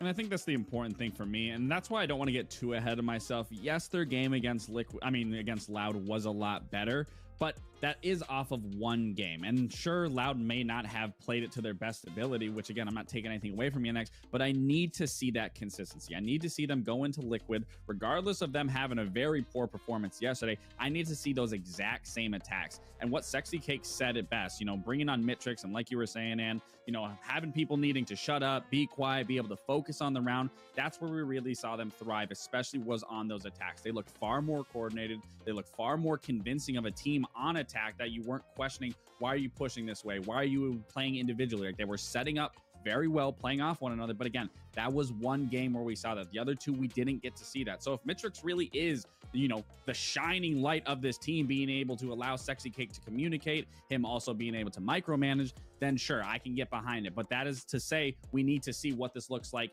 as it continues going on, as we see more time with this roster being made together. And like I said, the addition of Mitrix being on here. And also, not just that, the performance from each individual. It just doesn't come down to communication. It does come down to winning these gunfights and still playing at that level that we need to see. So I'm not going to jump ahead of myself and say that they should beat Liquid, but if they play how they did yesterday, I can be a little more on their side as we progress through the SAL.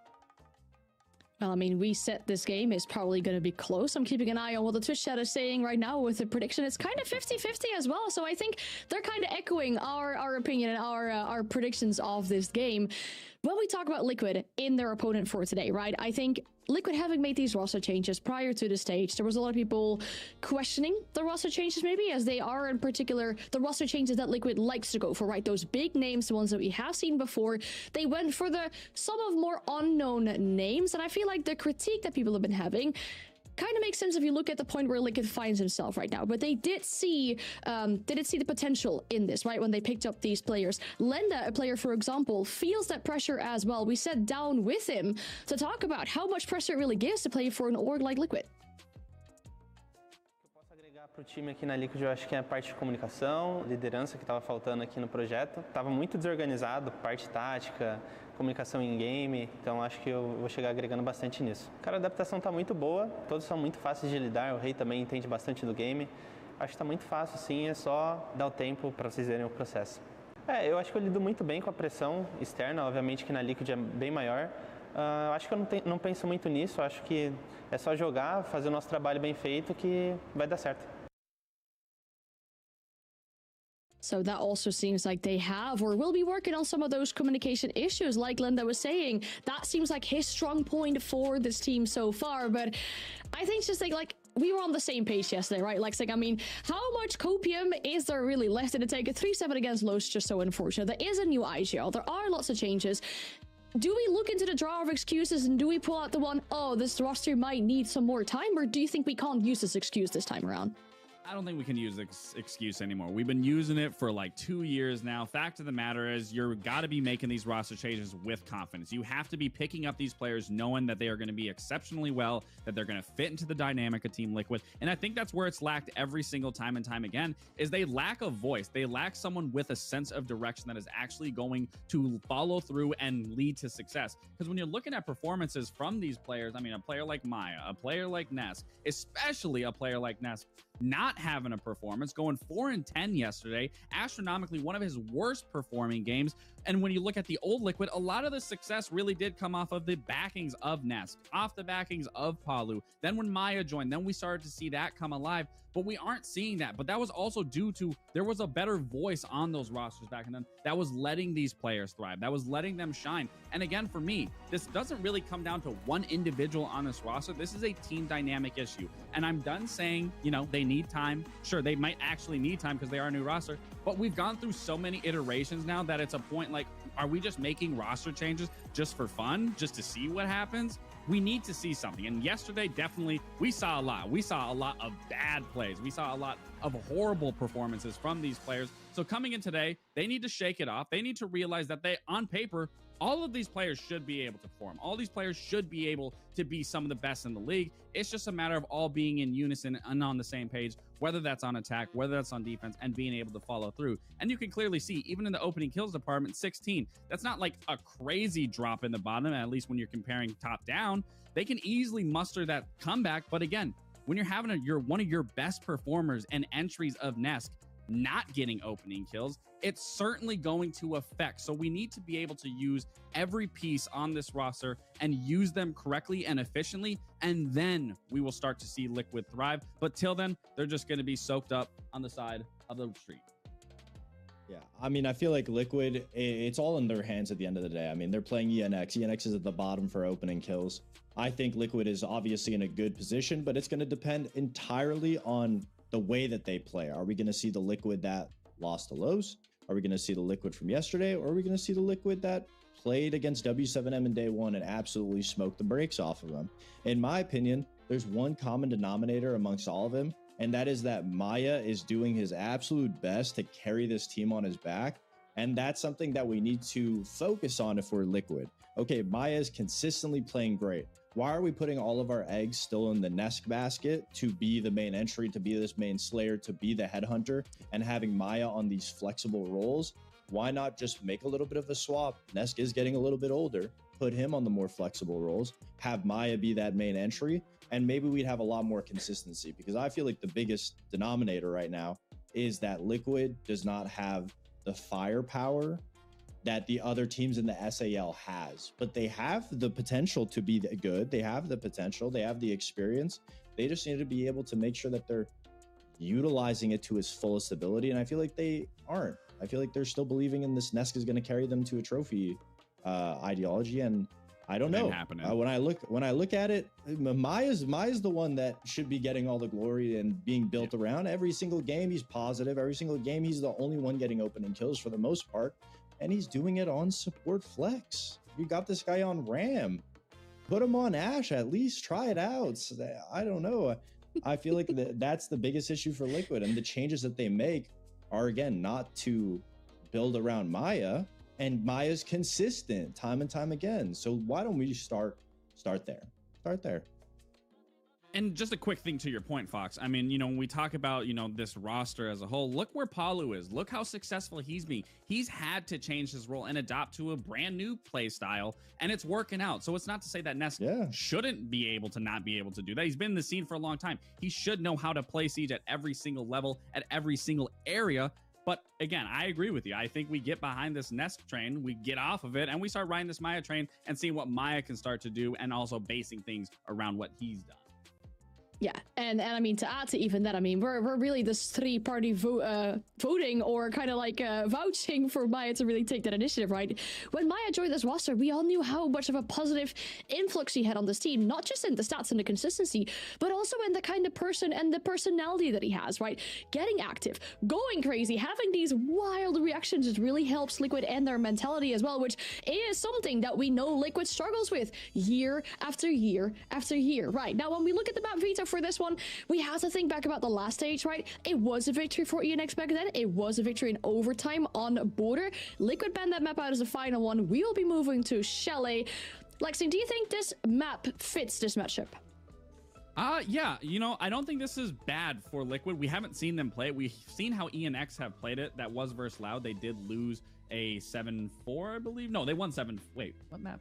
Am I looking at this wrong? I think I'm looking at this wrong. Hold on 1 second. Give me 1 second. Okay, it was an 8-6. Loud did end up winning that on Chalet. So they do have VODs on ENX in terms of what they do. Now it's a matter of, is ENX going to replicate their exact same thing that they did yesterday on Consulate on Attack? Because it's almost kind of the exact same scenario. It's going to be you're going to be met with gunfire the second you try to enter the building. It's just a matter about taking that control, doing the exact same thing that they did on Consulate. And I would argue doing it on Consulate is 10 times harder, and they made it look flawless. So I'll be very surprised if ENX somehow just falls off from what we saw yesterday, and which is why, like I said, I don't want to get too ahead of myself here, because we got to see those same attacks, and if we can, they should look good on their defense. As for Liquid, they get to take a little bit of a breather. They get to focus on the defenses. I think it's always easier to start on defense because, again, you don't have to worry about the outliers. You have to focus on what's happening within the round, what you can move, what you can do with one another. So for me, I think this is a great land for Liquid. For ENX,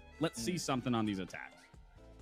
I don't know. I'm not thrilled with seeing Liquid in this situation going to Chalet. I think we'll have a similar repeat of last stage where ENX takes it away. Chalet's a map where you got to be aggressive all the way around, all the map. Everybody has to be fighting. I just don't know if Liquid is there yet individually. Maya is. The rest of the team, I don't know. It seems like we are quite divided on who's going to be winning this matchup. So is the Twitch chat. So my question to the cast is, when the game starts, are you team ENX or are you team Liquid? I don't know, to be honest with you. There's only one answer. I know what you're gonna say, right? Like, there is only one correct answer. Fox has been wrong every single time tonight. Like, I'm just gonna throw that out there. I know what you're gonna say. However, Sexy Cake is in the lobby. It's a very old school grudge match, isn't it? It is kind of an old school grudge match. Fox Zera in the lobby. Chalet, Ollie. Things get kind of crazy on Chalet sometimes. Yeah, but all I'm saying, not for Furia. All I'm saying, you know what ENX stands for? Go on. ENX stands for Enough XR Troika, because we're taking the dub over Liquid today.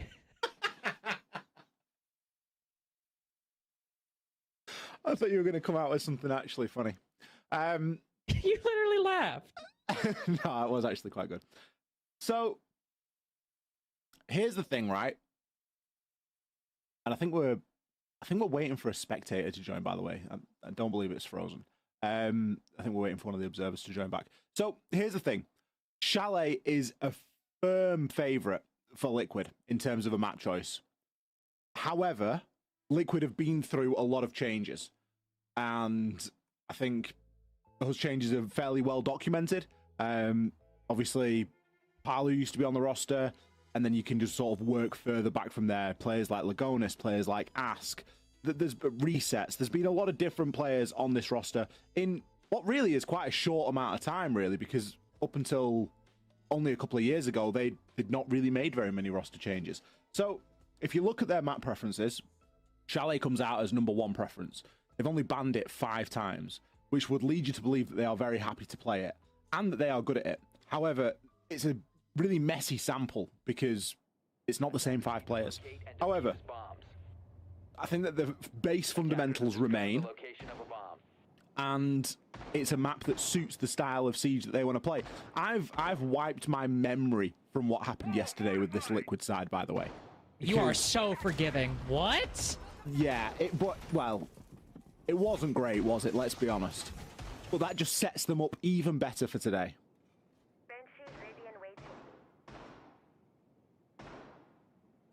There's... What are you on about? 10 seconds left. What? What do you mean? It sets them up for today. How does it set them up for today? They're Because playing it's like a good 24 hours story. later. It's a good story, isn't it? It's like, oh, you know, they battered and bruised from yesterday, and then they come in today. They're not playing for the story. Diaz isn't getting boosted by the story. Nesk isn't. Nesk certainly isn't. That's not how this works. They have plot armor. They do not have plot armor.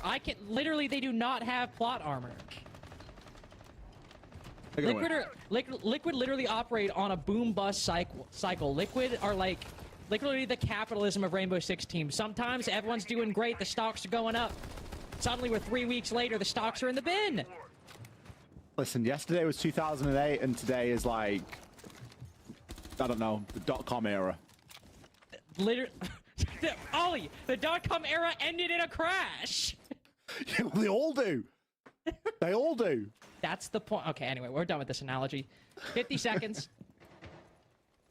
You can see Nesk talking about stocks. Talk about somebody whose stocks have risen and fallen very, or differently at various times. Certainly falling right now as that old bitter rivalry we mentioned that is honestly kind of old. That's not even all that relevant anymore. Texas Cake's able to get the first one onto Nesk, but the new generation, Maya, into the fray, takes down Furia, and honestly, losing Fenrir isn't great, but losing the Grim is certainly problematic as well. Fenrir's now currently just rotating back over to the site. This is Bar Games defense at the moment. Half the round has been spent. ENX, a little bit of Brava action.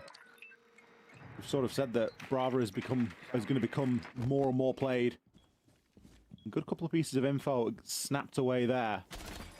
A typical attack for this would usually be to get in control of Library, but given that our first couple of kills came over toward that trophy side of things, and there being nobody at the top of these stairs, Library stairs should be held. Mitrix, he can just move through and take that. He doesn't even need the shield. He'll let Angels go and do the job instead, but gotta be careful. There might not be anyone playing the stairs, but there's a 9mm pointed at you as soon as you walk down. You can also see Daffodil recognizing the importance of at least playing around blue. Moves down to the landing on the first floor, very normal position. We'll see teams take, or see players take. Sexy Cake, I believe, cuts off Maya as the ladder's rotating up Fireplace stairs. And also on the roam as Sexy Cake starts to get a whiff, maybe heard that call just a little bit. At the same time, with the way he's ADSing, I do not think he knows Lenda is here.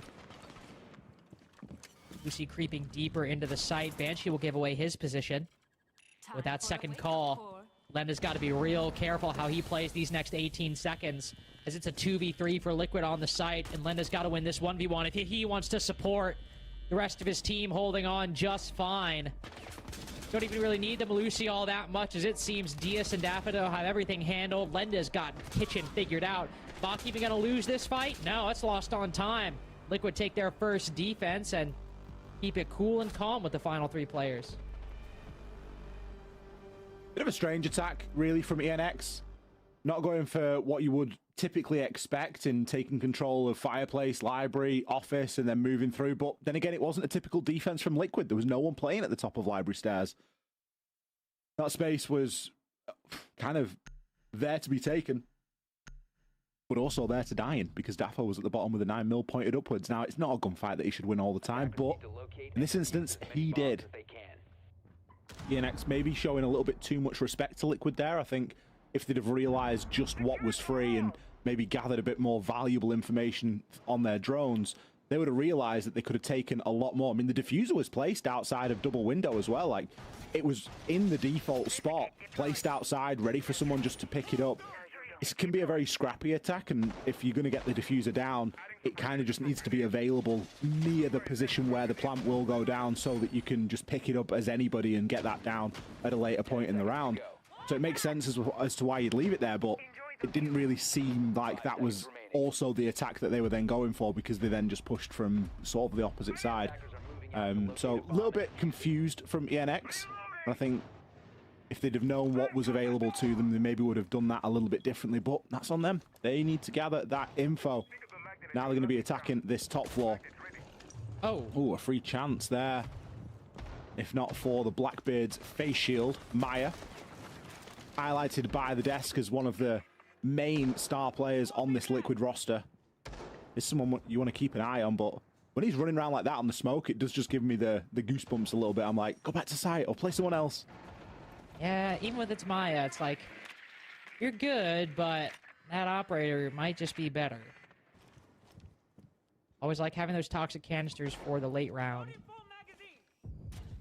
Don't squander this initial presence or showing this initial face. He has at least gained the information that, one, there is a Blackbeard, and that, two, ENX are looking to go for a bit of a full clear right now, but Sexy Cake also positioned around the bar position. Could phrase that better. Not really going to affect Maya all that much as he's already pulled up library stairs. Likely more the Lion he'd have to worry about holding Ivy window. Nesk likely making a similar calculation as there's a very heavy utility clear, utility spent over on the mezzanine side. Claymore will find DS, then Nesk down from the vertical. Maya still on library stairs, by the way. Now has to get aggressive and try to work back a pick. One just around the corner to reveal his position by firing onto that drone. While Ripperway in front of him, what a flick onto Mitrix. ADSing a bit too carelessly around that corner. Angel's the next to fall, and somehow Maya, through all of this chaos, remains unbowed and unbroken on library stairs. Daffo just playing the top of Ivy as well. Looks like they've got a BP to assist that, so he doesn't need to really actively watch that. I'd kind of like to see Maya hang back, but what a fadeaway. That's his win condition. He wasn't happy until he got another kill down there. Ensured a man count advantage here for Liquid moving into the final 40 seconds. Oh, he's not done there. He's getting Bok in the bottom of West Main as well. Hitting a marathon. Maya is just running roughshod over ENX right now.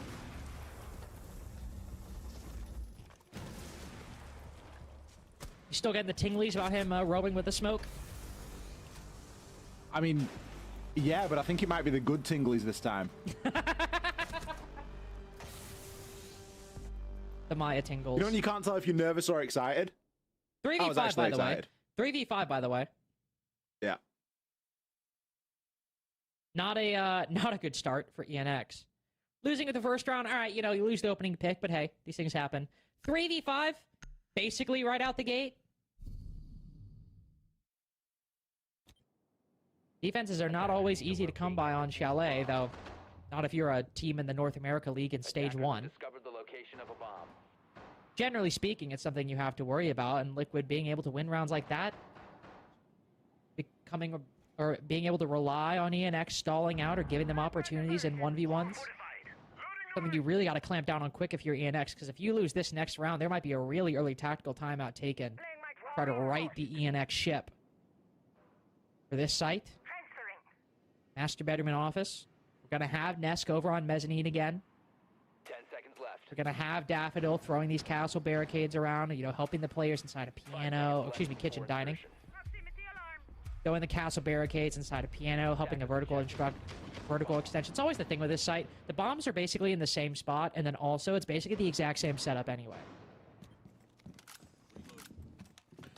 Yeah, I mean, it's like whole top floor for two sites. And then for bar and games, I mean, bar and games and basement do play out quite differently. Ooh, okay. Oh, it's going to be one of those games, huh? There's been very early kills in every single one of these games so far, hasn't there? Every single one of these rounds, excuse me. Before half the round, yeah.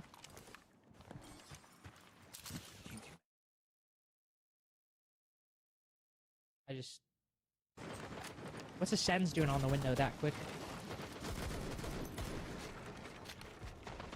Covering his head where he doesn't belong. Maybe Lenda smoked him. That's possible. You can't be losing it up like that 30 seconds into the round. No. Look at the lineup from Liquid this time, though. Like, they just genuinely don't care. We've got Diaz on Alibi, for goodness sake. Like, he's genuinely just picking a good gun. Maya on Scopos. He's gone from smoke to Scopos. And it's basically just for the gun. Like, they know what their win con here is, and it is just win gun fights.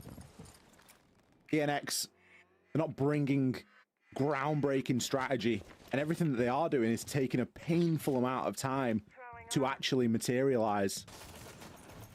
Lenda might get another here if he goes for a bit of a hop out. There's a drone above him, though. Flo should know that he's there, but that drone gets taken out. And still nothing to deal with Lenda. I don't entirely blame them. I mean, you know, there are the magnets right around the corner. It's going to make things difficult. Mitrix breaking open the castle double will kind of reveal where ENX are pushing from, but could still catch them off guard. Alibi is kind of pigeonholed into the dining site now. Angel's also hopping into West Main. It's a full lateral take from ENX, which could work out so long as they paid consideration to those vertical angles. That's a big if. Because there's only one player on the site for a reason. Make that two. Make that none, actually. Mitrix and Sexy Cake both finding the two players sitting down below. But again, there's this vert. Mitrix has to find a spot to put this diffuser down that won't reveal himself to any of the pre-made angles from Liquid. It's only 30 seconds to go. Florio getting Lenda is only making this more awkward, but Affadil finds one through the hatch. It's not the player with the diffuser. Instead, Nesk gets the more important one. Rotating down up through short. That's what throws a wrench into things for ENX. 3v5 in round 2, and now Nesk and Daffodil threatening a 2v4 for Team Liquid. Another clutch 2 rounds in a row. Daffodil shouldn't be able to find this one. The bomb chassis will shield him from the hatch, so instead Castle starts walking down West Main. You can clearly see the Florio concerned about it. Angels gets the one on short. And so Daffodil revealed by the Grim. Easy prey for the 5-5-2. ENX hold on in the post and get their first round on the board. Again, another round where you look at it and think on the balance of things, Liquid should be running away with that one. They had the vert. Nesk had a brilliant flank through short. But a couple of missed shots at the end. Still very close to being another one where Liquid have a lesser man count and still come away with a round win, but eventually ENX eke one over the line. Still time, massive factor. Like ENX using every second of these attacks and not necessarily using them well either.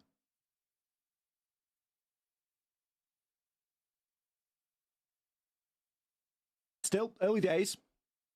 And a third choice site to get a round on. Well, it's not the worst thing that's ever happened. But interesting that they got it without taking any vert either. Did we even see an attacker step foot inside of office or bedroom? No, I don't think we did. No, we didn't. Not even on not even Solar, not even Ivy, like nowhere upstairs. Like to get a plant down without taking anything above on that site is quite a rarity.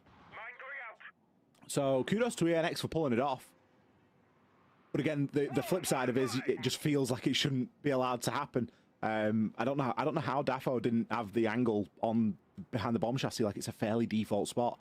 But obviously he opted instead to rotate down the stairs. Maybe it wasn't open in the early portion of the round and he just didn't have the time to super short it open and then act on it, having telegraphed his position. So we move on to Bar. Again, another strange defensive setup that Liquid gave us. A lot of action early happening over toward the trophy side and a kind of lack of setup or lack of traditional setup toward the library area. But then it wasn't a very orthodox attack either from ENX. But Liquid are again looking for these early advantages in the first 20 seconds or so of the round where they're desperately trying to just aggress onto ENX and catch them slipping.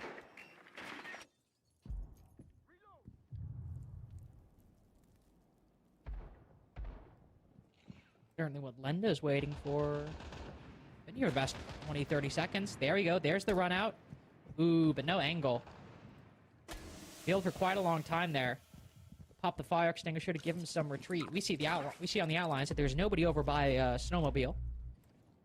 The Lenda is clear to get all the way up to fireplace and blue. Nobody behind that Dokubi call to catch him either. Oh, that one's rough for Maya. Caught in the transition because of the Dokubi call. Falls to Sexy Cake on Repel. The solar-sided push from ENX is working out quite nicely. As now Daffodil's got to reverse that shield, or at least reverse his position. Him and Lenda both falling back. This clear much, much, much more successful than ENX attempted bar last time. It's a dangerous position to place the shield because you're just going to give it away to your opponent, but Daffo with a brilliant swing onto Bok is going to at least find one. It's not the kit that you're really removing there on the Brava because the damage there has likely already been done. You can see Daffo now just taking out a couple of the default cameras.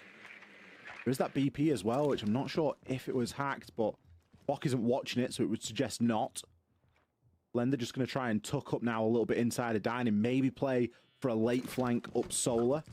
Those Dokubi calls are going to be a big old pain, and with this train coming toward him, it doesn't look good. Ooh, lets the C4 go a little bit early, and even in the wrong spot. He just, oh my god! A little bit of a delay on the confirmation, but fires up a few shots over the half wall. Takes down Mitrix's cover, but the trade's still good. Might not be something that matters all that much. Daffodil and DS Lucas had to hold on last time, and it's just them this go around. Daffodil dying to his own shield as Angels has taken that position. Perhaps a vintage DS Lucas 1vx. Hatch open above him. D4 sent out short, but very early. Not have any impact whatsoever. Blackbeard will reveal the Warden's position as they all collapse upon him. ENX with 2 in a row to tie the game on their retry of bar. Something that ENX have started to do really well as this game's progressed is they've dominated that opening pick, and they haven't fallen foul to some of the early and almost ratty plays that Liquid are wanting to make. We look at the couple of rounds that Liquid have won. They're off the back of big clutches. You've got the Maya clutch in round 2, and then the Bar and Gaming, the round 1, what was it, like a 2 versus 4 or something like that, or a 3 versus 4? So Liquid are consistently finding themselves losing that opening pick, and it was a comment that the desk had made. They've only actually been able to get the opening pick in 1 round, and that was Kitchen Dining, which we saw in round 3, and still they weren't able to win it. So the opening pick isn't even working for them when they manage it. For a game where in the gun skill department, Liquid have looked, or some players on Liquid have looked really good, namely Maya, Lenda, and Daffo. The game itself has been kind of equal. If you remove those sort of clutch moments and you think more toward the strategy that ENX have started to pivot toward to, they've got some good team play in these clears. And I don't think that Liquid are giving them enough respect at the moment. A lot of Scopos, a lot of Alibi, things that you don't often see, and you can only assume are being chosen because of a gun or a preference. It's also something that Loud struggled with yesterday, kind of not... I mean, to be fair, we did have one particularly bad round of communication from ENX, but by and large, it was a lot better than Loud gave the respect due either. And so, I think it's probably part of the reason why you see what, the Scopos Maya played before, the Vigil and the Alibi, you've also seen DS bring out, starting to fall away a little bit. 10 seconds to go. And instead, the Valkyrie's given over to Maya, which might seem like, okay, well, that's still likely going to be somebody playing fast and loose. I'd much rather have Maya set up by those black eye cameras and have somebody flicking through them to influence his roam than necessarily have Lenda doing it. No offense to Lenda. Doing fine. 4-2 so far. But it's just, Maya's Maya. And if he's the one getting aggressive primarily and the rest of the team is kind of focused on setting him up, that I think might be something a bit better.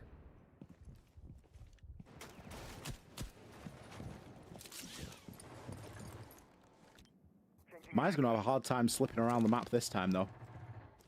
Dokubi, Deimos, Roradors even to cut off his retreats. Not what you want to be seeing if you're trying to be that slippy player. But again, it's something that is player tendency. People start to get cottoned onto that or focus in onto it, it can be a little bit more difficult to pull off consistently. I wonder if Angel's got anyone on the Deathmark tracker ready to go, because that could be a good early focus for ENX right now. Couple that with the Dokkaebi call. He's got 3 people able to track, and Nade just getting sent through there to clear just the other side of Library. I'm not sure he's throwing that for Nesk. I think he's maybe just concerned about a bit of util that could be lingering there, but Nesk is doing a fine job at the moment, just letting the opponent know that he's playing there. The Dokkaebi call is going to force him to move off a little bit, though.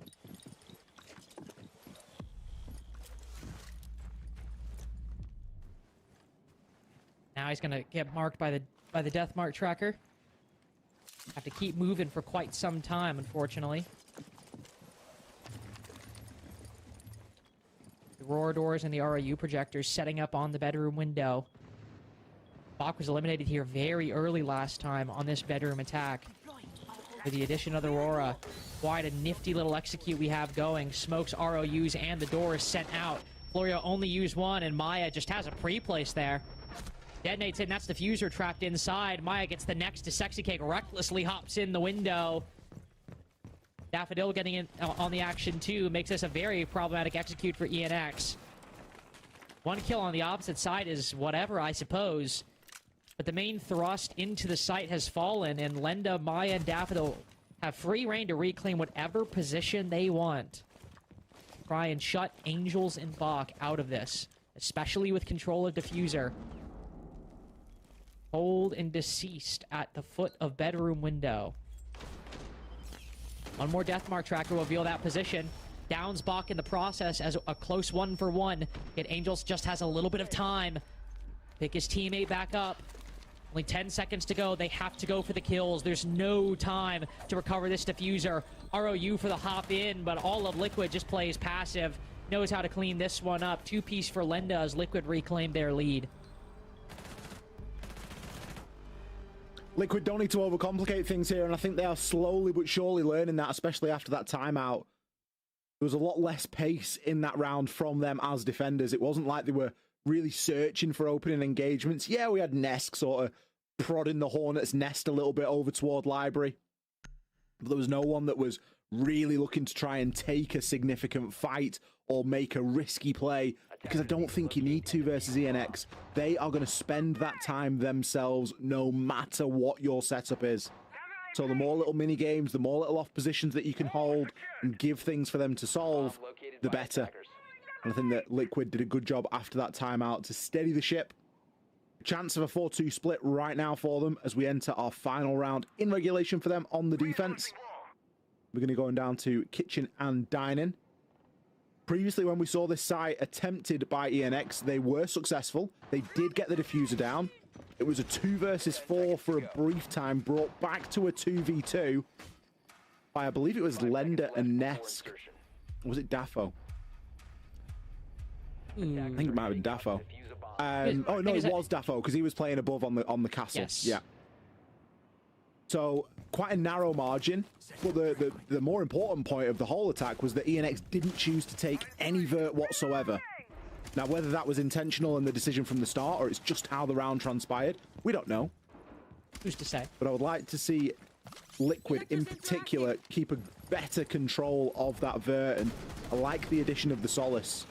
Really not often we get to see it, but it almost tells you that Liquid are resigning to the fact that they know the plant is going to go down, because that Solace, one of their primary uses, is acting that Helios scanner and being able to see somebody planting the kit. Claymore deployed. Really, now that I think about it, the only times we really do see Solus are kind of on sites like this, where you primarily defend vertically, top down. And even then, only in super specific situations. Like, we'll see it on Bunks and Briefing. Shout out. For this being another very good example. DS picking that alibi again, gets his first kill of the game. Bach, unfortunately, picking Sense, going down early again. Not a consistent issue, but he has 2 of their deaths, and both are on that operator. 2 of their opening deaths. Yet it seems, based on Sexy Cake's positioning, they might try to just go about things laterally again. The addition of the Solus, this could prove to be a problem. Angels might just try to hop in the window once Alibi gets tracked. Cake just looking around, having a gander. Surely good for this one kill. Sees him around the bomb chassis. Down he goes. We're in the same situation as last time. You've got control of the site, but what impact is this vertical going to have? You've lost the Solace as well. So your whole strategy of playing retake and denying the plant kind of gone out of the window. Angels can get that plant down pretty much whenever he chooses. There is a BP inside of Dining. You can see Diaz is flicking it. But no one's going to be able to transition down these solar stairs. And ENX know it as Angels nails that plant to the floor. Now completed. Only one player dies during the duration of that call. Mitrix with a one tap onto Maya. Sexy Cake shreds Nesk to pieces. It is so rare we see a team win a kitchen dining attack without applying any focus to the vert. And I'm left asking both times, how have Liquid let this happen? Because we rarely, if ever, see attacks happen even once like that successfully, let alone twice. Okay, it happens once, it's fine. Happens twice, and with what information we can glean based on position and operator choice, it looked to me like Liquid were letting that happen. Like, they knew that ENX were just going to directly push the site, and their strategy and plan was to just retake, stop the plant from going down, and treat the site as a bit of a kill box, which I think is fine. If that's your strategy, brilliant. But there was no vert. None of the floor was shot open. All of the floor in the bottom of Trophy, solid. Like, that needs to be destroyed. If you're going to play in solo, you're going to try and deny what's going on in Trophy, bust the vert open. All of the vert inside a master bedroom. Bring the Tachanka and just go ham. Bleed our ears. Rip it open. As soon as ENXC, we've got site for free. There's one player playing in it, and there's no vert. What else do you think they're going to do? Great play from ENX. Like, we talk about gap spotting, we talk about opportunity spotting. It was quite literally on a plate. And it was one of those very rare occasions was, it looked too good to be true, but it was also actually true. That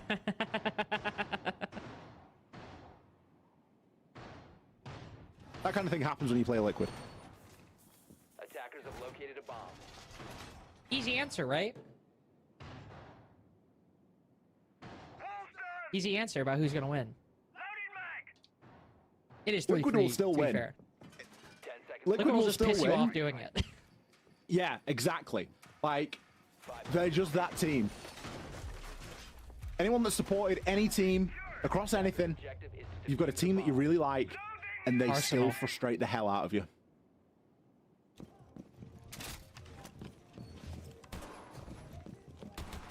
I would say they certainly meet that definition. I'm told it's like being a DZ fan. Are you not a DZ fan? They got 3 out of 6 Brits. But historically being a DZ fan. There's a guy that always comes into... there's a guy that I always talk to who's like a diehard DZ fan. And he has a very similar experience, I think, watching DZ as to what I get when I watch Liquid. I see. Well, gotta watch him. And it seems we're setting up for a little 3-2-1 action. Blitz outside a library window. Daffodil outside a fireplace. Nesk outside of Ivy. What is this going to add up to? Doing library. Both gonna pressure the player Mez. One meleeed, so Lenda a little bit short on that engagement, but on the recovery, Dome's Angels, and that's Mezzanine within the first minute. Not gonna complain at all about Liquid making that kind of progress. It will force Mitrix back, especially with those Bs. So Daffodil looking for the cutoff. Gets one. About to stake another claim up short as Mitrix tries to give him the old ring around the rosy. Daffodil ready for it, but only when it comes to awareness. Gunfire doesn't fire from that FMG9. I'm not really going to complain about that. It's not the sight bar in games, but the control of this side of the map has fallen within the first half of the round of Team Liquid. Liquid moving really quickly there, giving themselves a nice little advantage. They've been able to recover Lender as well, so maintain a man count. How do they make use of this minute and 20 seconds? A worrying amount of drones left. Well, the accuracy on the drone tracker is up for debate. Blender is going to move up toward the breach. There's a call for the Vendetta just to make that soft a little bit further open. Bok playing a real dangerous position here. If he's able to nick out and get a kill or catch someone as a freebie, it could be devastating. Has been targeted now by the Deimos, so he's going to be the next target here for Liquid. One that falls pretty soon after. DS getting the handle on those Deathmark trackers. Normally an operator we see Maya play a lot, but giving him Finka LMG, yeah, that makes sense to me. I'm not complaining about that. They push deep. They've got the angle. Smoke's even covering all these head holes. What is Mitrix to do? Tie game at the half, but nothing close in round 7. Liquid take their lead. Basically get every bit of control the moment they decide they want it. And this is the team that can't defend inside of Kitchen and Dining. That's the duality of this team. What a clear. Blitz to clear. People backing him up. Brilliant operator choice. You commented there. Oh, it's weird to see Maya not playing the Deimos. Finker LMG. Like, Sport won a major off the back of that gun. You know? Attackers have discovered the location of a bomb.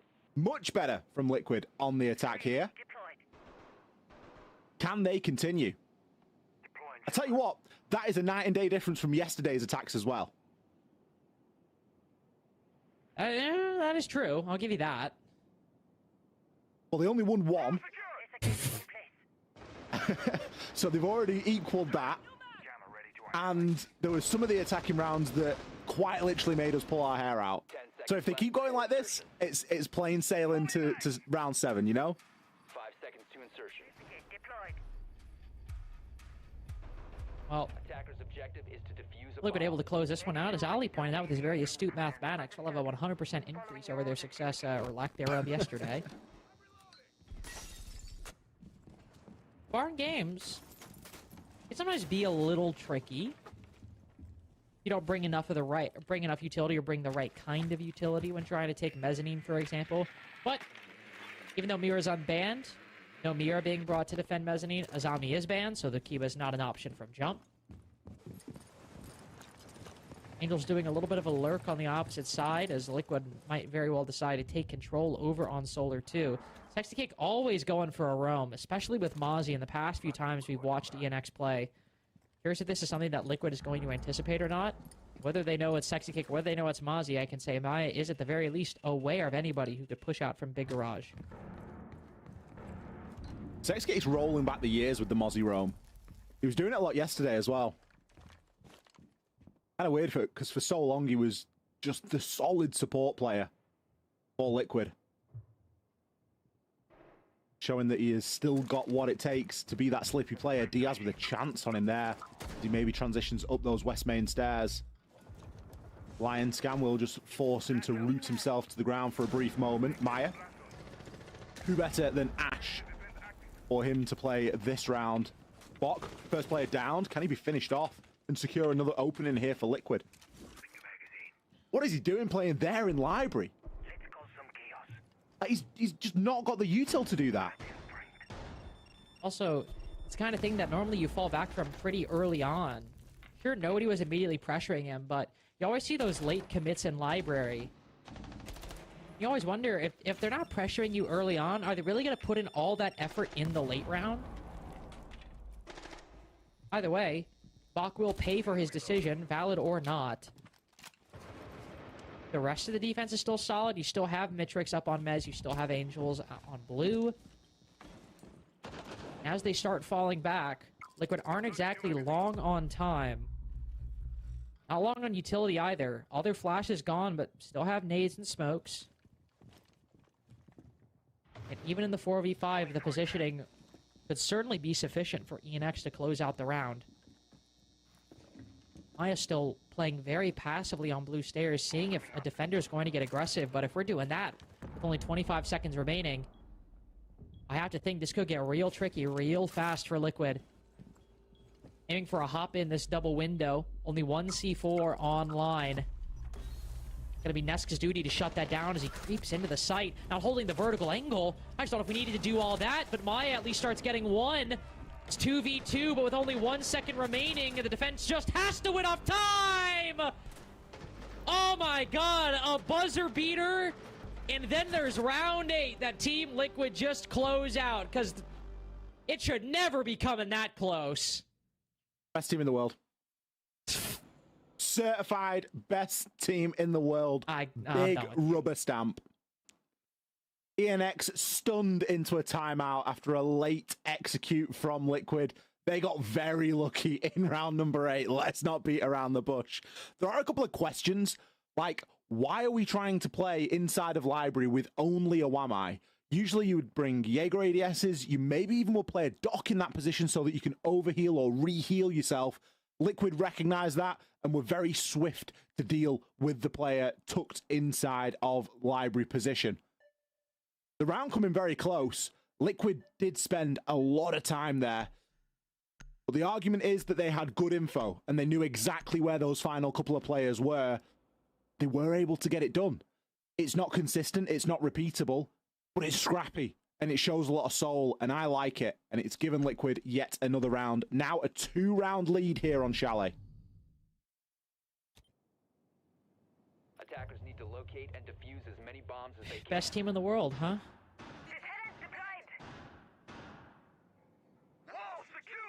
Rubber stamp.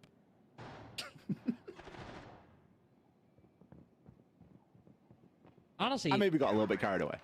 Honestly, based off that round, I heard the tactical timeout buzz. I was like, oh, is that Liquid?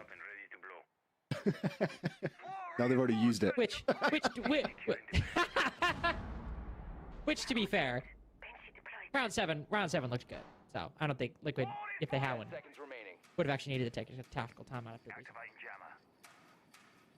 Now going down to basement, site that we have not seen a single time so far this game.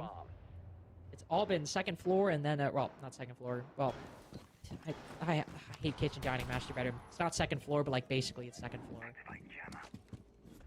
A lot of focus on that side of the map, then also ground floor. I know it's ground floor, Ollie. It's not the point I'm making. This is not one of my philosophical crusades I'm about to go on. How if you actually think about it, it's technically the second floor. That was a great impression of me by me.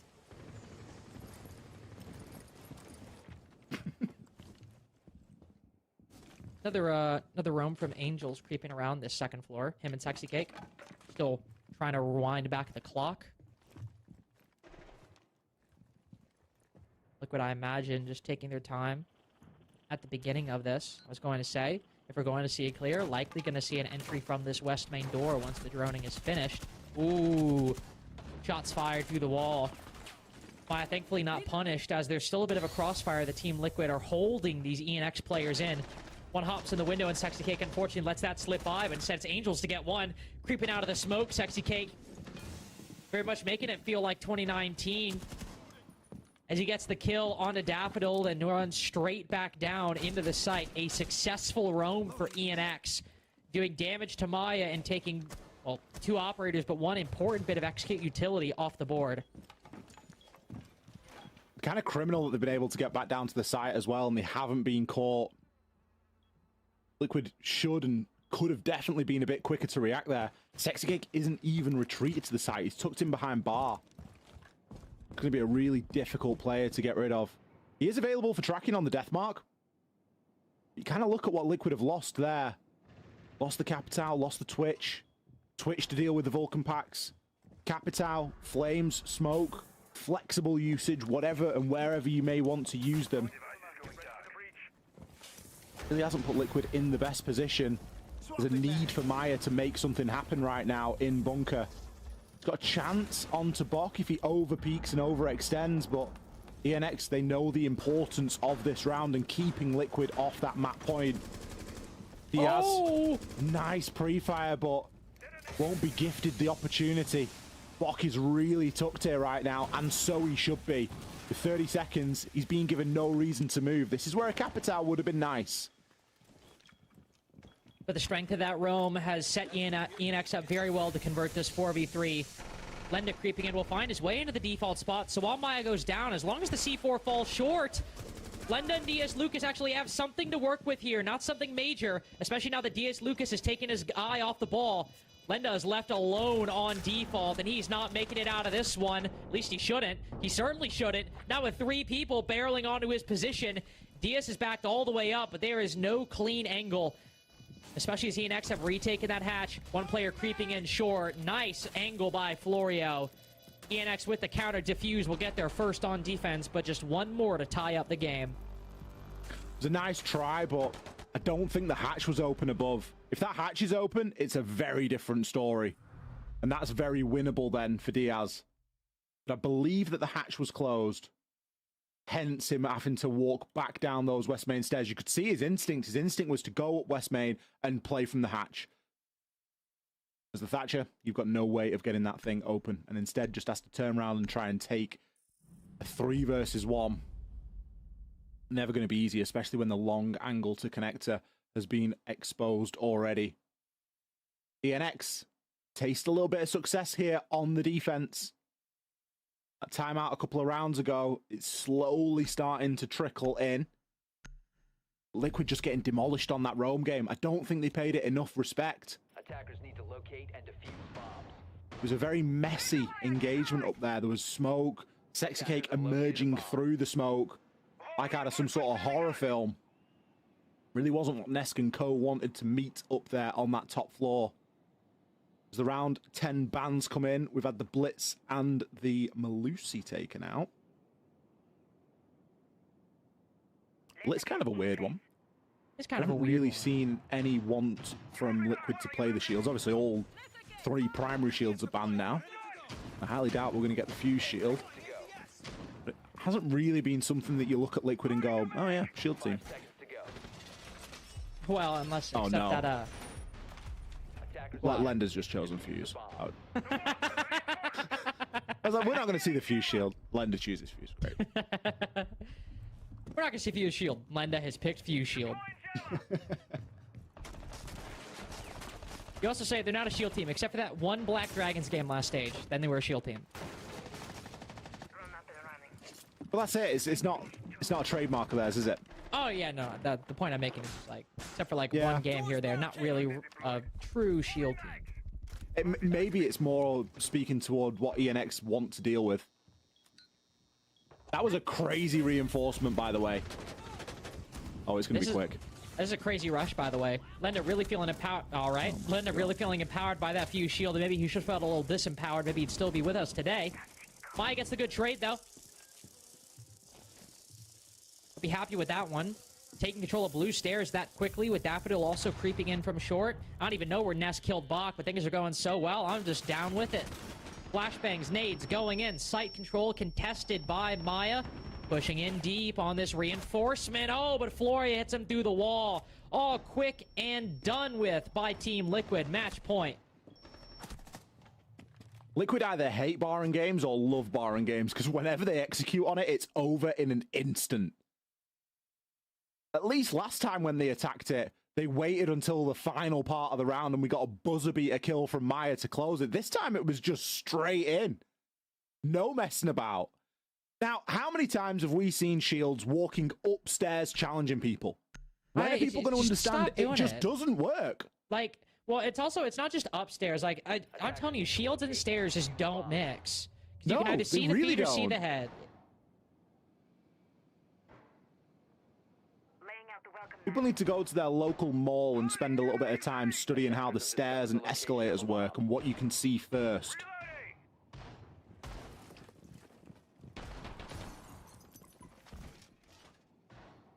I mean, who are we to complain? It worked. And Lender's going to play it again, because that's the kind of guy he is. I mean, hey, he got traded. I'll give him that. Yeah. Well, if you got Maya behind you, you'll probably do anything he says, won't you? Yeah. His Maya's like just running there with your eyes closed. Yeah, okay. Fair enough. Round 1. Oh, I suppose it worked then. Star player privilege. Be fair, I'm not sure if he's a star player. Hey, what? Tim and I are star players. Oh, okay. Sorry, I thought this wasn't a bit, and I was about to get really angry. You would have successfully rage baited me with just a few words.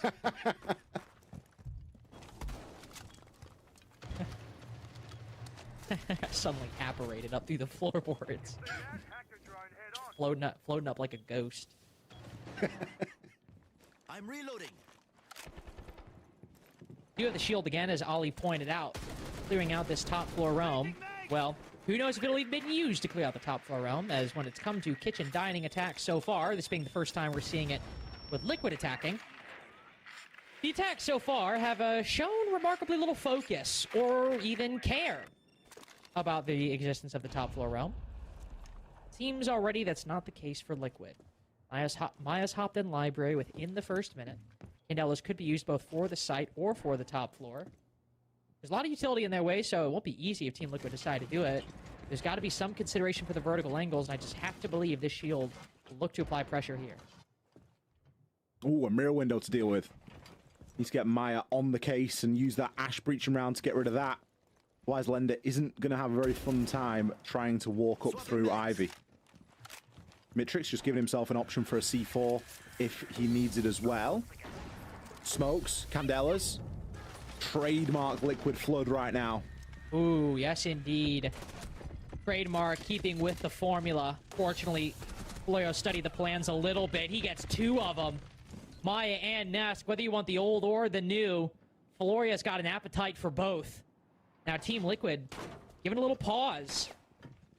Just look at how spread out these remaining attackers are. Lenda short. ES Lucas outside a trophy, and Daffodil all the way outside West Main. C4 sent out the rotate hole or the Ash breach. Puts Lenda quite low. Easy kill for Diaz to find. But by a completely different route, in the exact same position ENX often found themselves in. Taking the horizontal, yet needing to deal with the vert. And have ENX paid a bit more attention to these angles than Liquid did on their defenses. Because Lenda's got to find a way in. Got to put that shield on his back. But with such low HP, what safe harbor will he find right beneath the hatch?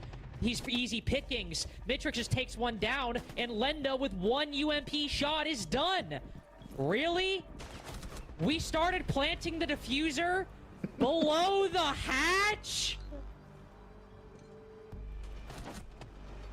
I can't.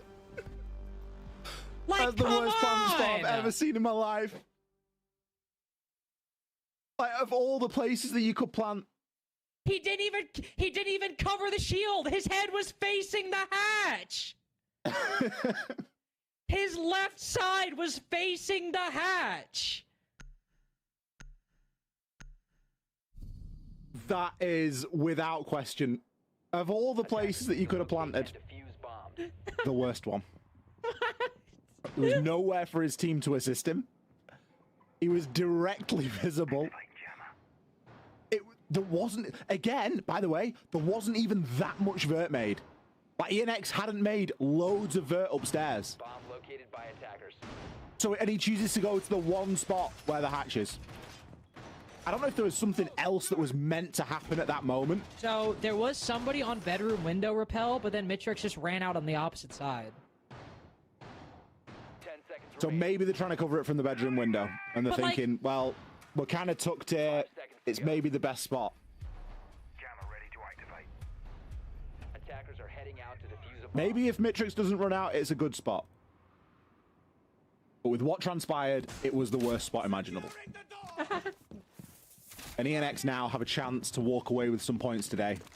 Liquid, they used their tactical timeout really early in this series. They haven't got that to rely on. They can only look inward toward themselves. And they need to come away with a round here if they want to come away with a full 3 points, which, to be honest, I don't want to say that they desperately need it. But they're currently in 7th. 3 points would stick them in and around 3rd, 4th. They would need really take the pressure off further play days. And it's against ENX, by the way. Like, everyone else is going to beat this team.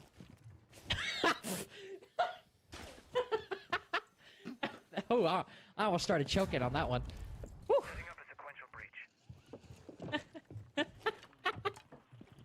You know what I mean, though? like, everybody else should win. Oh, you really got me with that. Okay. I am moving in through library. Yes, with the starter. Liquid gets a couple more kills here on these players rotating back into piano. Things might look really nice. 7-5 might be very viable. Knows that one player's playing on blue. The flashbang goes out. Daffo and Maya looking to set up a pinch, but neither really in a position to support the other. Instead, Maya turns his attention back toward piano. That's where the success lies. And they know Mitrix is blue. Liquid are aware that it is a 3v2 on site right now, but the gunfights over there are not going their way. Daffodil becoming tunnel vision on this player. And as Florio gets Nesk, the entire focus being on blue, and Sexy Cake here as well. Walks through the barbed wire, gives away the sound cue, and you wish one of these attackers had the diffuser. Because if they did, they could walk into sight, put this plant down, but now Sexy Cake's gone back. Heard the player rappelling up to Ivy window. He just sits. Waits for any more information to be given. He knows taking that 1v1 on the window is likely going to happen eventually, and he flicks, lands in his Daffodil, drops. And now Diaz needs to close.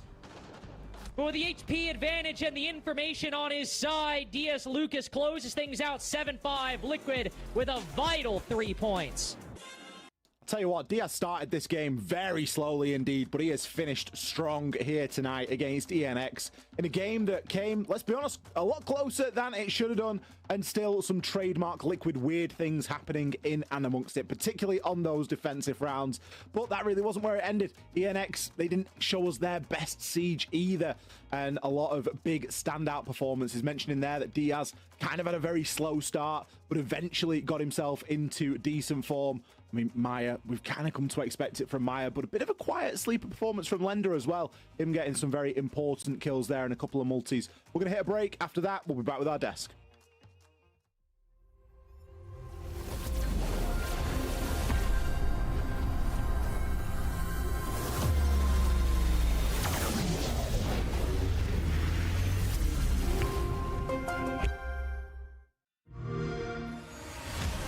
You know how they say, it's not the destination, it's the journey? And the journey of 1,000 miles begins with a single step. And you know what? They're right.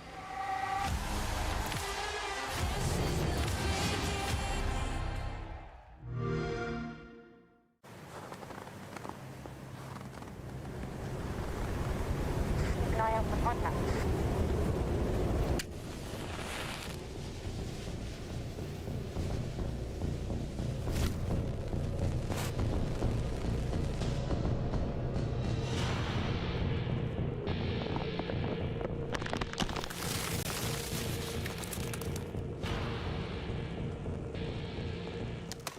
Available now.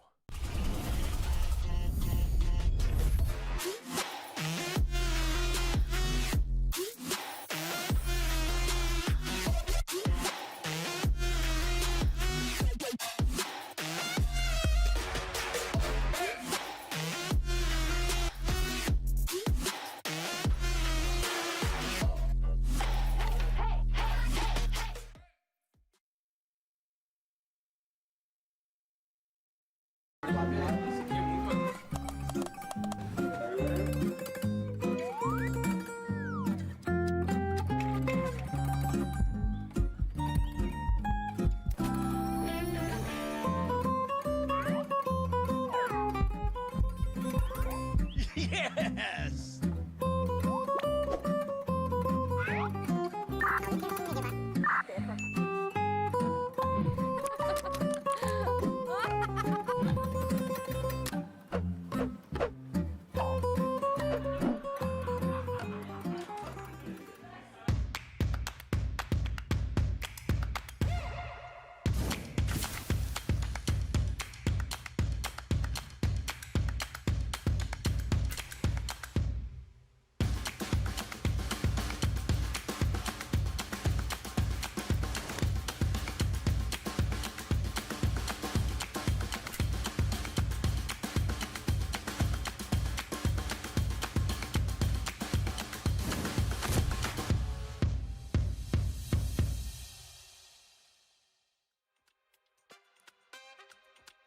And there you have it. Liquid come out victorious. They take the 3 points, but just as this game was about to get pushed into overtime, what we thought was going to happen was to ENX fall short. The points for Liquid, as we say, still some very questionable stuff, I'd like to say. You know, we witnessed the casters having a proper meltdown about that game a few times in this one, but I think in general, Lexing round 8 was the turning point. The fact they got away with that one, the very late execute, just scraping the round of the very last seconds, really made the difference, because otherwise this probably would have gone into overtime. Yeah, absolutely. I mean, especially in that last round, they were able to bring it back. I mean, I thought I was watching Sunday Night Football with the amount of fumbles I saw in that last round, especially on those green stairs with that missed shotgun play. But especially, again, that last little second of that round, Sexy Cake had it all in his hands. I don't know why he swung back around to go for that 1v1. He already did a good job separating those two, taking that 1v1 engagement, but then has the cam that's feeding that information and goes back around to swing where he probably stays alive there, plays that 1v1 a little better. We see in overtime, and then who knows what comes off of that. So far, what we've seen in the NAL and the SAL, those big clutches, those big moments that keep the team alive, they end up being the teams that win. So it's kind of unfortunate for the side of ENX that they couldn't muster out and get a single point out of today. But still, for Liquid, I mean, you know, improvements in some areas and still lacking in others. Yeah, I mean, at the end of the day, I feel like that's the story of ENX. They always get so close, and then you're left there scratching your head going, what was that? Why would you do that? And I don't necessarily know if it's a matter of preparation or just when pressure's on the line, but obviously, you know, I feel like it's comfortable saying that this version of ENX is better than Stage 1's ENX so far. So they're on the right trajectory, just needs to come a little bit faster. As for Liquid, I mean, listen, it's Liquid. I think we're all used to the ups and downs. One thing I'm going to say is I'm happy Maya was on the entry. Exactly what we were talking about. Put the eggs in the Maya basket. I feel like it paid off today, and it looked a lot more consistent. Definitely did. We're looking at the scoreboard right now. It was a big thing that we were questioning at the beginning of this day. Just put Maya on the Ash. I mean, he was being put on the Ash, something we really enjoyed seeing inside of that game. A close one. I mean, the 3 points are very welcome, though, for Liquid especially, and that's why we get to speak to the victors as well. We have Sensi joining us, the manager of Team Liquid. Now, Sensi, 3 points, you get them, but it was a very close game. How are you feeling after this one? Intense game for sure. Not gonna lie, I think this is a whole new team. It's a very they have been showing so much different potential from the previous one. Basically mostly in the daily basis, what I can say. You guys been seeing the new team acting in these new games, totally new behavior. And I think it starts all as in group, you know, and there's still a lot of work to be doing. I didn't expect this team to be winning every single game, but the thing is, we are changing our objectives, our goals for this roster, and so far it's being great. Yeah, I'm not gonna lie, I'm always expecting better results, but a victory is a victory and we take it. Yeah, of course, a win is a win. I mean, one thing that we talked about before your guys' match is wanting to see Maya on the entry because he's so consistent, and more of like Nesk and Maya just swapping roles. I think that's exactly what we saw today. Is that something that you guys have been working on, or was it just a chalet map thing that happened? Talk to me about that. No, it's basically what we always wanted to do. We know that Maya is a very good player, a very consistent one.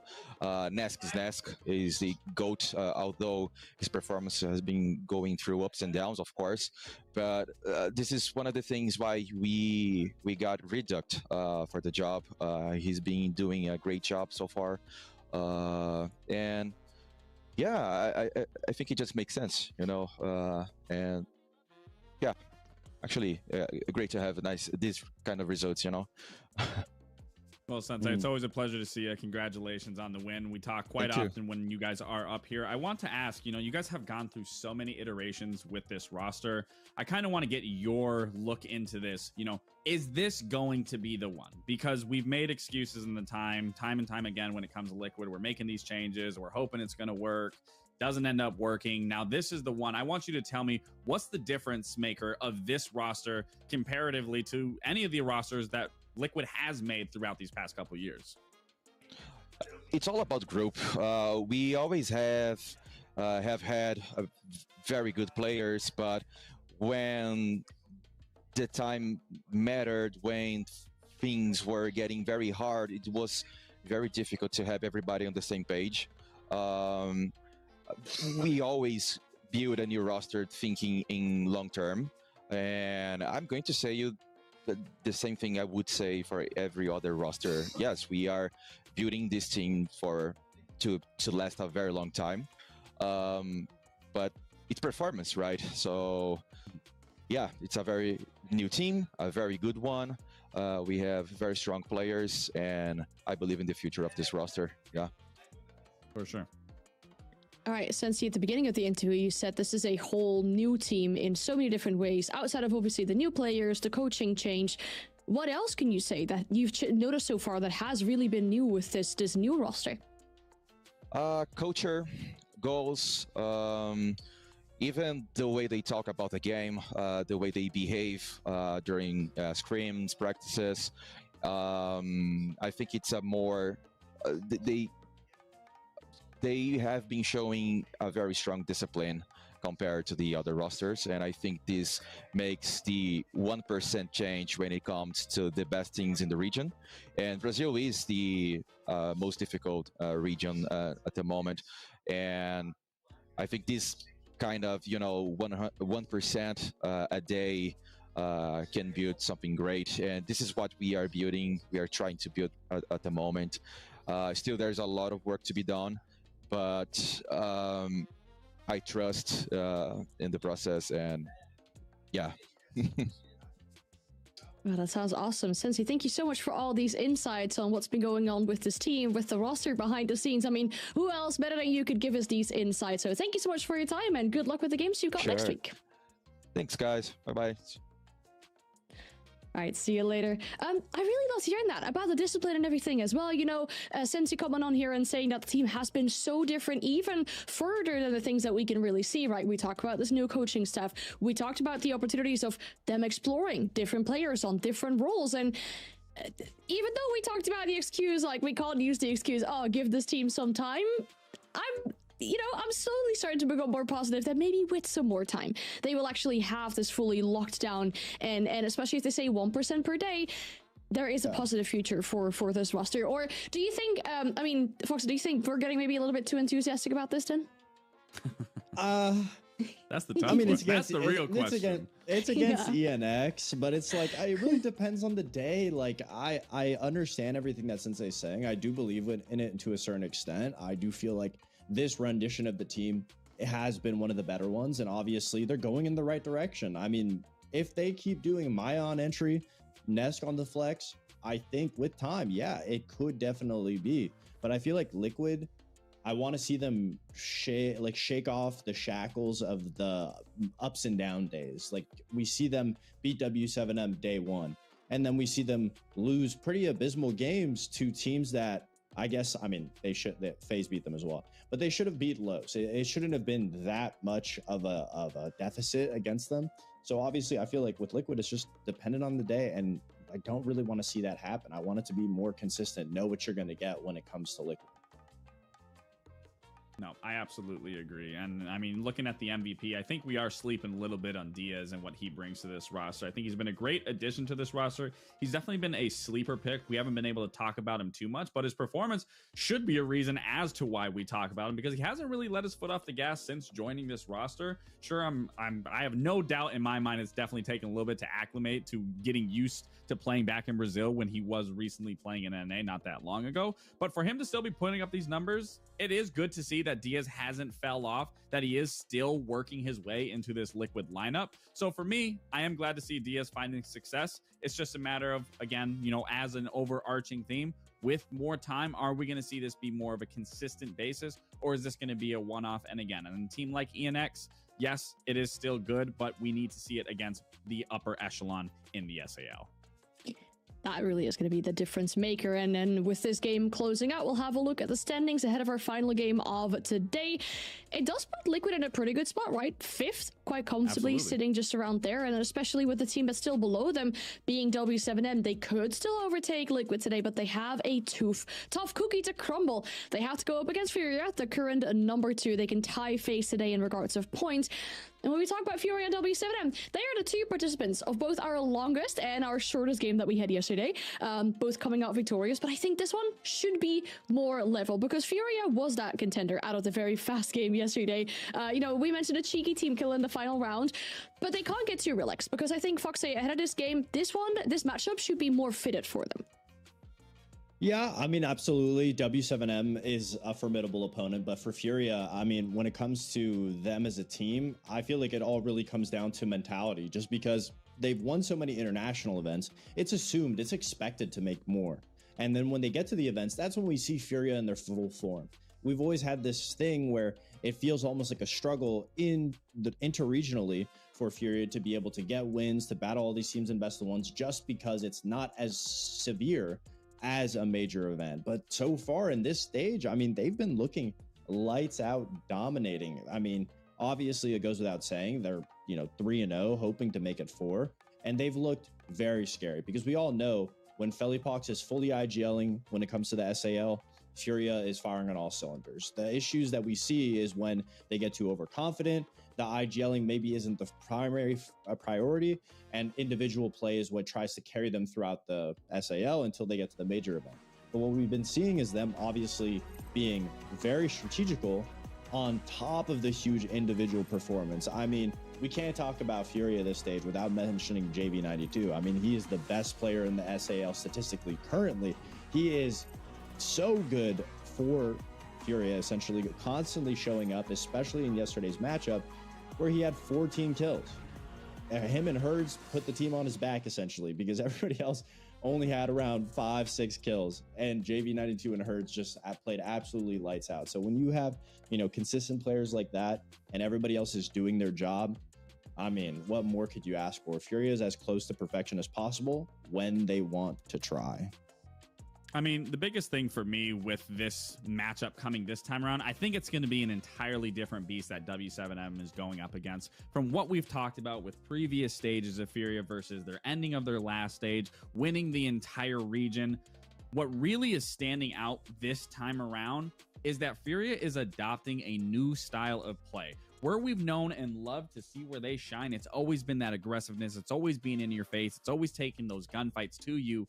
What we have started to see towards the end of the SAL, and especially into now this stage, is them actually relying on one another, not relying on their own individual prowess, realizing they are a 5-man team, and they will only be that much stronger by being able to play off one another. And even in that game versus Black Dragons, we talk about, you know, they get overzealous, they get ego. That game really showed me they are not playing with egos. They are playing together. There were so many scenarios where there were many instances they could have just peeked one another individually, but they were playing with each other time and time again. Sure, that last round, we did see an intentional team kill, but that game was over. At that point, you may as well just have fun. But it's this roster in Furia and this adaptation and this new style of play that is what is going to set them up for even more long-term success than what we've seen before, and especially why I said this game, I think, is going to be a completely different matchup than what we've seen prior when it's been these two going head-to-head.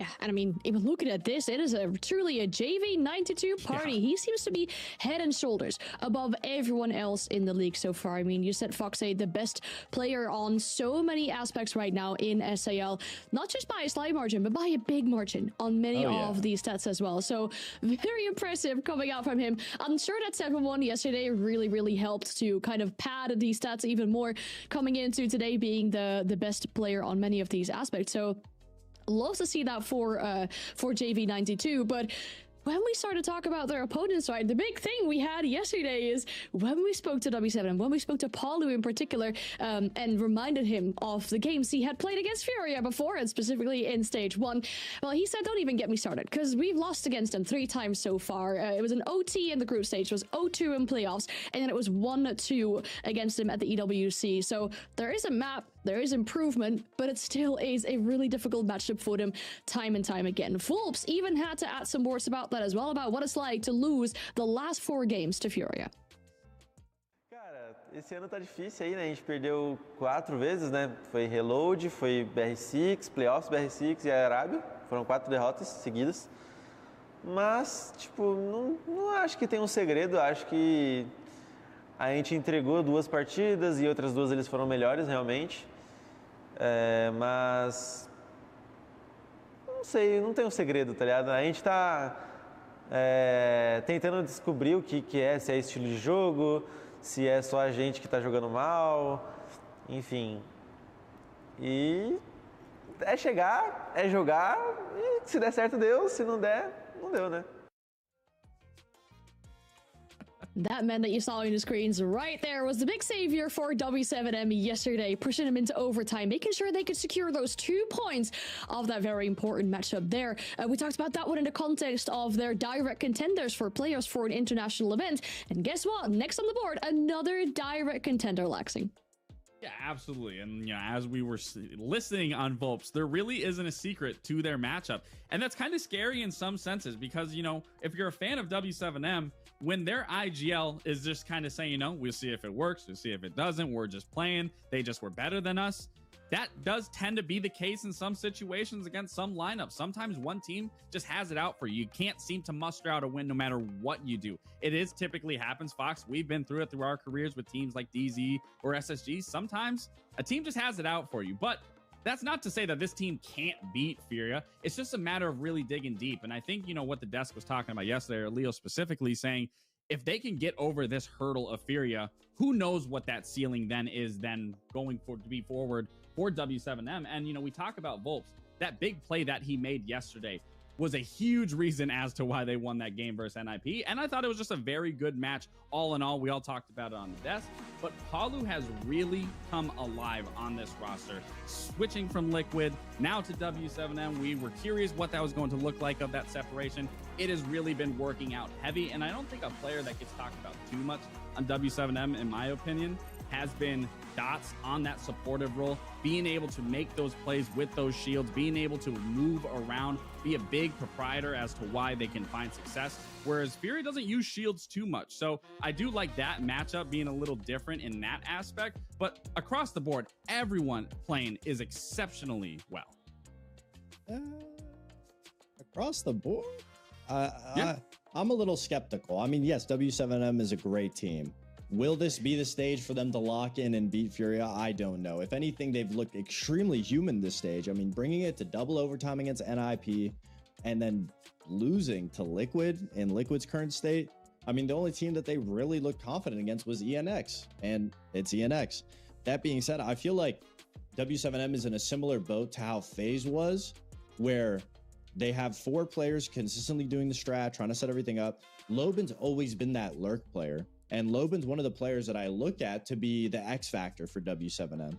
And I feel like in the same way as FaZe, teams are catching on to what Loban is doing. Teams are understanding that, hey, if we shut Loban down on the roams, on the lurks, slow him down on the entries, we will have a better chance of beating W7M. And I feel like that's what every team has been kind of noticing. And that's been very apparent. And so when we say across the board, I mean, we could see it in the stats. I mean, Loban's been having a rough stage 2 so far. That being said, there's changes that can be made. Loban could start popping off. I would love to see if W7M takes an approach like FaZe and maybe throws Loban on a more team-oriented role, more with the team, more on flexible operators, and see how W7M fares from that. Because I don't think it's necessarily Loban's fault, the same way that it's not Cyber's fault on FaZe.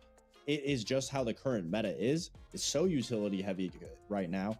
And so having more flexibility on your roster can only increase more benefits. So if I can see Loban just be incorporated a little bit more with the team, I think W7M would look a lot smoother. It's a player we'll definitely keep our eyes on today for this an important matchup of the final one of the day. And with that said, for one more time, let's take a look at the map veto to see where the series will take us to. Last time around, in the previous stage, one of these games that unfortunately W7M lost, that was on Clubhouse. It was an overtime game though, and this time around we'll be taking the series to bank. Now, looking at this map, maybe with previous performances from either of these teams, Lexing, who do you think might have the upper hand in the series? Will W7M finally get that victory over the line, or is it not looking like that? Listen, I was trying to give them a saving grace, but I think this is a Furia no. through and through. Whether you're looking at the stats, whether you're looking at the map, I mean, currently right now, Furia is 5-1 on it. Recently playing it not that long ago, and they just look completely dominant on it. In terms of the side of W7M, they've only played it, what, 2 times now, I believe, if I'm not mistaken. It has, yeah, they're 1-1 on it. So you're going to go against a team like Furia that we can show that aggressiveness has always played such a factor in their success.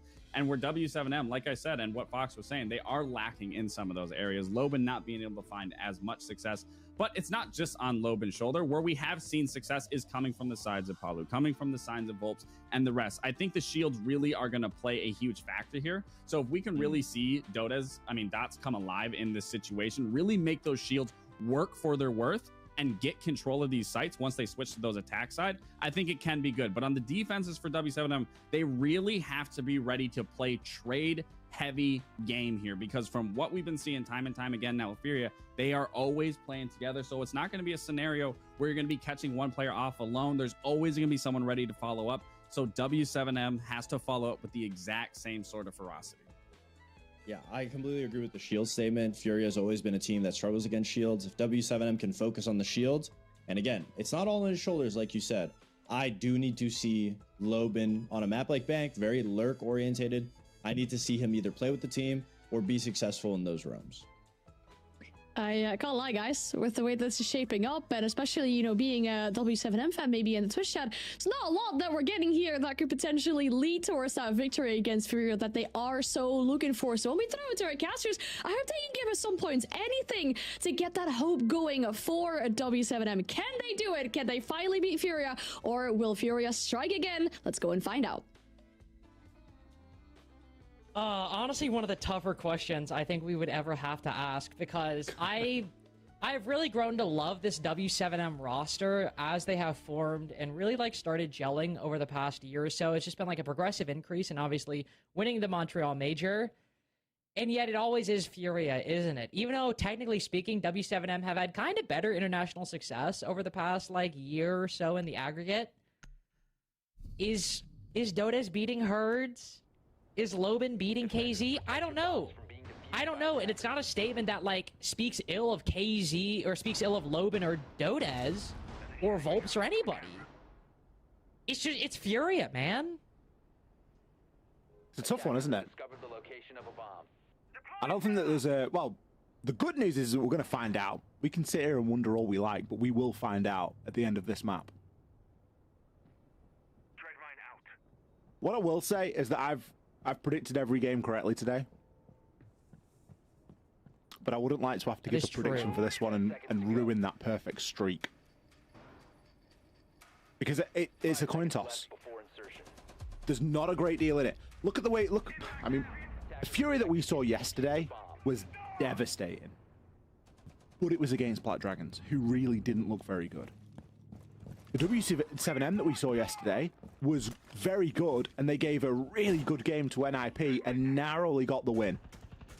They're both coming into today off very different fixtures. One, a real hard-fought win. The other, bit of a rollover and stomp. Now, I don't know how much that bears into what we're going to see today.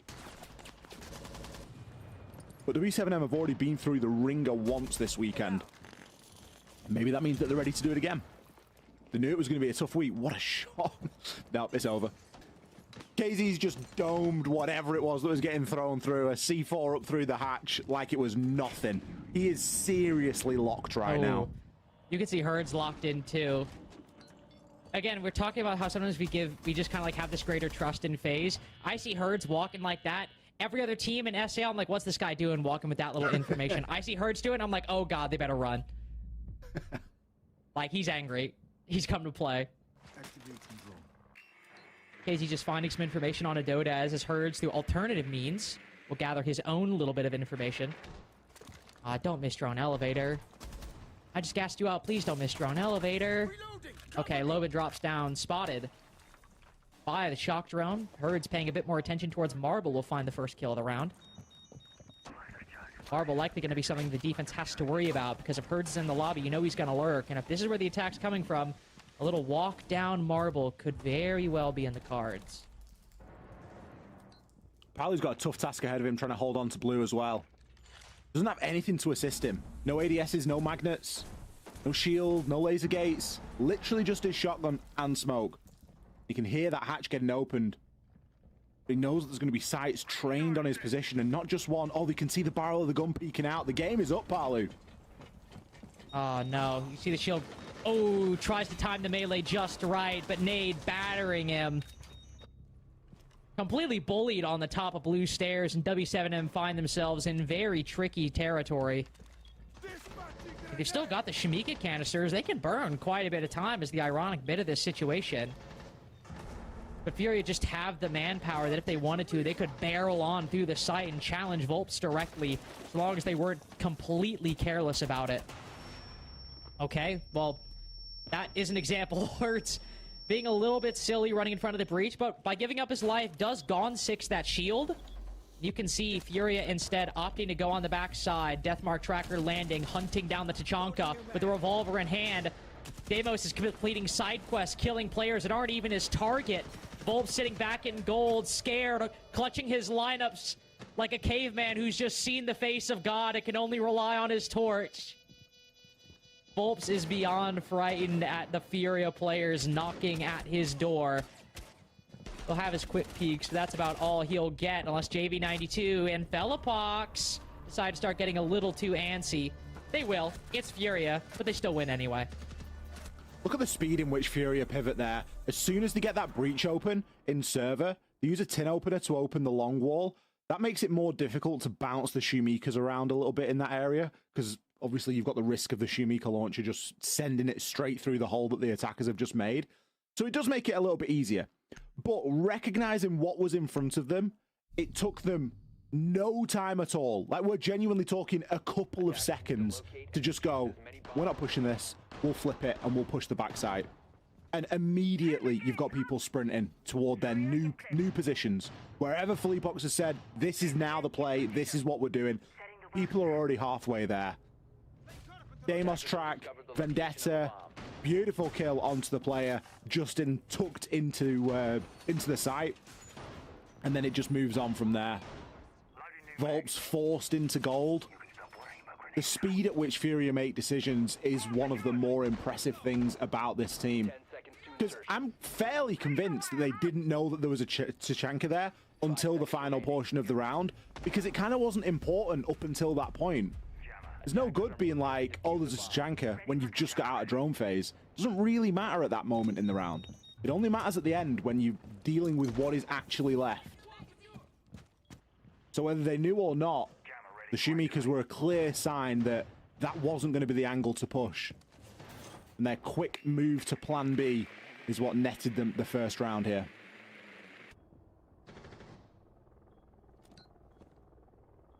Would be very Furia to not even recognize that. There's even a Tachanka like, oh, wait. I just don't think it matters, though. There's no point wasting your brain on it. No. It's not a critique. But it's genius, because so many other teams would get so tunneled on it. Speaking of tunneled, Bird's going to be looking down Stock Hall for quite a long time.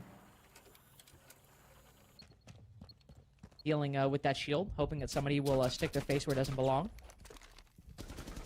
He might be down right now trying to find some information, trying to find... What is that? What was that? It wasn't a bulletproof. Is that a mute jammer? ADS, maybe? Oh, maybe it was an ADS. Oh, KZ gets the first anyway.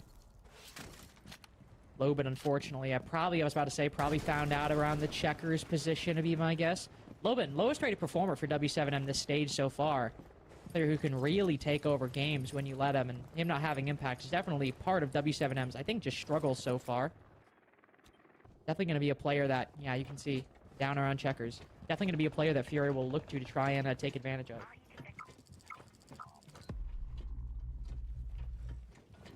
Monty up spiral. Lion scan. Not a lot of information, though. They're guessing and making assumptions at the moment. The elevator is entirely clear. You can see just by how Felipox keeps flicking back over there. And now a nade being shown. They ain't sure at all. That's about as sure as they need to be, though. Felipox has already got himself to double window.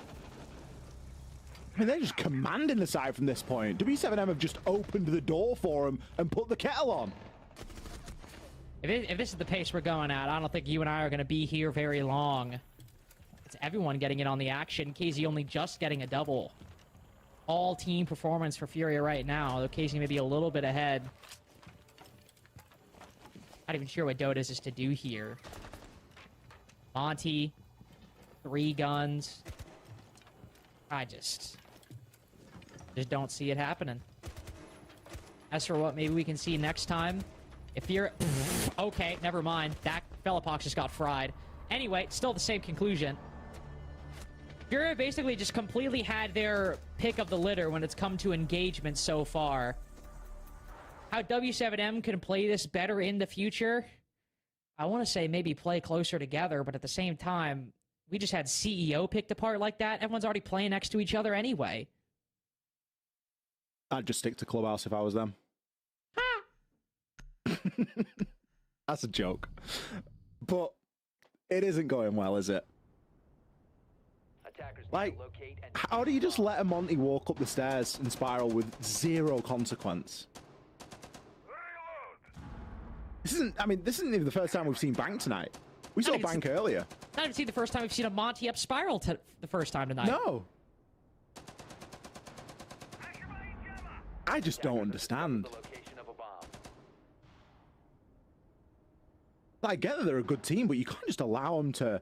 I mean, there was even a little bit more between Black Dragons and 9Z in that exchange of walking up spiral stairs. Whoa.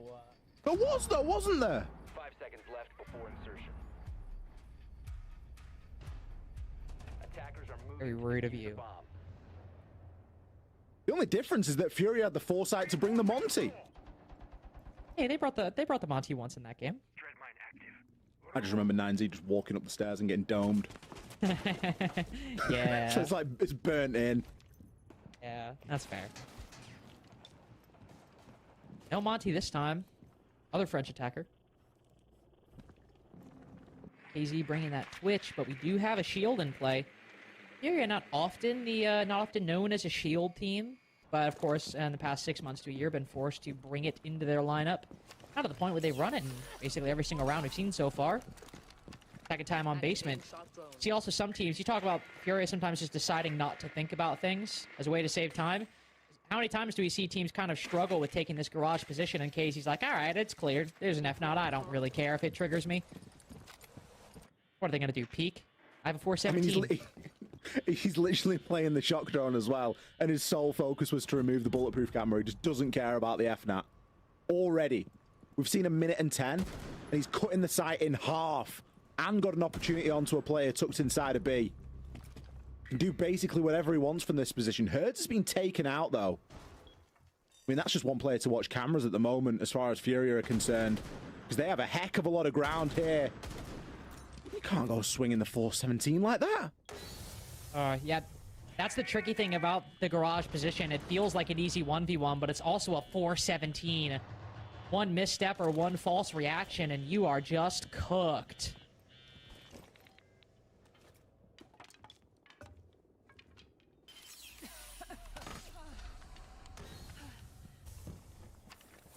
Seem very late to activate. Yeah, a little bit. You're a little late to activate, too. I mean, Loban just getting free reign of the middle floor. Got control of the diffuser as well. Don't worry, we've got garage. Hey, and boy did we have garage, didn't we? boy did we take it. Oh, Felipox, okay, kind of popping off. Guys, Loban has information on this. But with an isolated 1v1 right here. Ooh, Flash going a little too deep and Felipox blinding himself. Loben should have the better positioning here. Likely going to acquire a bit of a flick by Fellapox. But no, he's just gone up marble. Loben playing it safe. Smart play. Smart man. Know how to wait out the time here. No calls, no flashes to fall back on. Easy for W7M to wrap that one up. Second attempt on basement going the way of W7M. They get the opening pick and just keep the advantage throughout. I told you Polly was a KD player yesterday. He could have let Loben get the ace. But oh no, has to swing with the shotgun and confirm the round for W7M. Their first round. Diffuser being rendered useless on the floor inside of open area was never going to be a great start. It was a brilliant push into Garage. Well, that's kind of all you can say that was good about that round from Furia. Felipox, couple of exit frags. It's kind of to be expected when you're 1 versus 4 that you're going to get a couple. But as soon as W7M rallied around that diffuser upstairs and started deploying some of that utility, the Toxic Babe canisters, to just stop him and really snub him out from being able to get up there, it was a wrap.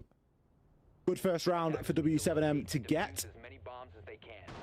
And Loben himself doing a very good job. A player that has a lot of potential on this roster, but has, in recent weeks, fallen a little bit quiet. Putting in a position here tonight.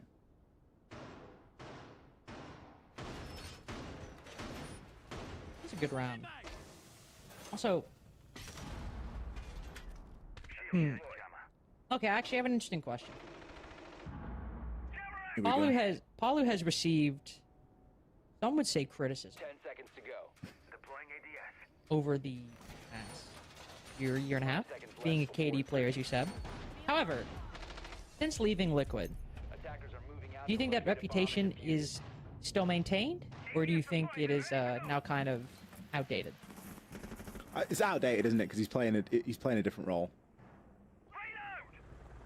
Different roster. I still think it's I just think it's still quite funny to reference. No, very funny. Yeah, I always find it hilarious how it's like when you talk about the best 2 players in the game, everyone brings Paulo and Nesk up in the conversation, yet they haven't won like an SI or a major or things like that. But then you look at like statistics wise, and yeah, they're up there. Like there's no denying it.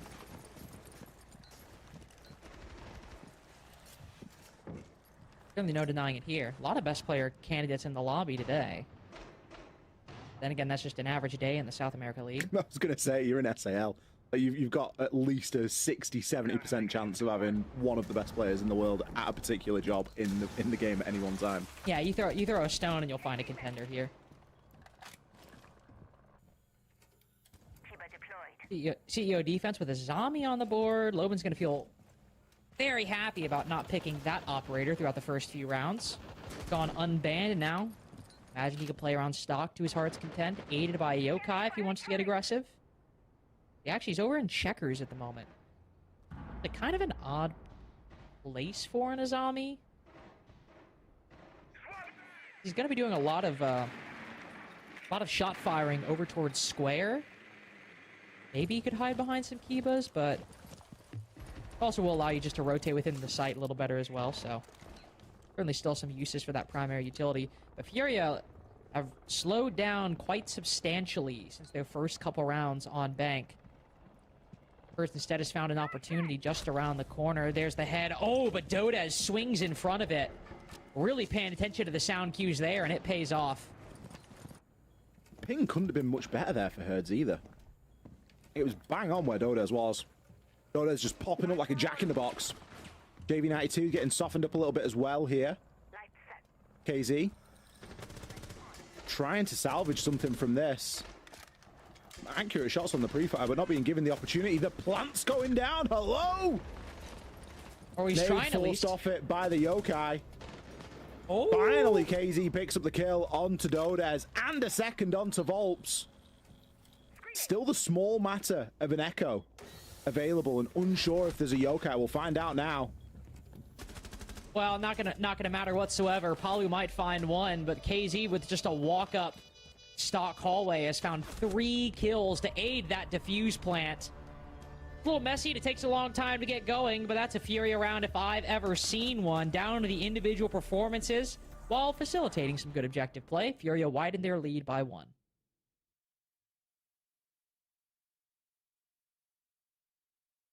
The old sense plant. Good effort there from Nade to get that down. Again, bit of a lack of info, not knowing that the Yokai was there, or just having to try and bait it out, shoot it, get someone to deal with that while you're getting the plant down, and almost find yourself being the bait a couple of times in those situations. But Nade happy to do that for the greater good of the team. KZ 7 and 2 at the moment after picking up a really nice 2-piece in that last round. Not much going W7M's way at the moment. That was a second attempt at a top floor and an entirely different attack from Furia, which shouldn't sound as groundbreaking as it does, but I feel like over the past couple of days, we've seen teams just banging their heads against the same approaches repeatedly. And it's so nice to see a team that has one form of attacking onto that top floor, using the Monty, using different pieces of utility. Okay, the Monty gets banned. They don't even try and make do with something else. Instead, it's just, no, we'll flip it. We'll do a square take instead and see your windows.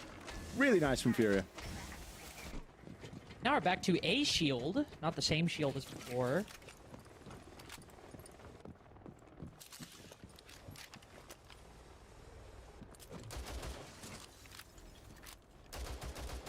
Where Fellapox decides to run that blitz through. It might be more important where the side is stationed. KZ.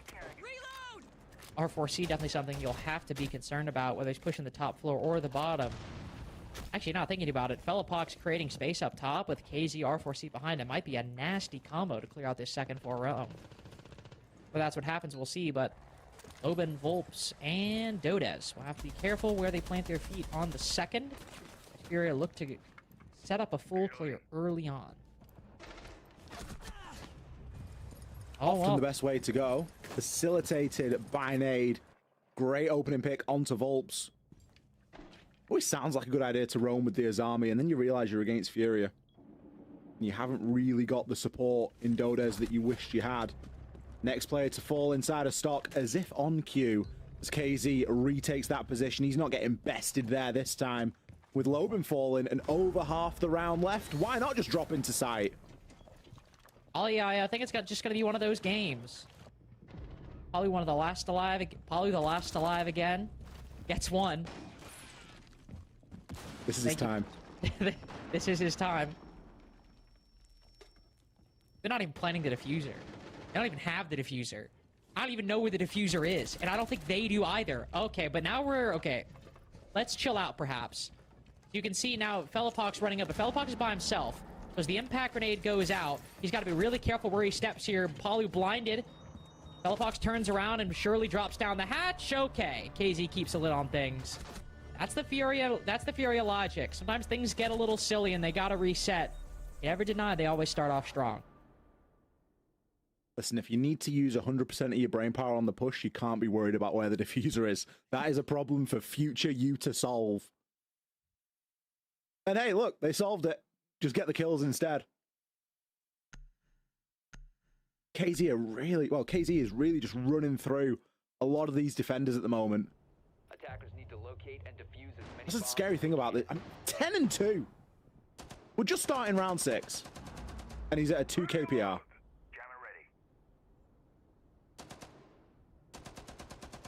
That's good, by the way. That's good. That's a good statistic. 2 3Ks in a Bigger row. the number, better it is. Generally speaking, yes. Especially in the best. Bomb located by attackers. Loban got a 4K in round 3. It's the only round W7 haven't won. It's the only kills Loban has. It's really looking like it might be one of those games. Okay, Omaru on the basement defense. Really trying to get a... I was about to say. They're trying to do a quick CEO entry. Instead, it's going to be a Ying Grim combo. Ying Grim and Deimos Dokkaebi. Come on, man. How do you lose?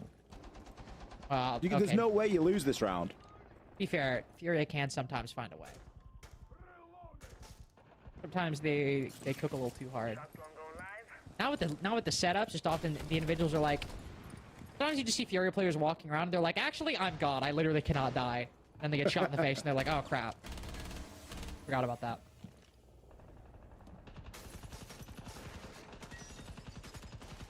I forget which handful of operators it was, but Doki made a tweet and he was like, you literally can't lose if you just play these 3 operators all the time. I think there was some defenders. I think it was like Fenrir and stuff like that. Oh, yeah. Well, I was going to say, if it was about attackers, I imagine at least one of these 4 operators is on the list. Oh, yeah. I mean, first Dokubi call goes out. Palu disables it by walking into a mute chamber, but the rest have to manually click-clack their phones. The final one who didn't disable the Dokubi call, Deathmark tracker. Just for good measure. Just to make sure. Dots will need to be careful. This roam's still, at least for the moment, not dealt with by Furia. Herds has got the first little bit. But I really might start hoping these W7M defenders fall back. One player sitting on the hatch, I think just dropped down. The outlines don't deceive me. Yes, they have.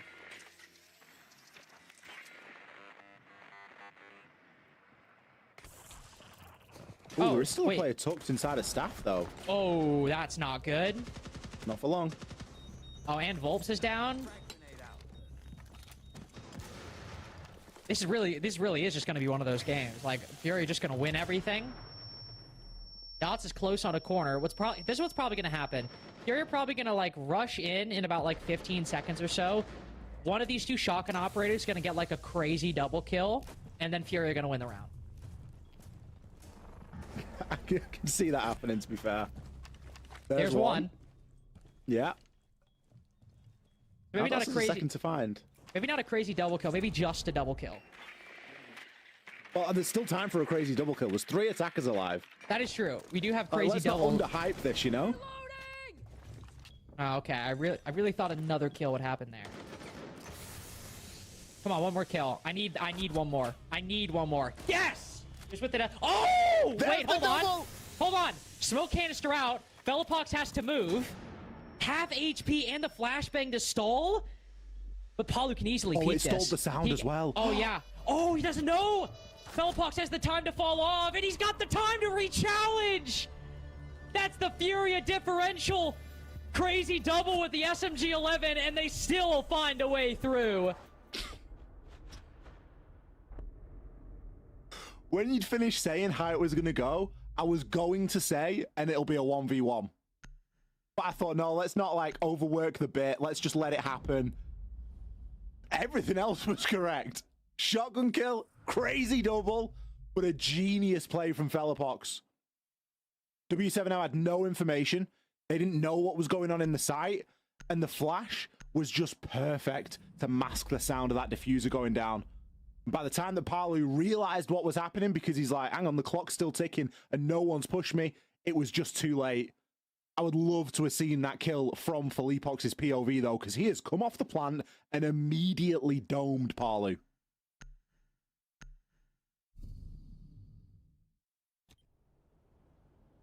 Attackers need to locate Dude, and defuse as many bombs as they can. This team, man.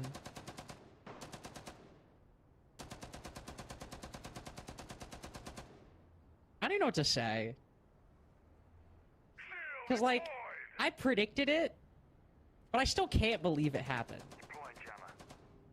And I'm not saying that like, oh my god, it was such a crazy prediction for you to make. It's just like, this team is so ridiculous. That's it. It's when you put it in the context of Furia, what you said isn't that outlandish. No, it's not. Like, that is just a day in the office. Do you know how many times I've seen that round? Do you know how many times I personally have seen that round? Like, casting it. Do you know how many times it's probably happened? Yeah. Like, oh, Furia, up 5-3. Okay, they've thrown a couple engagements. All right, it's fine. Somebody walked up a hall and killed the next 3. We're fine. See what they can do on the defense is they put Nade on Tachanka duty. You giving KZ the LMG? I don't think so. Dots is literally freaking out about a lone office run out. That's the type of mental damage that's been done by Furia. Yeah, W7M they're jumping at the sight of their own shadow at the moment. It hasn't been a day to remember. Ooh. Good bit of an opportunity here, though. Maybe catch Felipox lacking. Very well might. They're not taking any chances, though. Look at this. We've got an Ossa shield walking up. We've got smokes going down. Dude. He's still tucked behind the car on camera, and now he's off. And you've let him know that you come in. And guess what? Somebody else on the side of Furia is starting to join in because they're like, oh, we might be in a bit of danger right now. I've never even heard those sirens go off before. Bad to work. I've never heard those sirens go off before. What the hell? Is that a thing? I have literally never heard that police car go off. That's crazy. They're treating Fellapox, by the way, like he's part of he's on the FBI's most wanted list. Like, they are literally pulling out all the stops for this guy. W7M defended him like he's on the list, though. They're using Chanka Shimikas to try and get this job done. He still gets the kill on dots. Bali will trade onto JV. That's going on somewhere else. I don't really care what's happening there. I am fully invested in this garage push. Lobin eventually takes Felipox down. Gives a brief advantage here for W7M, and that garage control that they wanted so badly is now theirs. Okay, Lobin smokes nade. I don't know if we need to challenge Garage there. This should be W7M round at this point. It is KZ and Herds in the site, and I know they have 2 C4s. Notice even has one of them as an option to track. You've got the advantage. You have the time. The whole 35 seconds, and Lobin has garage control. I mean, yeah, I just don't know if you're swinging the glass. I mean, somehow KZ's not. Oh my God, KZ's killed him, and that's Diffuser. Oh my God. No, we're not doing this. Birds can call when they walk down marble. He's got the cross on the single door. He's got a C4 to throw out too. Oh my God, this is so winnable. This is actually so winnable. Maybe not so much as they found Herds. He's prepped the C4. Out it goes. Damages Volps on the walk up. Gets the Nook. Where's the Mav? Oh my God, Volps gets him down. But I cannot be the only one who, even in the 1v3, saw KZ winning as a likely option. KZ was going for style points there. He didn't want to win that by just surviving. He wanted to win it by getting all the kills as well. For all the drama that went on in Garage at the start of the round, I think it's only fitting that that is where the Diffuser lies cold, and W7M then have to, yet again for the last time, retake Garage against Furia. So much of the round focusing around that location. Just weird to see. And the police car going off made it all better. I've never heard that. I've literally never heard that before. I don't know if that's tech. Like, were they shooting the car in a specific way to, like, make it go off so that there's sound masking? Ollie, there was not a single bit of tech going on in that round. There was not a single bit of tech going on in Garage. Listen, I tell you what. You tune into the Fast Dan live stream on Monday morning, and she is going to be in Garage testing in the lab, trying to replicate that sound. Twitch.tv/FastDan. She's lighting the Discord up. She needs to know. Got an army of TikTok creators being like, can we do a little... Did you know that on Bank Garage?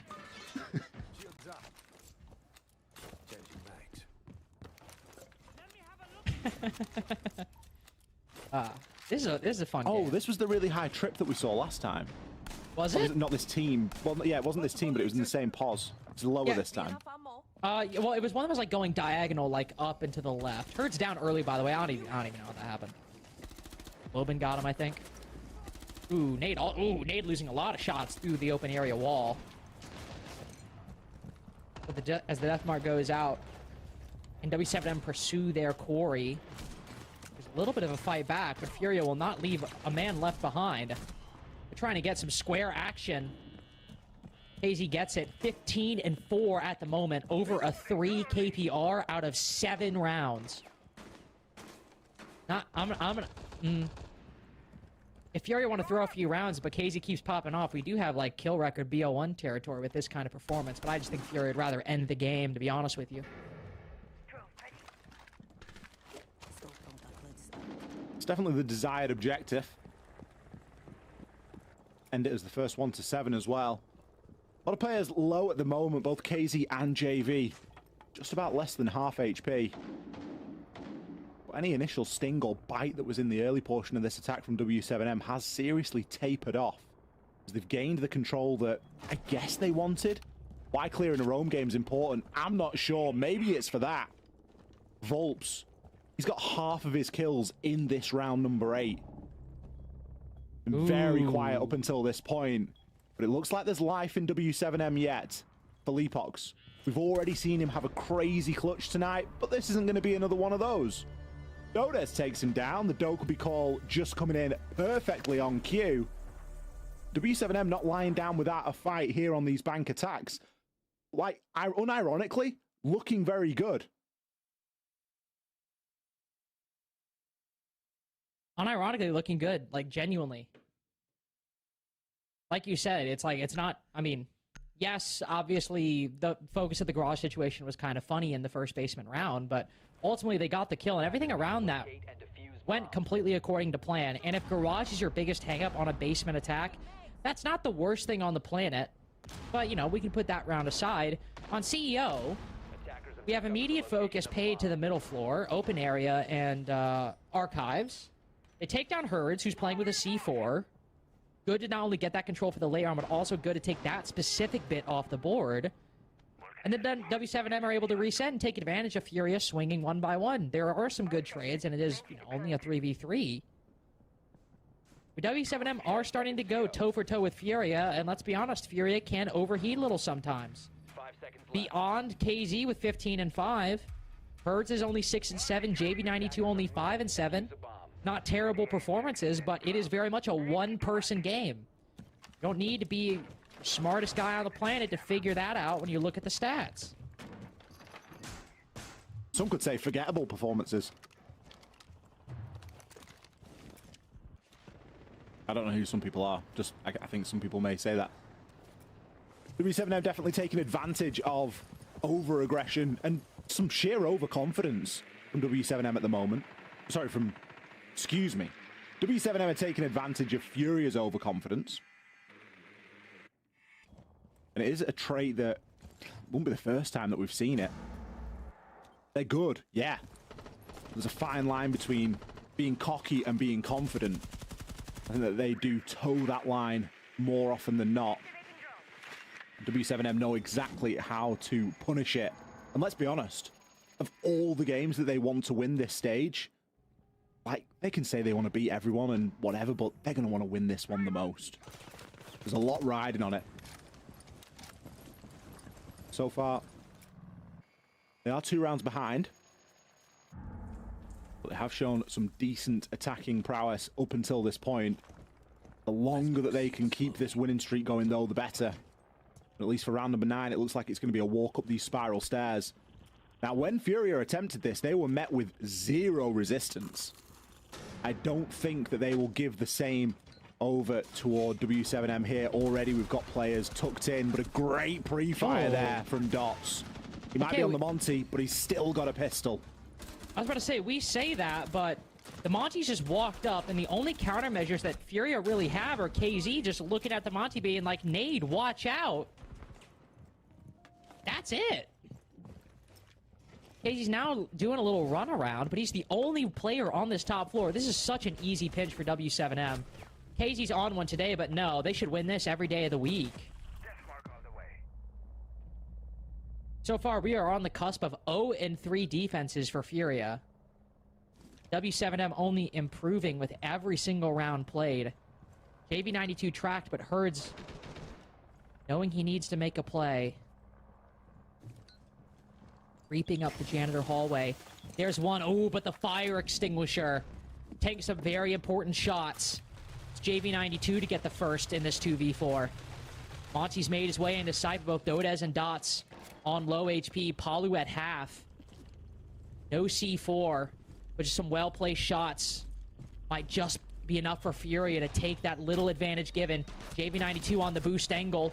Tries to flick around onto the Monty. Loses that fight, and Palu, weary of the backstab, will make sure that everything goes according to plan. 3 in a row for W7M, and we have a ball game. Dots on the Monty getting 2 kills as well. Pretty incredible. And, okay, I understand what you were saying, that W7M pretty much got given the same opportunity to just walk up spiral. But you can't deny that KZ has seriously dropped the ball there. Like, at yeah. least he was in the vicinity, whereas when W7M defended that, there was nobody there inside of Elevator. There was no one behind the deployable shield. There was just a bit of utility there, and Furia were almost confused and committed 2 nades to it because they were like, why is no one there? KZ just seriously dropped the ball. And, I mean, nade was just a sitting duck. Like, yeah, he was tucked in the corner, but you know the map well enough. Doesn't take a genius to work out that just behind that barricade is the corner, and you can just pre-fire through it with the Monty. So really good heads-up play, great gap spotting from W7M, 1 round away from leveling it up. If this doesn't end in a weird garage round again, then I can see this going equal. I could very well see this going equal. I mean, that's really about the only good thing that's happened for Furia's defenses so far, was that garage round, and they still lost it. All right, we were singing Furia's praises. We were riding the high of watching this team play for the first 6 rounds, and now we're in round 10, and I'm like, all right, what the hell was it all for? If that's what we're gonna get. It's a little bit of a different methodology, but kind of the same core fundamentals. It's just Furia fully leaning into the time denial, bringing the Goyo alongside the Tachanka, the smoke as well, sliding into the lineup. They're like, all right. Well, this is probably not exactly what they're saying, but they're like, all right, we get it. We're going to play a little more passive. Knowing Furia, that might still not be the case. But at least they have the utility on board to fully lean into plant denial. Yeah, it's probably the most meta lineup, especially with these bans, that you can bring for this defense. I think that just goes to show that they've kind of flicked that switch and they've gone, right, we've messed around for long enough now. We need to try and lock this in.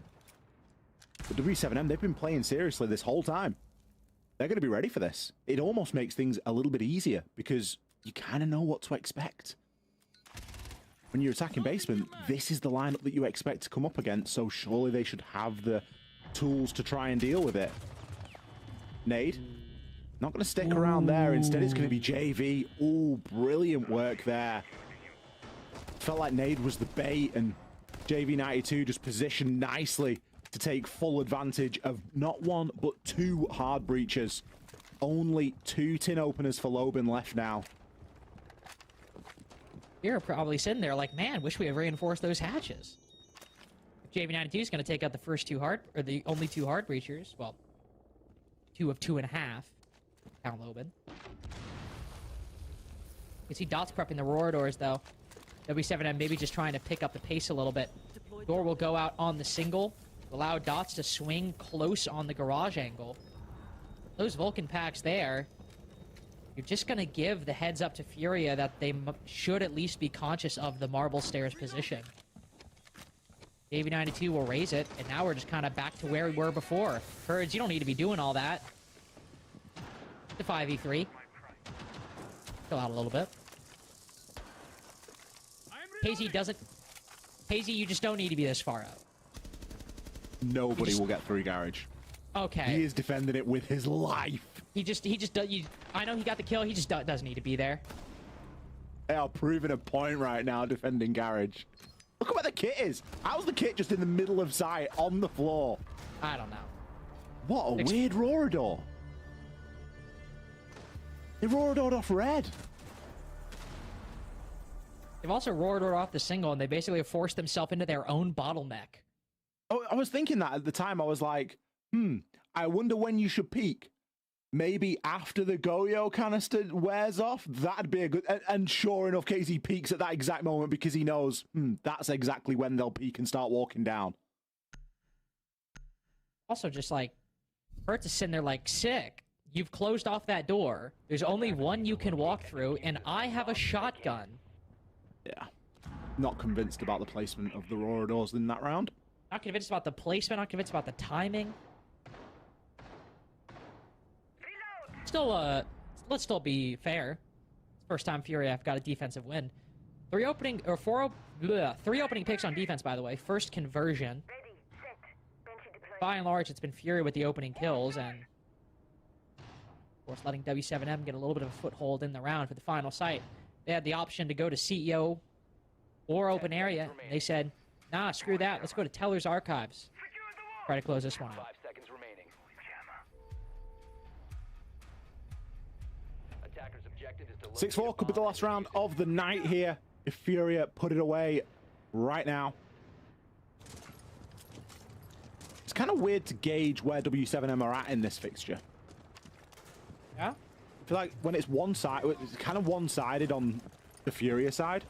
Obviously, a lot of rounds you can attest to KZ, given that he's 17-6. I feel like they've also attacked some rounds well, and then that last round just... It's kind of the throwaway that you sometimes have to expect. Really hope we don't see them lose that pace and tenacity that they've shown us so far, though. Logan just seeing if you can find anyone rotating, see if you can punish any defenders just repositioning in the early portion of this round.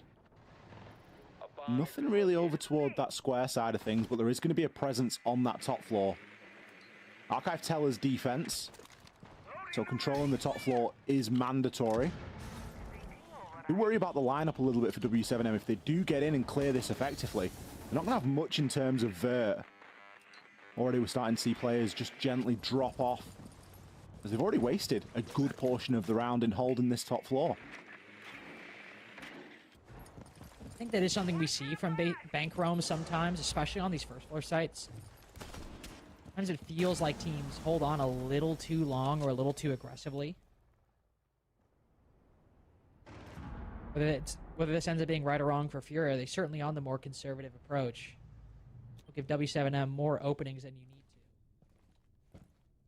Nate also crouching down. Can go up marble or blue stairs in the late game.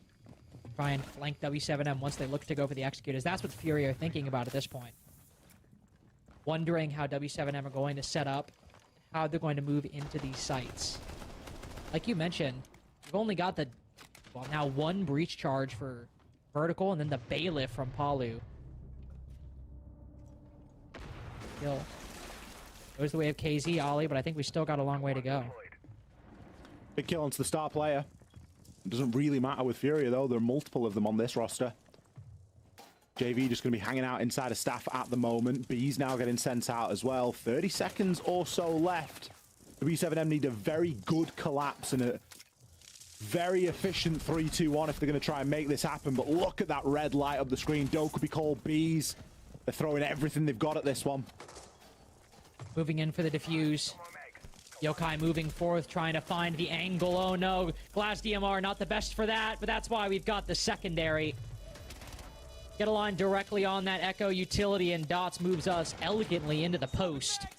Nade finally making good on this flank. It's Herds with one and only one, as W7M will bring us to all 12 and still maintain a shot at taking down their rival. Very important round for W7M to get there. Keeps them in contention right now, and gives them an opportunity of points in this fixture. It would be only fitting to share the spoils between these two teams. And for what is, without a doubt, our match of the day, regardless of the outcome here, if it's 7-5 or if we go into an overtime, it has delivered. I don't think you can argue with that.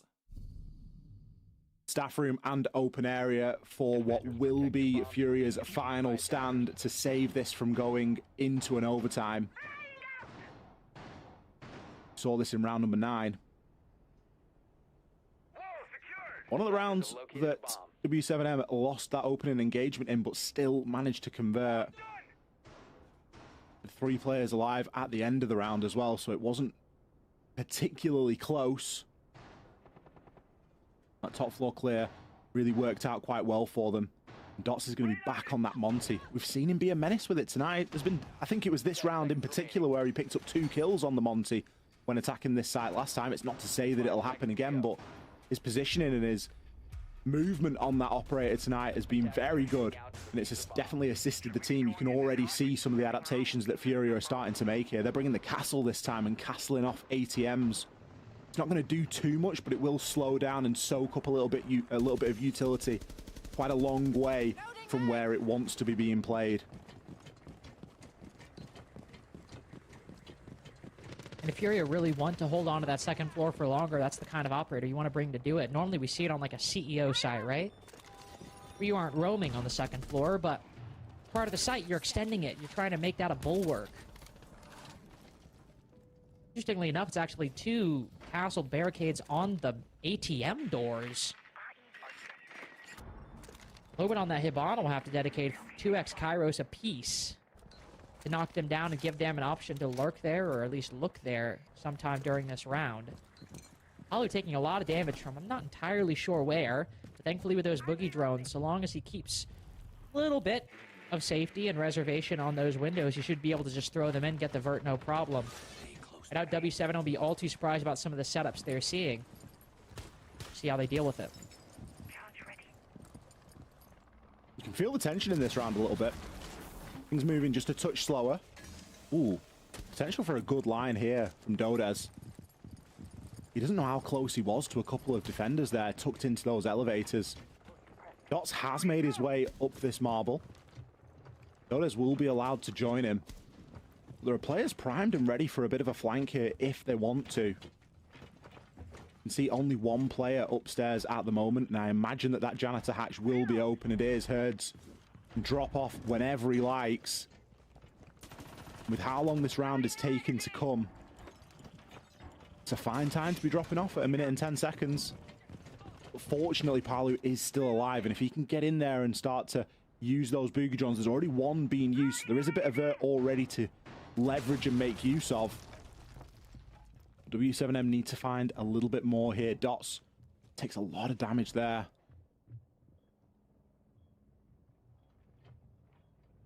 This might just be the most passive we've seen Furia play this whole half. Shots ringing out from the shadows against W7M. Polly put to 1 HP and his offender vanishes into the night. Dot's the same story. Bellapox has been waiting around elevator for his moment, for his time, and as KZ falls, more burden placed upon his shoulders. Dots dropped down into stock. Bellapox sees his man on marble, but calls JV92 in. Allows him to rotate forward. While it's only the 3v3, he's at least forced Dots off the plant, put him in 1 HP. Herds cut down the back line too. It's just 2 players trapped in the site, locked in with Furia, and with nowhere to run. 7-5, and the rivalry remains one-sided. Furia, still the big brother to W7M. It was so close as well. W7M nearly getting it to an overtime, but you could feel just how much pressure was on that final round. You could feel just how much they wanted to take that to 6-6 and reset the sides, but it wasn't meant to be. A big performance from Furia, KZ in particular. I think without him, this would have been a very different affair. But then again, it's Furious. There's nothing to say that somebody else wouldn't have stepped up to that plate, whether it be Herds, JV92. You could name the lot of them, and anybody would be capable, but he was definitely the star of the show today. And you've kind of got to feel a little bit sorry for W7M because they played the hearts out and they really didn't leave anything to chance. And you could see that just in how slow that final round was. It was almost painful to watch because you know that they've got that ability to just inject a little bit more pace into it, Lynx. Yeah, you do. You do know that. That's always the thing with Furia, man, is they just know how to do it. They know how to always pick up the pace. They know how to slow things down, speed things up, and they know how to make a game exciting. We can all agree on that. But that's Ollie and I done for the day. We got Ann, Gabe, and Fox on the desk, ready to break down Furia maintaining their dominance over W7M.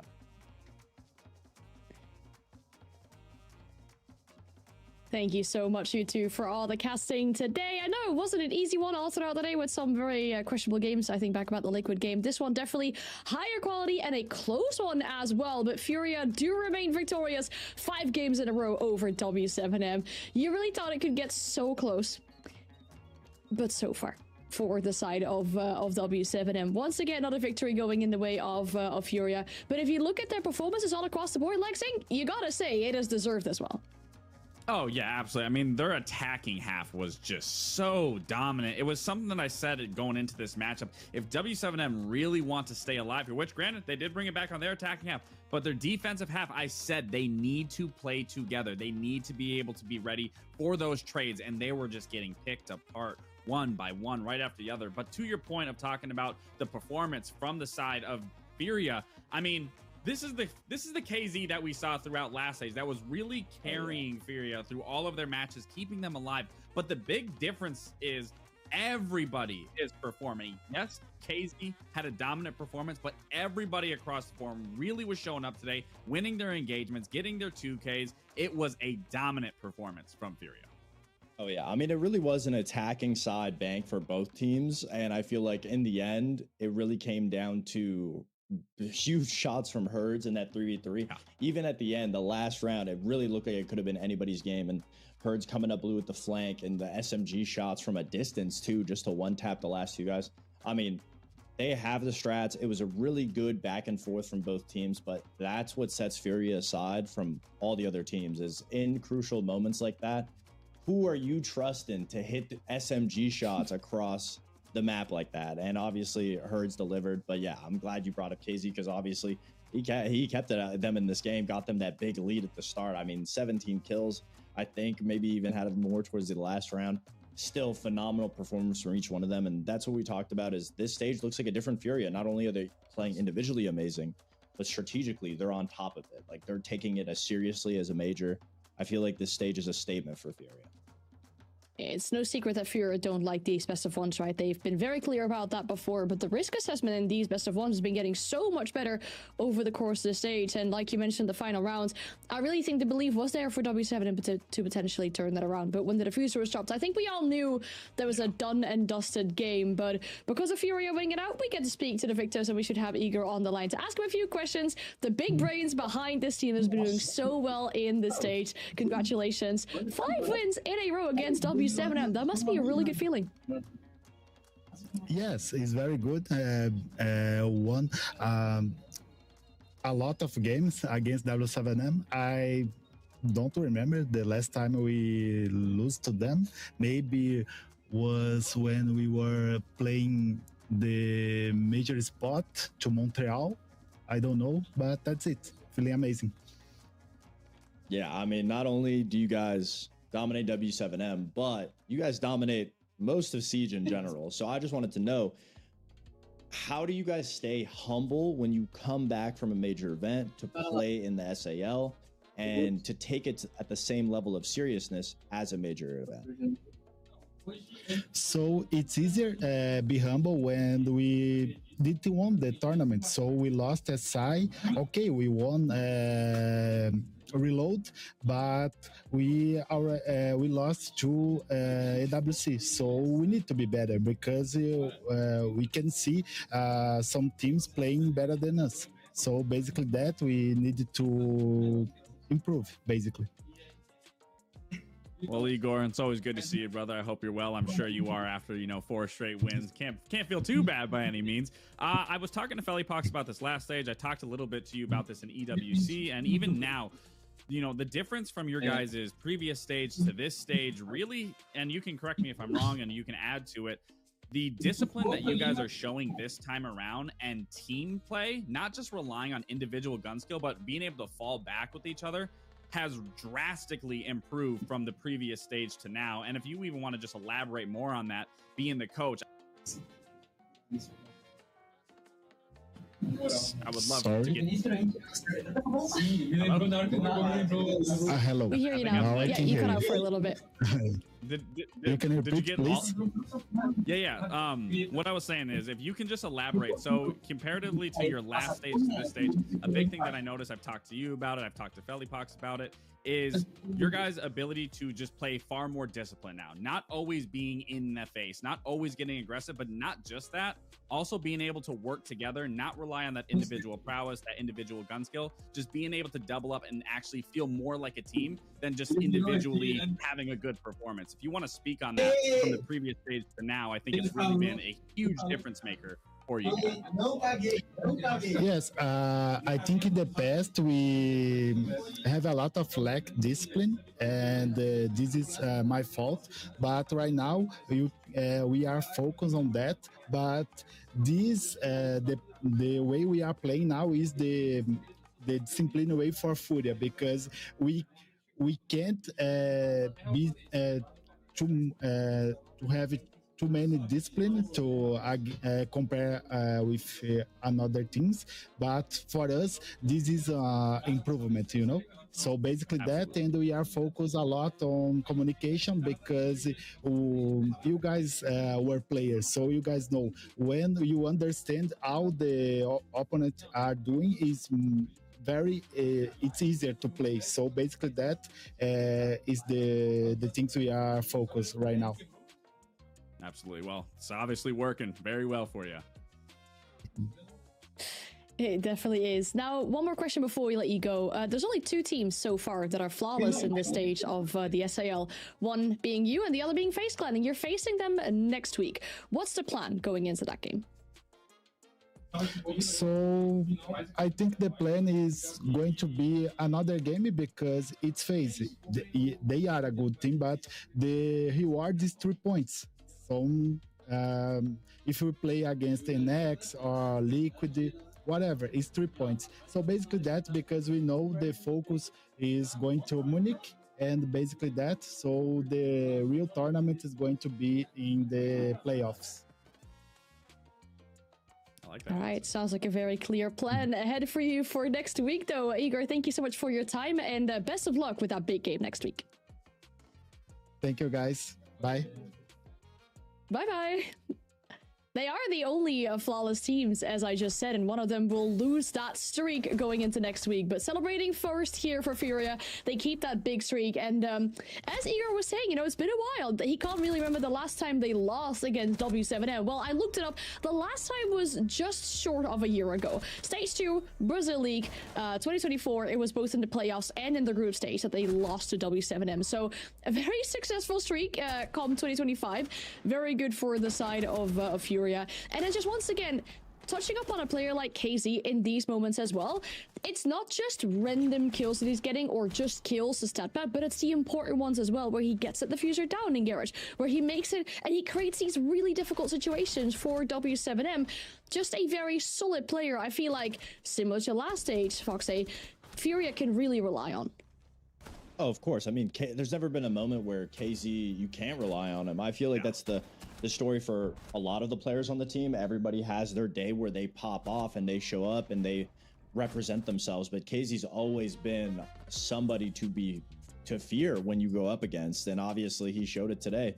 All of his decision making, you're right. It's not just him on an island on his own, or he's going for these magnificent 1v5 plays or anything. Like, he's playing his role. He's going to where he needs to rotate to, because he plays that flex, like, rotator position. So everyone on defense is in their spots. Wherever KZ needs to assist, he'll go there. And he's always consistent at being the man to cover the person in the position.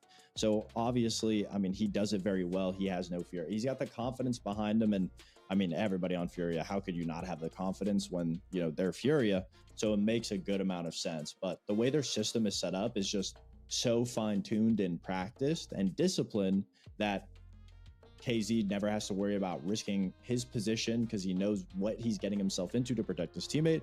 His teammate in the position knows that they have to just play their life or play their time or call for the assistance, and it'll be there. It makes everything that much easier. You never have to worry. You never have to make a choice without your teammate being there or being in the vicinity to help. It's very well-rounded.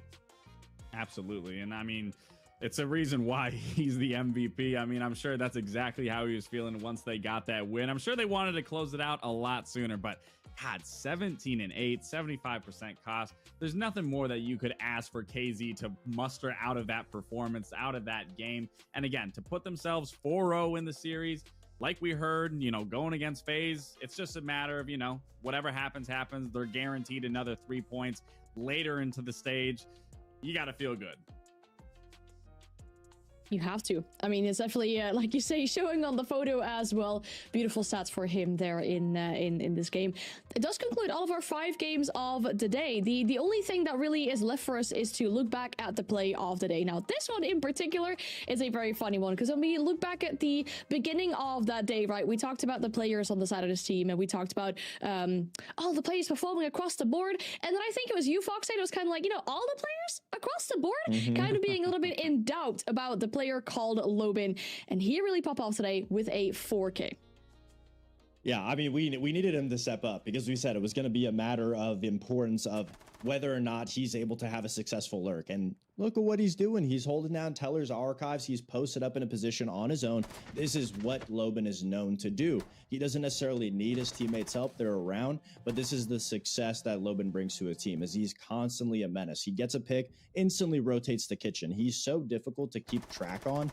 Once you give him that opportunity, he's constantly rotating. A lot of players in this situation, they'd get a pick, they'd get worried, they'd fall back down the site, but he's not just going for kills. He's stalling time, constantly rotating. Each individual kill he gets, constantly moving, trying to either maintain pressure, maintain position, catch someone off guard, or just hold a lane for his teammate. And it's just the way he went from Teller's archives, gets a pick, to all the way rotates into open area, drops the case, then immediately plays the hatch because he hears the team is hitting the site, which he has case. He doesn't necessarily need to move. There's no wrong play here, but he decides to go to help his teammates and immediately transitions that into cleaning up the rest of the players inside. So time management was beautiful here. The fact this play right here, the fact that he rotates the kitchen, plays time, it was genius. Yeah, I'm glad he listened to our comments about all the players stepping up across the board, because he definitely did that today. Lit a fire under the team's bums to try and really get that victory going over the line against Furia, but they were unsuccessful, unfortunately. We'll have a look at where this puts us as the fourth playday is now complete. We're nearing the halfway mark of the stage, really, and we can have a look at the standings to see where our teams find ourselves. So once again, remind you, the objective for our teams is the top 6. Like Igor was just saying, the objective is to go for the playoffs, then to go to that international event. The top 4 eventually, after playoffs, will make it to the major in Munich. So that's going to be the big aim for these teams. Right now, Furia, FaZe, NIP, and Lowe's have got themselves sitting up there quite comfortably.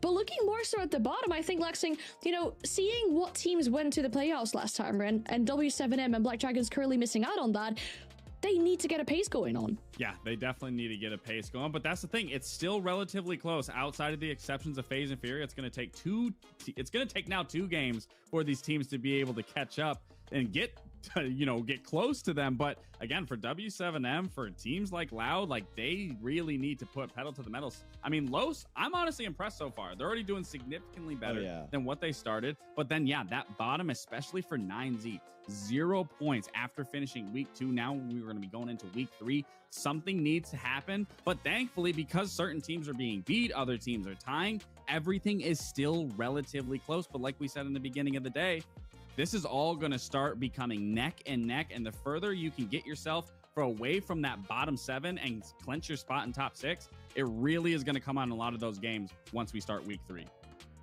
Getting as many points earlier on relieves the amount of pressure that you have to go through. But obviously, I think without a doubt, Black Dragons, ENX, both those 2 teams, you're going to have to look out for them, because both of them have played arguably 3 very difficult opponents coming up into today. So the games are quote unquote going to get easier, so they could easily jump up into the standings. And then we look at the games for next week, Saturday, and I'm looking at that 4th game of the day. The banger of absolute bangers. FaZe going up against Furia. The Twins, once again, facing off against each other as you're seeing them on your screen. That really is promising to be a really good match. As we already said, both teams having been flawless so far, collecting maximum amount of points of what they've been able to do so. But then in regards of those playoffs battles, I'm looking at a Lowe's versus Loud. I'm looking at an NIP versus Liquid. There's a lot to get there as well. And then, Lexing, we haven't even started talking about the first one. Black Dragons, ENX, they both have their aim set on making that top 6. It's not been too easy for them, but it definitely is still possible. Yeah, I think it was important to note that Black Dragons, they got their first win today. You could see in Miracle's face, it was happy, they were relieved, and that can really pay dividends in the later rounds of just being able to, understand we are better, we can win. So that should definitely be a good one for ENX. I think there's still a little trial and error. Like I said, not too much tangibility going on there yet for me, but should be a very close game. But that second game, even, honestly, I've really been enjoying watching Los and how they play. Sure, today maybe wasn't the best showing from them, but it's never to take anything away from them. I think, given time, given Dark coming onto this roster, we will see a lot more improvement. And as for Loud, they really need these points as well. And one of these 2 is going to double up ahead of them. So again, it comes down to these points. Yeah, absolutely. I mean, that Black Dragons ENX game, whoever wins that jumps up into that, tied with points into the 6th place spot. So easily it's going to be setting the tempo for them. obviously you can't ignore the match of the day, but I'm with you, Anna. For me, Los Loud, with how well Los has been doing and with how Loud's kind of been inconsistent up and downs, I'm excited to see if this low start to the stage 2 is just, you know, a small string of luck, or if they really have something that they can compete against some of the top teams in the SAL with, and that if we will see maybe Los in the playoffs. So obviously I'm looking forward to that game. I'm hoping it's the whole day though. I mean, wow, like we need this in NA. We need this in NA. Like, yeah, I can see where you're coming from. I mean, looking at the schedule that we have for the next Saturday, it just makes me want to do that like tomorrow, please. Honestly, the way that these games are lining up and the way we have these big expectations for them, I'm sure it'll be a very good game coming up on Saturday, though. There's lots of other Cs to watch in case you can't wait like us for next Playday. We have EML starting tomorrow and Tuesday. U2 will be on for the NAL as well. We have the APL coming around, and then next week, Saturday, we'll be back here, same time, same place. And as you saw, with some banger games, you do not want to miss out on those. For now, have a great rest of your night, and we'll see you next week.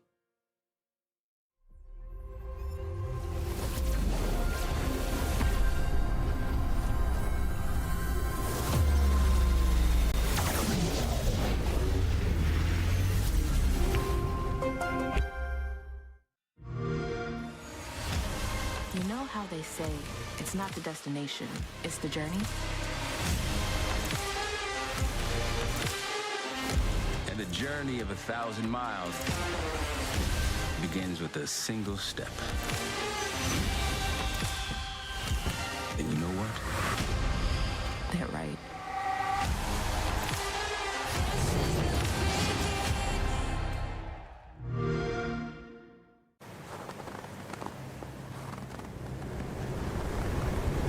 Keep an eye out for contact.